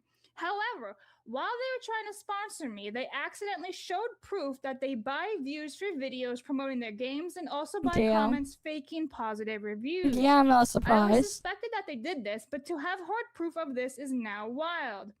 They also constantly try to bribe me to remove any mention that they were paying for me to promote Tencent because they wanted the video to appear organic, which is obviously illegal. Yeah. And I'll get into why that's illegal in a second. The company that originally reached out never even told me that the contract was for Tencent, but I found out when they kept telling me to change everything in the video to talk about how great Tencent is, so that's when I started digging. Tencent is using shell companies registered in America to pose as an American company, but you only get paid if you say good things about Tencent, but you're not allowed to say that you're being paid to say good things about Tencent. And then he says, kind of a little clickbaity thing, says, like this post if you think I should do a video about it. Hopefully, I mean, this is not The reason surprising. he wants people to say, like, he wants a lot of people to comment, or else he's not going to waste his time making this big video. He says, by the way, other things I've been highly suspicious of is them buying Steam reviews and buying Steam DB player numbers. After this, Yeah, I'm not now almost surprised. certain that they do that too. I'm very interested in talking to anyone who has had similar experiences or has evidence of this. I know they're paying off a huge number of other creators because I saw the list of people that they are paying. Reach out to me if you do. Now, that image that he had posted was essentially evidence. Now, again, this is a screenshot. It could have been doctored, you know. Yep. That's the thing. It's not apparently. It is a thing.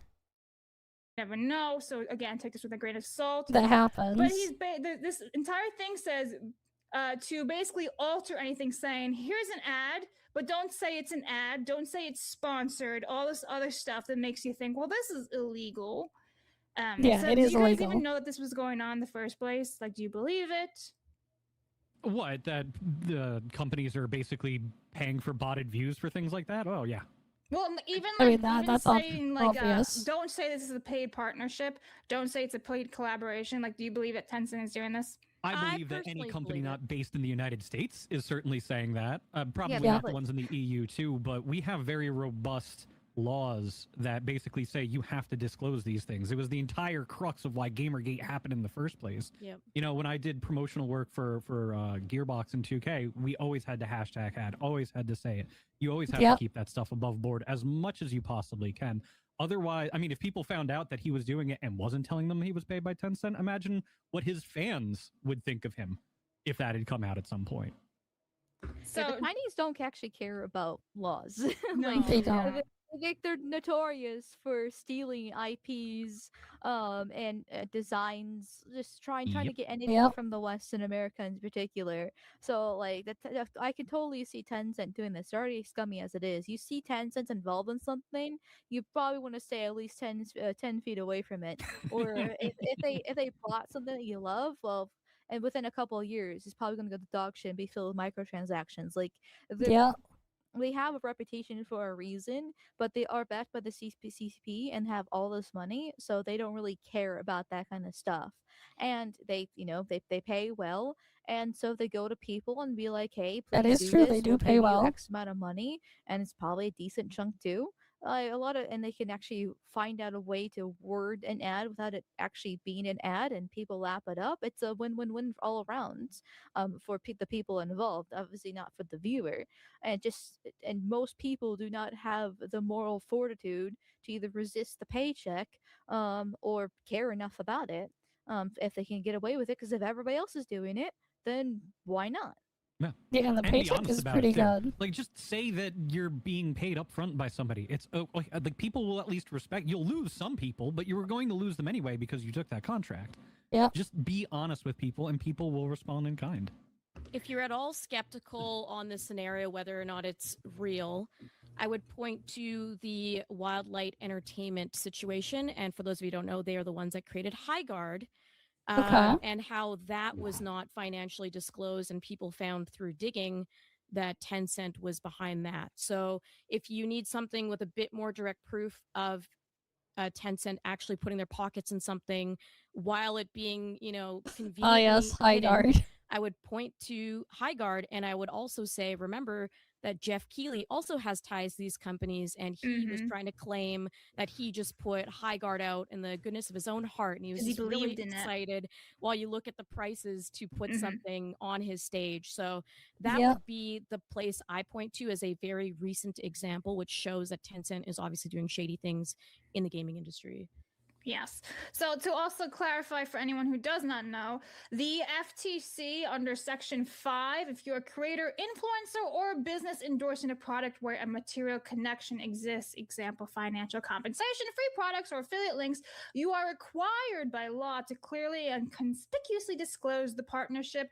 Also, it is in Google's terms of service as well, just an FYI. So again, like YouTubers have to state that they are in a paid partnership. It's also on Twitch, just terms of service too. Which again is what Tencent is asking you to do. So this is why I'm bringing it up. Also because I did see that Nasmer, who I do like, right? I do respect Nasmer, but he was also saying that YouTubers won't bring this to the attention, that this should be another stop killing games movement. So here I am bringing it to you guys saying, look what the fuck Tencent's doing. So take that, Nasmer, put it in your pipe and smoke it. I'm just saying. So yeah. The end with that. I do hope that this guy Blue Drake, who I've seen stuff from him, I really do hope that he actually makes this video and does the whole receipts thing, because I would very much it'd be cool to see the receipts. But again, if he apparently wants people to go and comment saying, I want to see proof. So if he gets, I think he was asking for 3,000 people saying, I'm interested, please reveal the receipts for him to make the video, because apparently it takes a very, very long time and it's risky to make or whatever. So go check out his YouTube and his Twitter. This is him, Connor Hill, creating. Yeah, nothing will be done with it. And go tell him that you want to see the receipts of Tencent being a big fat piece of shit. Thank you. It is very significant that this is spoken about, because this affects the entire industry and the way that games move in the industry based on what they deem as successful. So if a company like Tencent is coming in and trying to artificially raise certain parts of the industry, there's a complete agenda there. This affects the entire industry. So thank you, Nasmer, for bringing it to my attention. I saw it through his tweet initially as well. So I just want to give him a shout out there. But yeah, I agree. This is a huge deal. Like, this can't just disappear in a day. This needs to be spoken about. There needs to be more research done on how far this rabbit hole goes, how many companies are doing this. Obviously, it doesn't start and end with Tencent, but it's important that they're held accountable for doing this. And yeah, I mean, they have their hands in things like Ubisoft as well, for example. So how would this impact a future Ubisoft game and how it's received? And then you have all these campaigns telling us that we're wrong for criticizing Ubisoft, and like, hey, look, see, this creator thought that it was really good, this game, and it's like, well, is Tencent just telling you that you have to say it? This is a huge ethics issue. Hey, hit that thumbs up button and watch this video. But it's also right just not surprising.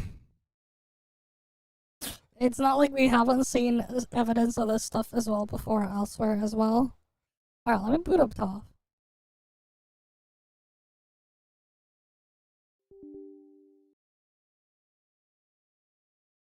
Alright, I've barely touched the 6.0 stuff. That's just how they work, exactly. And they're so massive, and they're all over the place, and they have all this stuff going on that literally nothing's gonna happen. like nothing.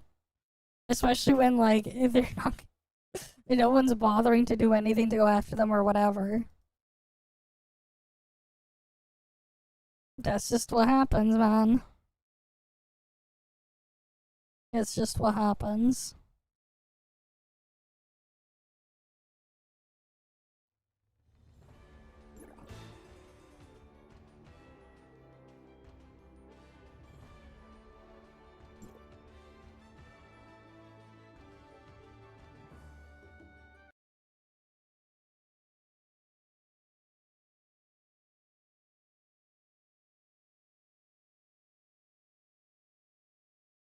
Alright. Let's get Tough booted up.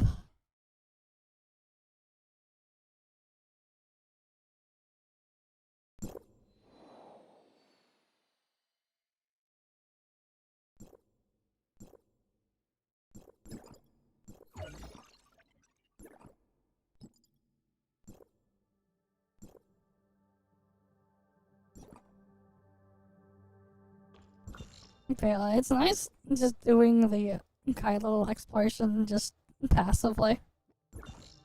Getting it finished the passive way. Slowly. Because I can't be bothered to do it manually. It is nice.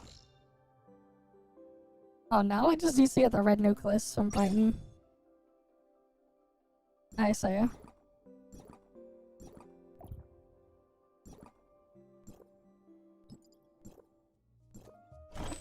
Knife user? Okay.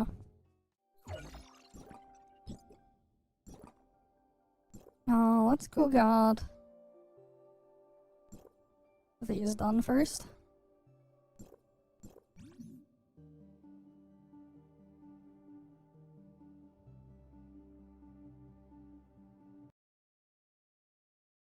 These aren't scaled around us having all the new stats or whatever. The new equipment from Lockhart, right? Because like I quite literally have not sorted any of that stuff.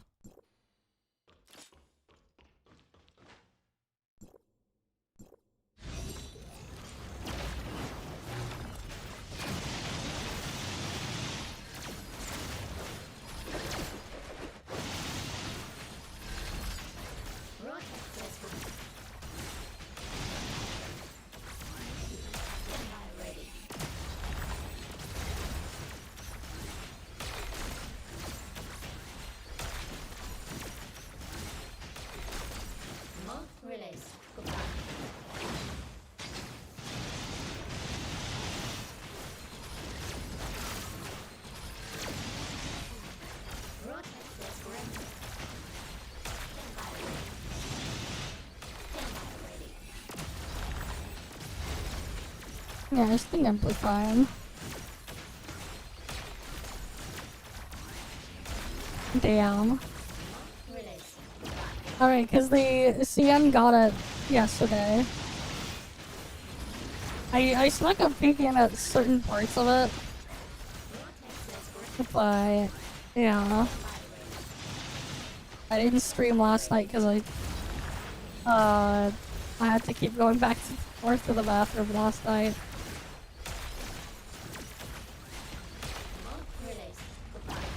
But I saw parts of it and it was looking at things in there.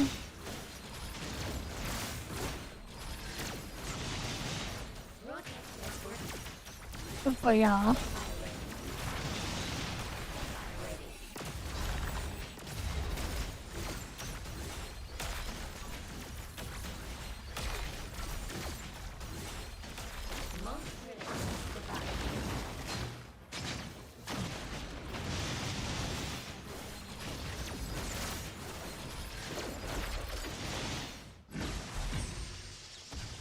That shit's super tanky.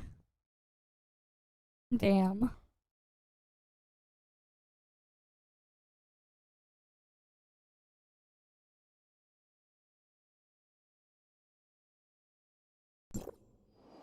Yeah, I'm not surprised, man. He was streaming for 20 fucking hours. That's insane.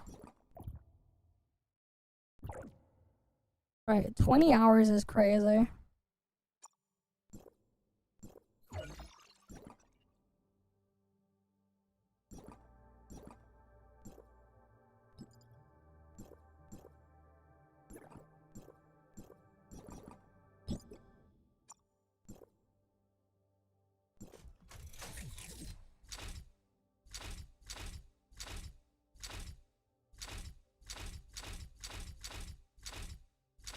Do you think we'll get more levels here, or I think I'll just put it here. I doubt they're gonna give us more levels after this thing for a while. Because of how slow it is to, like, put the shit in here and get things anyways.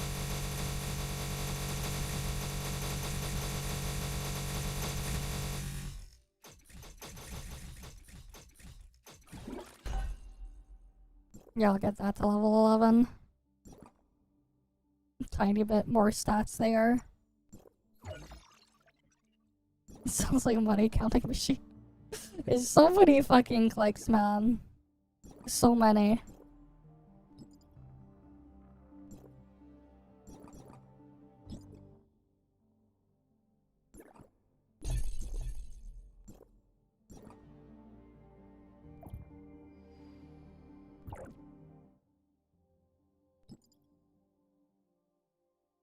Do I still have, like, the super old food stuff?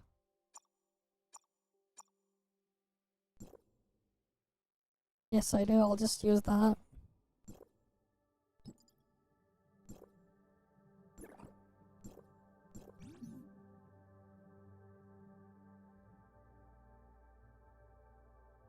Fair enough, man.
Yep. Almost got it.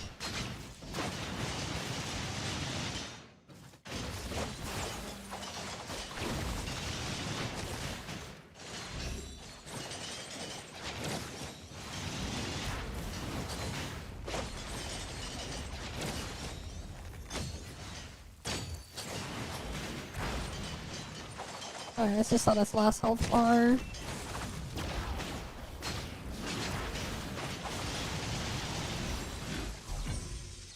I don't think I can even do Fizz and Volt. I barely cleared Frost and Flame. I don't even think I can do Fizz and Volt.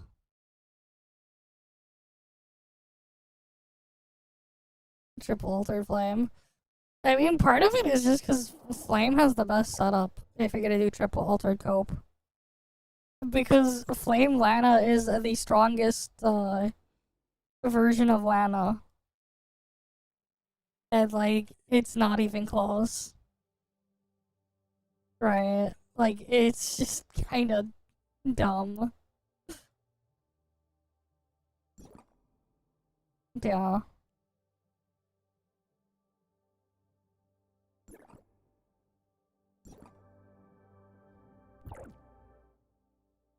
And then traits are traits. They're not really balanced the same way as some of the other things. Like what you get with like the fizz setup and stuff. And this stuff there.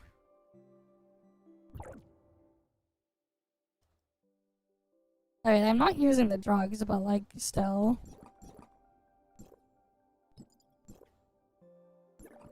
I doubt that it's gonna make enough of a difference.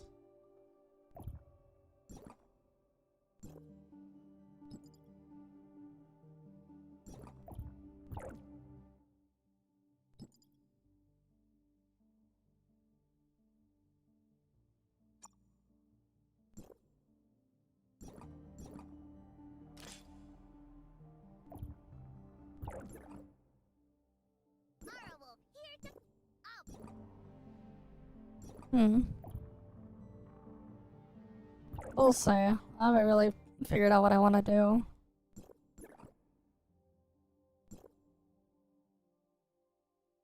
We still keep up with this stuff over here, though. What was I wanted to check? For the setup there? Oh yeah, I guess I'll put on the drugs. Tiny bit of extra stats there, tiny bit of extra stats there. A little bit of extra stats here. There's no point in putting piercing shot because there's nothing to shatter. So we can ignore that.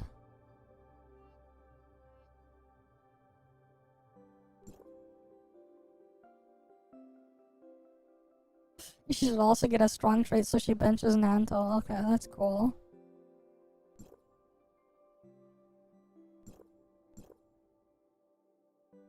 Yeah, I know I can use the Kylo food for 2% more attack, but realistically, it's such a tiny increase. It's like, it's less than a 1% damage increase. The actual base attack is more impactful than the attack percent, if anything. Attack percent is so bloated that, like, the base attack increase is more impactful. The 500 attack from that than the extra 2%.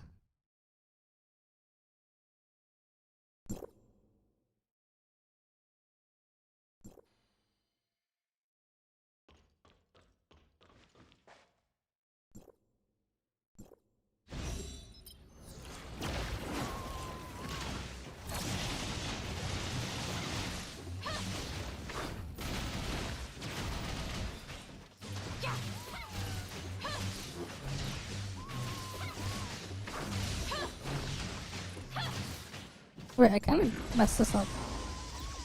I'm supposed to start and then switch off my weapon.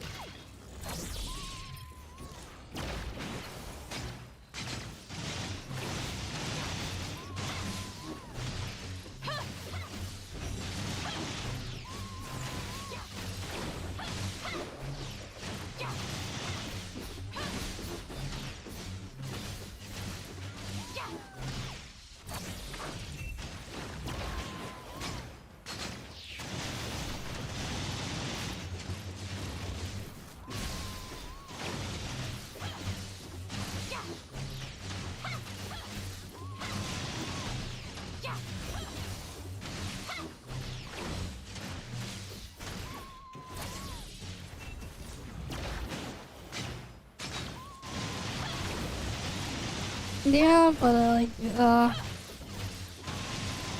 You know what? Maybe I can clear this. Just barely.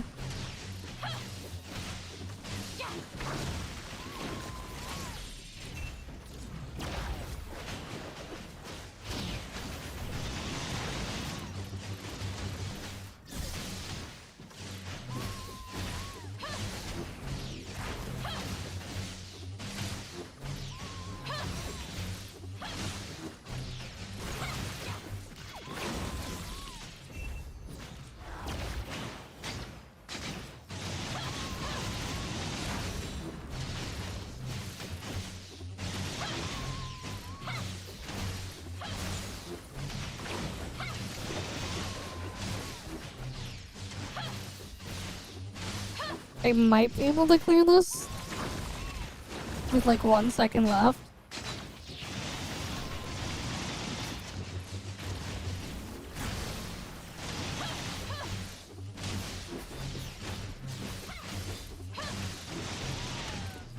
But like this is super tight.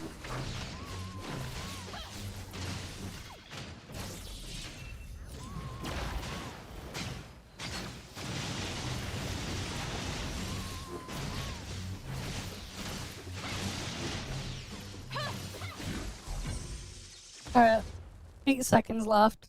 It clears the clear though. At least it works. Right, if it works, it works. So we take that.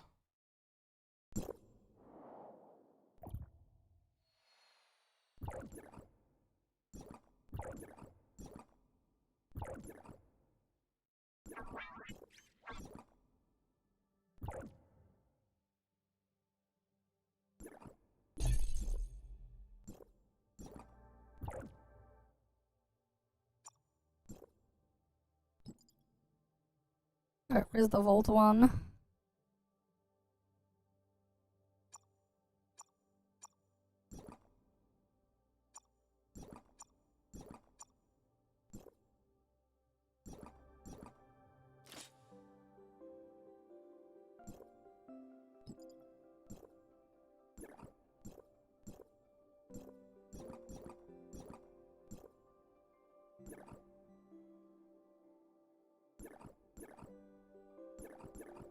Oh, because the racing thing. Yeah. Probably not. I don't know, man. I don't really know what I even want to do. Who knows, man? I have like 200 plus pulls. Or how much pulls do I have?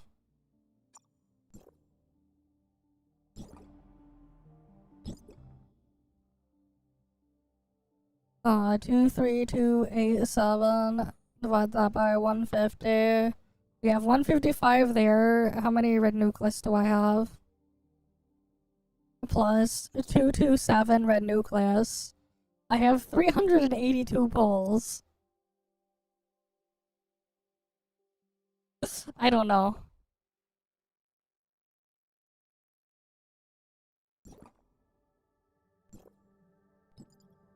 One of the things that's just scuffed though is like, I guess she's fine, like the new character there because trait, but like Emperor has trait. So we're not as hurt by that.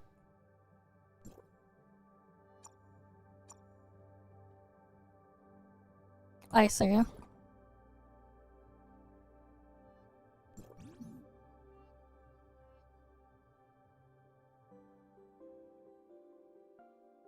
Right, like it's not like I'm like super crazy into like just grabbing everything as quickly or whatever as possible.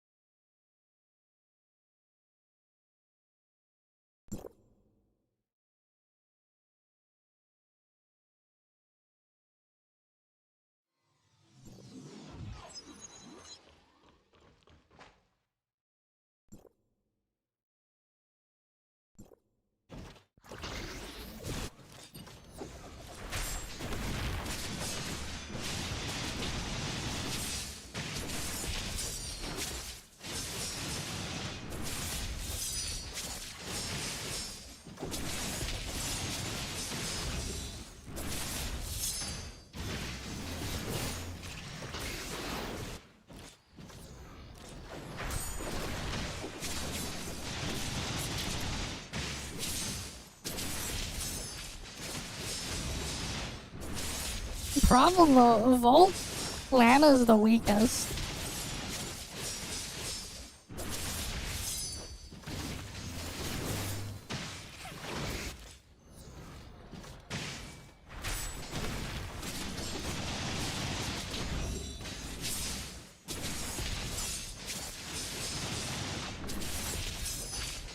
It's Volt Lana is so bad, man.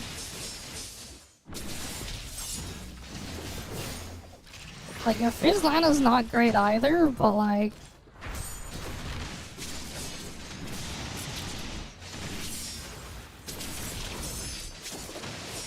Yeah, this is not gonna clear.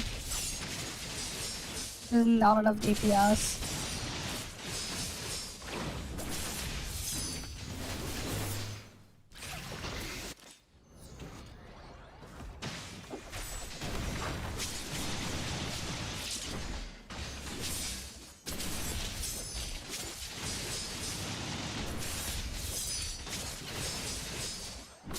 No, Harmophius with the thing is going to be an improvement over this setup.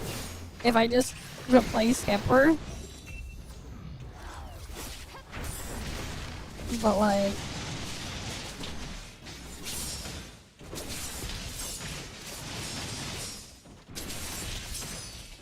The thing I would replace is Hipper in this.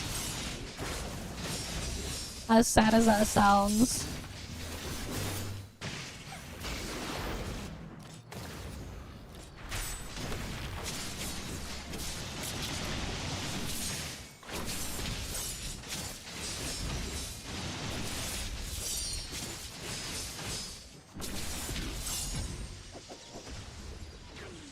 I mean, I could use my my Volt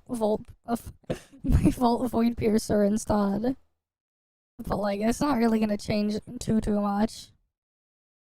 I don't think.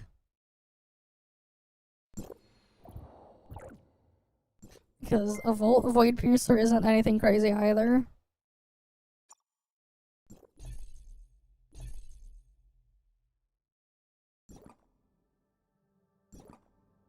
Oh, right. Whose trait was I using again?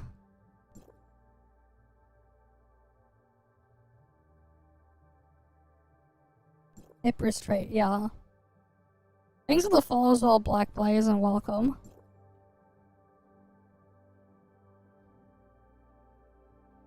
Right, it was Hipper's trait? Yeah, I get 11% volt damage and then 11% final damage. Like, Morpheus will be like a big jump over Hipper, but like, yeah. Morpheus has her trait, right? If I remember correctly.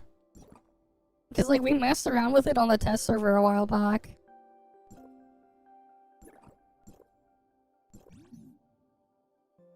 Yeah, no, like if I had if I had Morpheus, that would clear.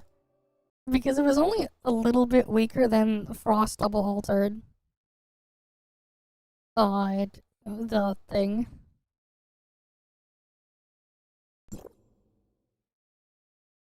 Yeah, that's a much better trait, though.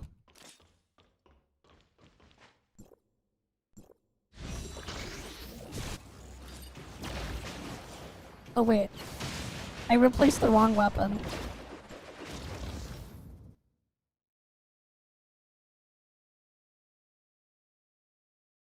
Really? We'll see what the Duet Night Abyss brings. When does the Duet Night Abyss update drop? We'll go look at it, we'll see what happens, and then... I don't know. Yeah, it's a very big jump.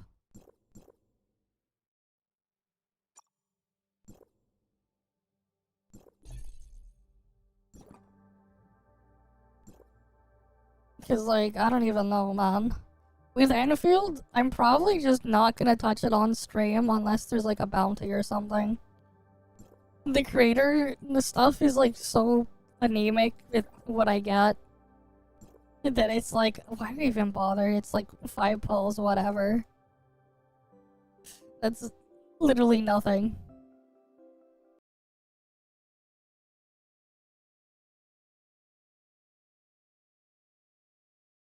But yeah, we'll see what, like, Duet Night Abyss has. But like, I don't know.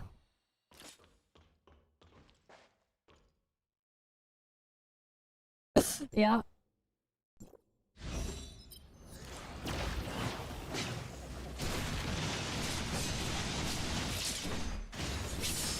Like, it's just not worth the effort, man.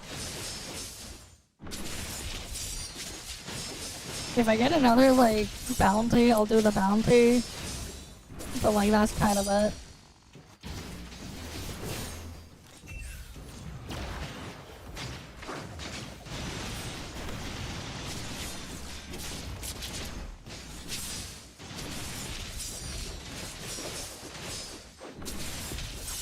I mean, understandable, man. I don't know how you keep up with so many games. I could barely do it myself.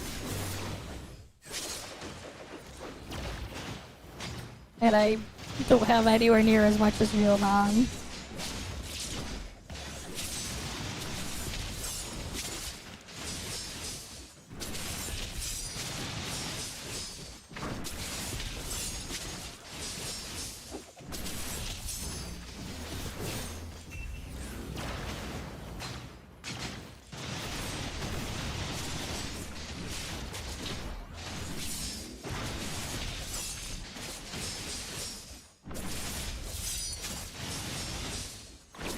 I mean, for me, it's just like, especially when like a lot of these things are just chore simulators too, I would much rather be doing something else with my time.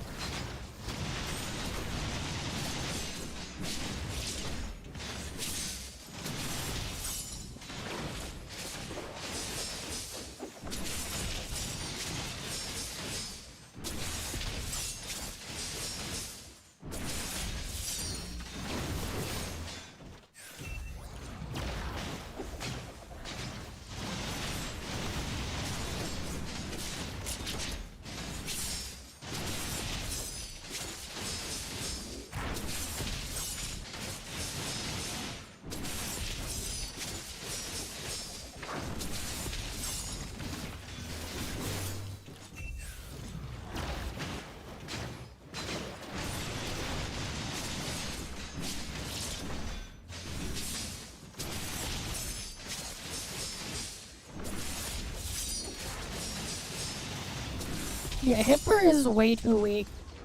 Not enough. Hipper is too weak.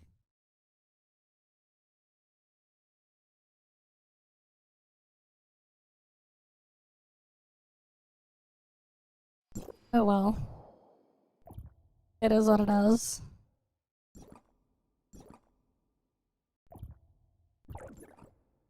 Right, and like, eating the other food buff is not really gonna help all that much in practice.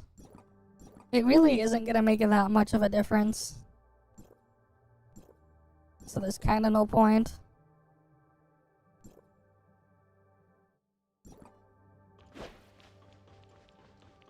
It's quite fast on the thing to knock out your chores. I mean, yeah.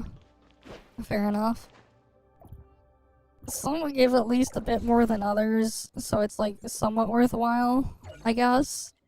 But a lot of them is just like, it's really not worth it. The time commitment and everything, it's not even worth the effort. You're better off like putting the time elsewhere, and then like, in some cases, doing that and then swiping is more efficient for your time. As terrible as that sounds. Because of just how much of a slog it is and how time consuming it is and everything. Versus how little you get. It could end up being that way. Which is just sad. But yeah.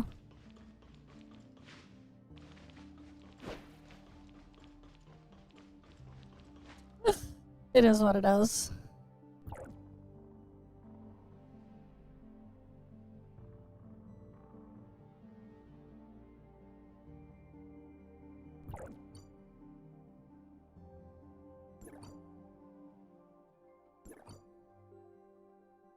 Yeah, I'm like extremely skeptical on what goes on with that too, and like, it's just like, yeah, if like when you think about just what comes up next after the fact, It's just like, do I really want to deal with the thing again, too? And it just makes the thing just sound worse and worse every single time, over time. Every time, all the time, whatever.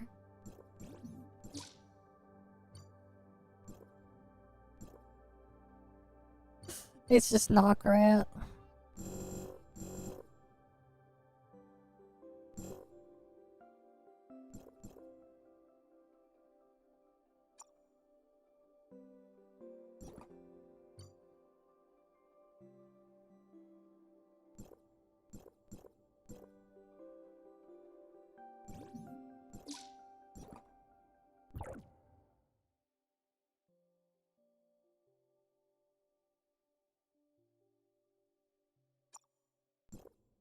I don't even get the point of farming world bosses for accessories. With like a multiverse hunt, it gives me so many accessory shards easy. I'm missing only these two, but like I can quite literally get the new accessory right now. And then there's the other thing there too.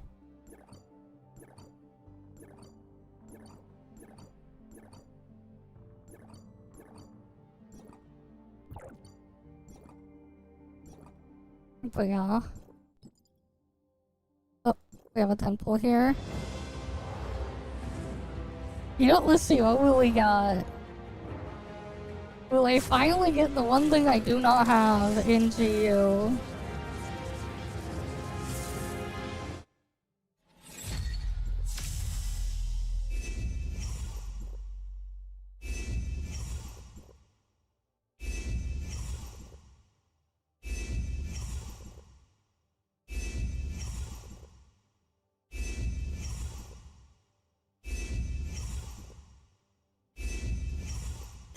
Yeah, I could do that too.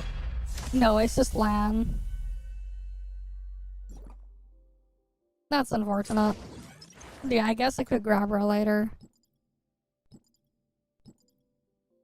But yeah, like, I technically could pull for her right now. I have the resources. Like, I can. I don't know.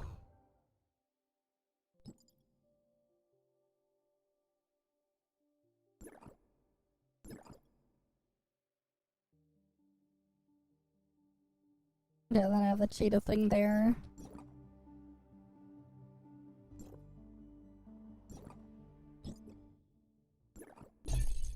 Then now plus Ocerata 15 blocks, you'll have every standard including Entoria. Until and including, yeah.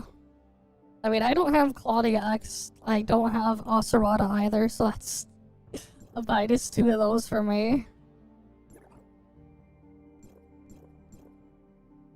But like, yeah.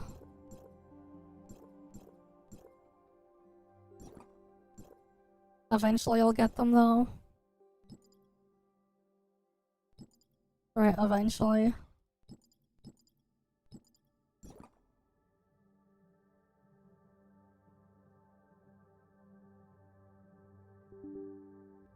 Let me get my ult log done.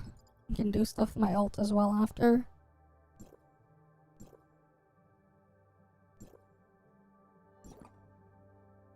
Yeah, I managed to get all that stuff done. I got Origin of War done up to level 14 right now. I'm not gonna clear for stage 14. There's some you wish you started earlier. I mean, for me, with like how a lot of them are, it's like I don't even want to bother thinking about them or touch them until they get like they go EOS and get the Mega Man X dive treatment. Because it's just too much. I'd rather not.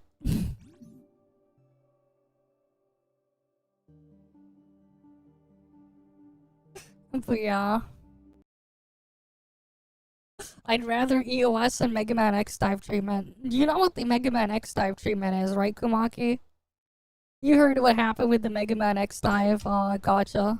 It went end of service, so they instead just sold the entire thing with all its content for like 30 bucks that you could just buy. And this stuff got rebalanced because, yeah. a lot of the stuff don't exist anymore because they got rid of the live service part. It is the best version of Mega Man X Dive because of it. A lot of the things that got reworked and changed because of all that stuff that went down. It is the best version of that and the best way to play it. Way better than what the people who actually played it as a live service experienced. But like, you know, at the same time, yeah.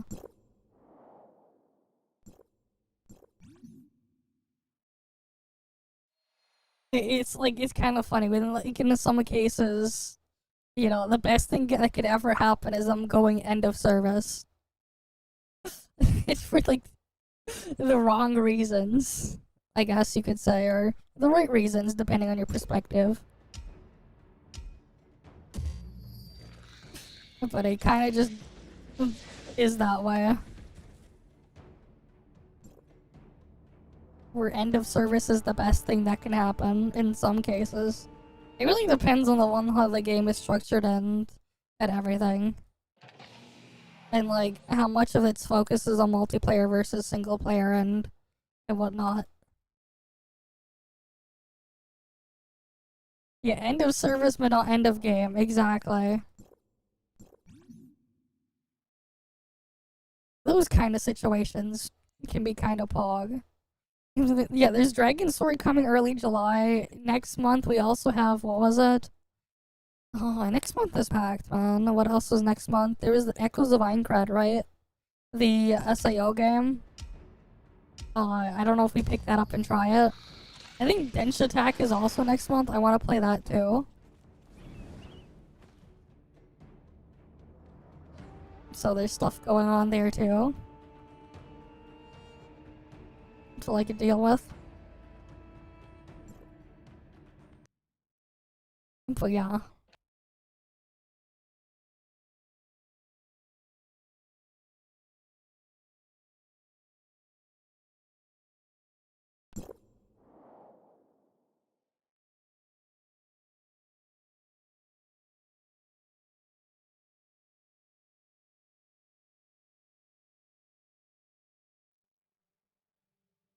I'll go through another one here.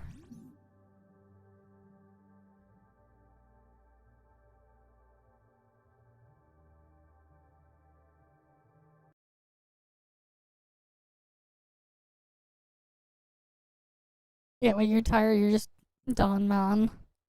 It do be that way too.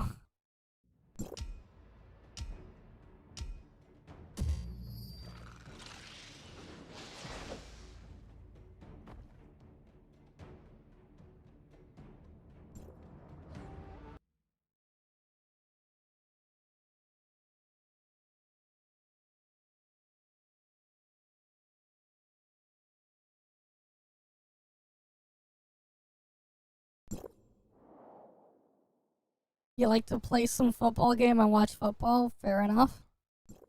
If that's what you're into, that's what you're into, right? But no, that football game, it needs more, man. You need to get cars smashing into each other and blowing up. Right, you could make a game out of that, right? I think it was called Rocket League.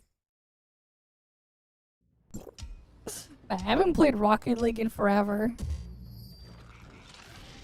Football, your foot oval. Ah, yes.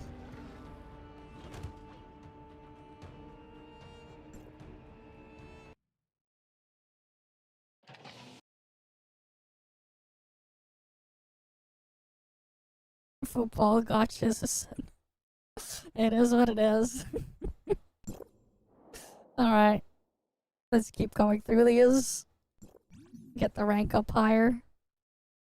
Gotta slowly go through and get all the way up the ranks there for the pet battle mode thing. I'm technically missing 4 mounts. 4 color schemes. I have all the exclusive ones for winning the thing, but I'm missing 4 of the regular color schemes because RNG has not given them to me.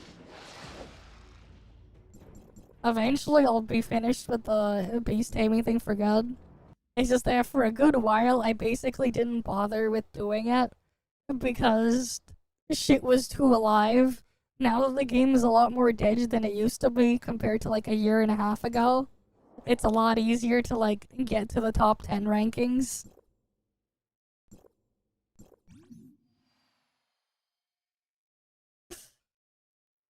But yeah. There were also a couple months I forgot to buy the freaking RNG box.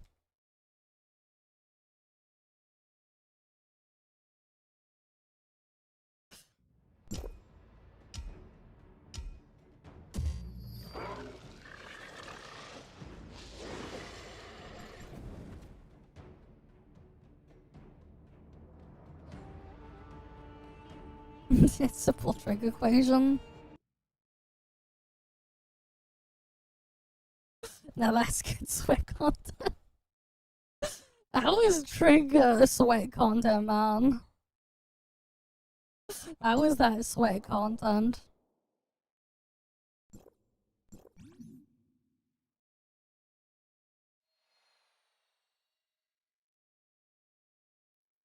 Right, reverse engineering damage calcs in a game is more of a sweat content. Trying to reverse engineer damage calcs.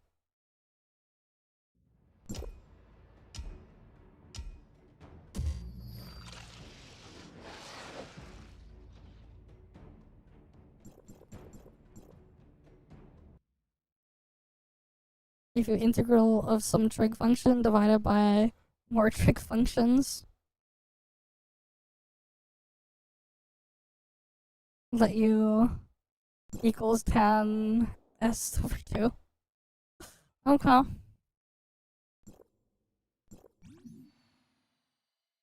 Well, eventually though, I will have like some sort of a full damage calc for NTE probably. I'm still messing around to figure out like and test around with the scaling of certain Esper cycles and everything to get things fully in order. But yeah.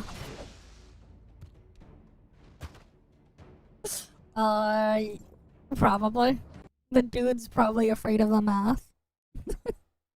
He can't do it himself anyways. The only thing he can do with a that starts with an M and ends with an H is math, probably. he won't do math, he'll do math.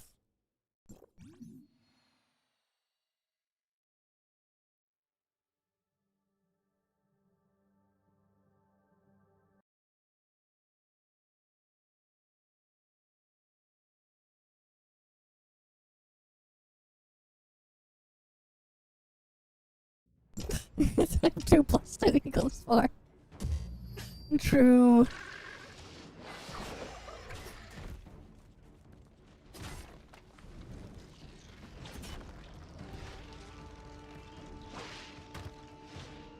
That's what you attacked Maggie. She was stealing the good stuff. Damn. That's crazy.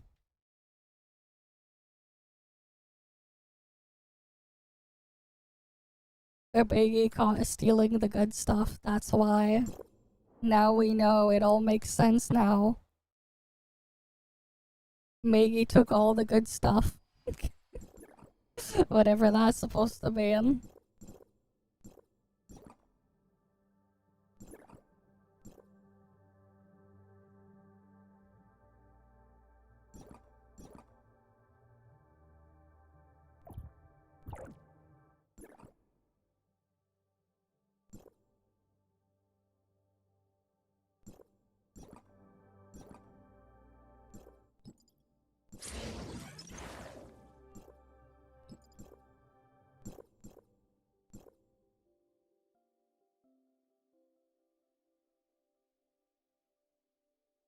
Alright, let's do the dailies. At least Lockhart dailies are fast.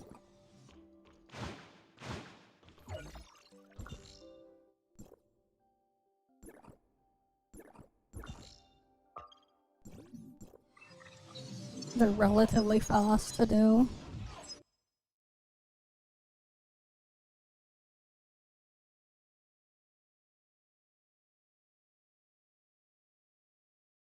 They're relatively quick.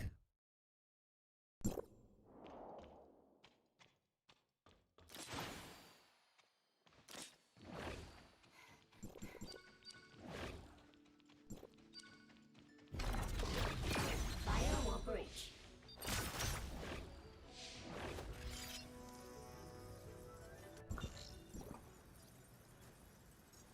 No, I just need to kill this shit over here.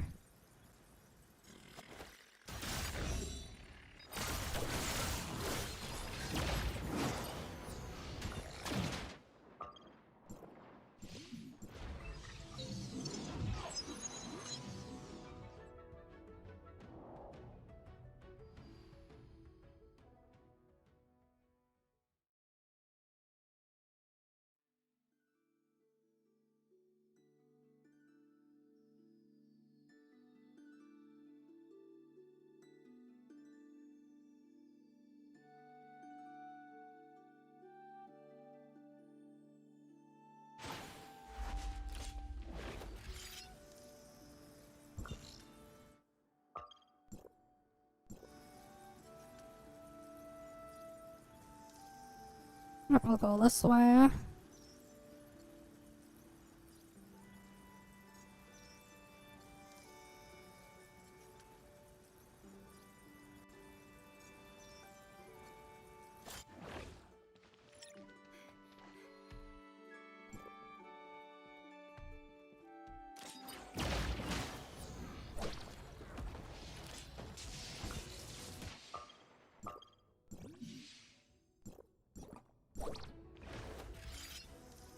But yeah, these things take like less than 5 minutes.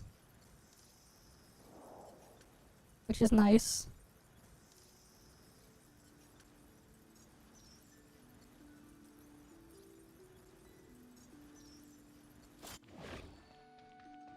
Assuming the freaking game isn't too alive.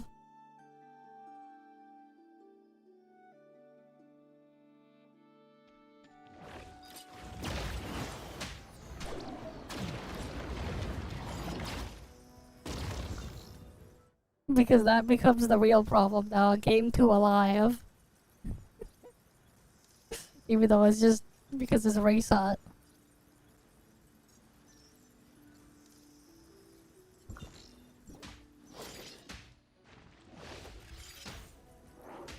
That's a bit higher. Yeah, game is too alive. I'm gonna go do the race.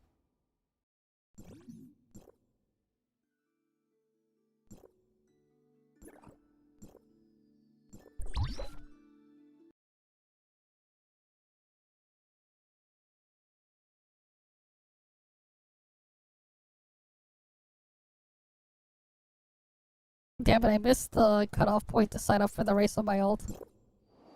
Game is too alive.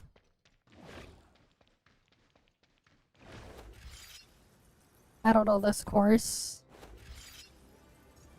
Realistically, I'm probably just gonna like AFK farm this shit here.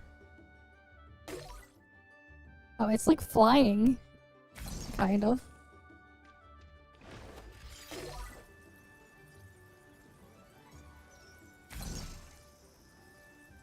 There, we go this way. Obviously, there's a faster way to do this shit.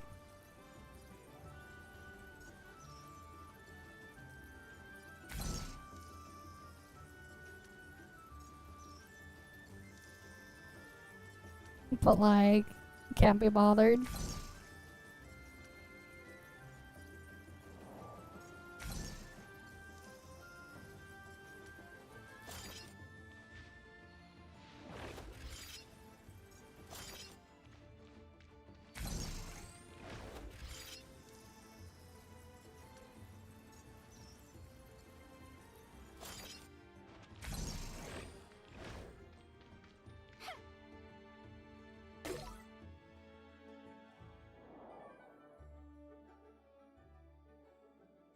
Okay, this is a bit roundabout way to get there. You just ride the thing through.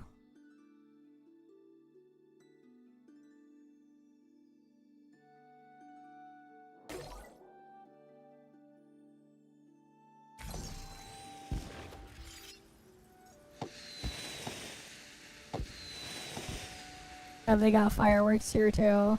That's nice.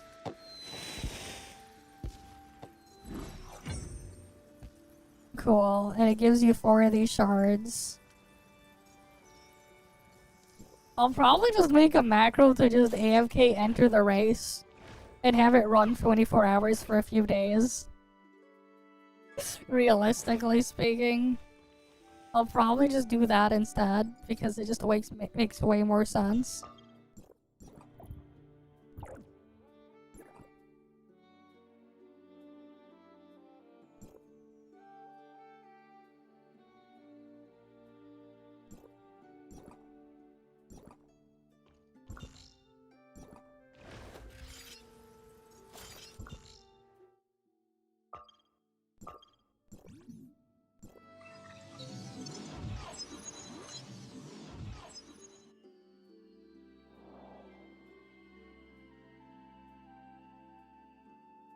Okay.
And you view it, there's a mod.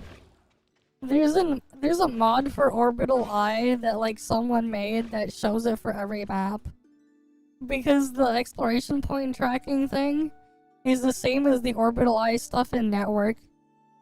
The actual code. So someone made a mod to just make it so it gets revealed everywhere. And it gets updated occasionally.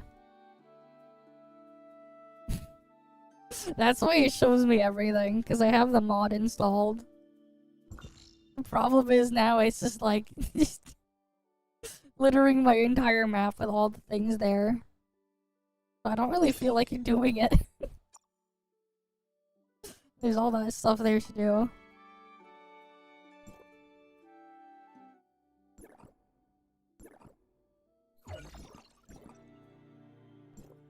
Because I'm just too lazy.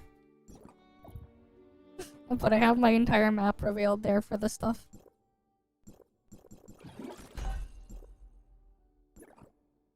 So at least it's easy for me to keep track of whatever I found for the most part. It doesn't accurately show everything though.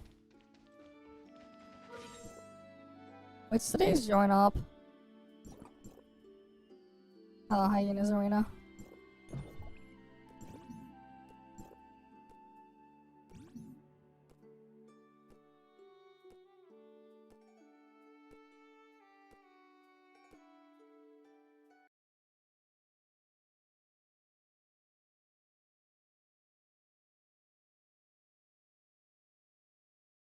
Alright.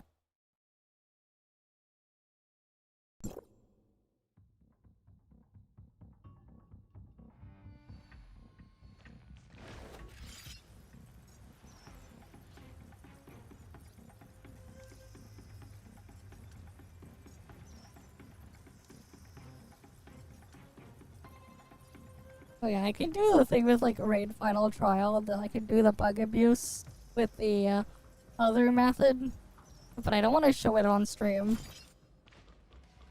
Because I found out how to do the other method that like quite literally just deletes the raid and final trialer for the thing.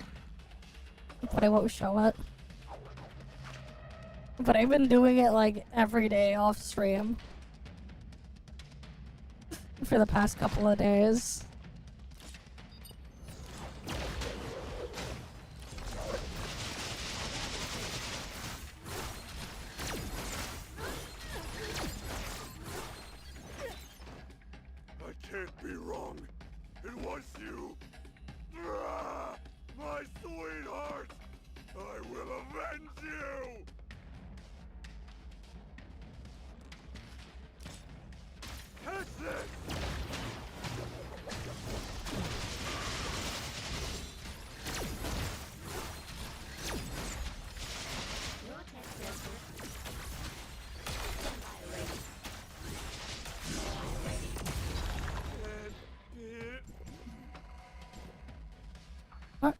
Let's get out of this. That's another one of the dailies done.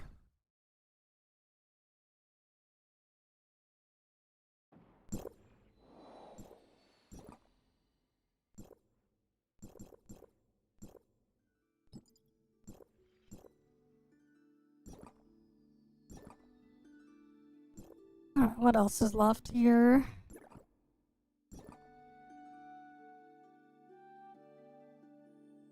Target eliminated.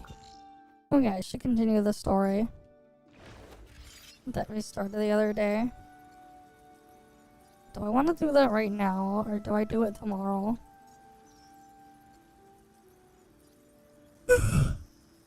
I've been live for like a bit over 5 hours.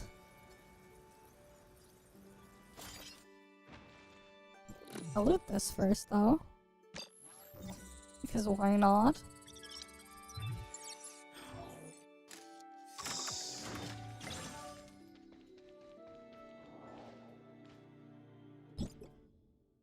Wait, is there a cap on the currency? Or something? For the area? Or is it something else?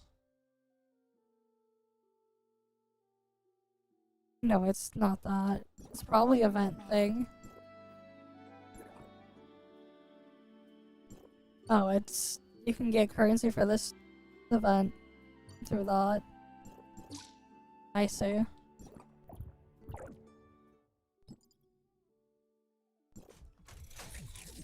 I just happened to hit the daily cap. Cool.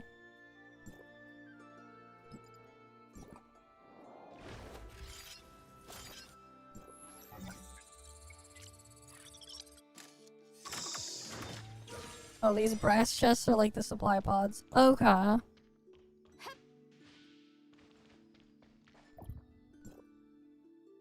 So that was quite literally like opening a supply pod. Cool.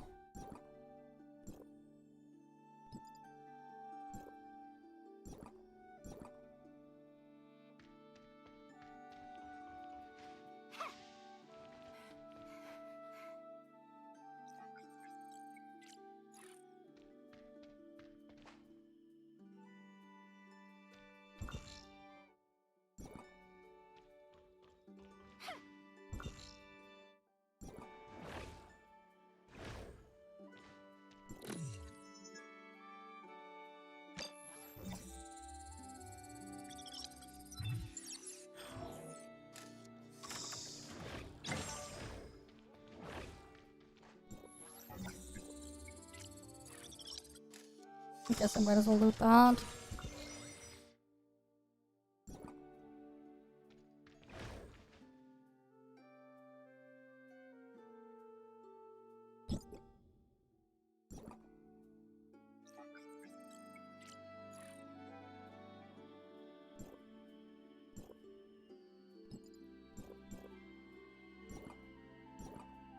Alright, is there anything else I want to do here, or I think I just end off here for now? Honestly.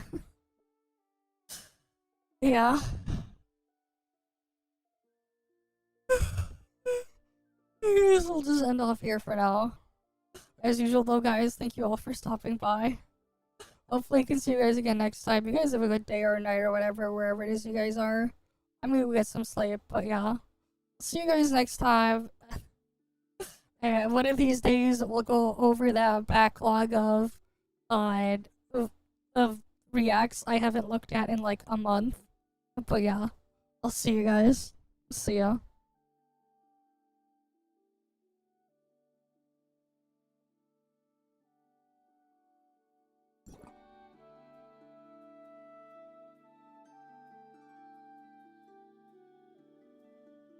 Target eliminated.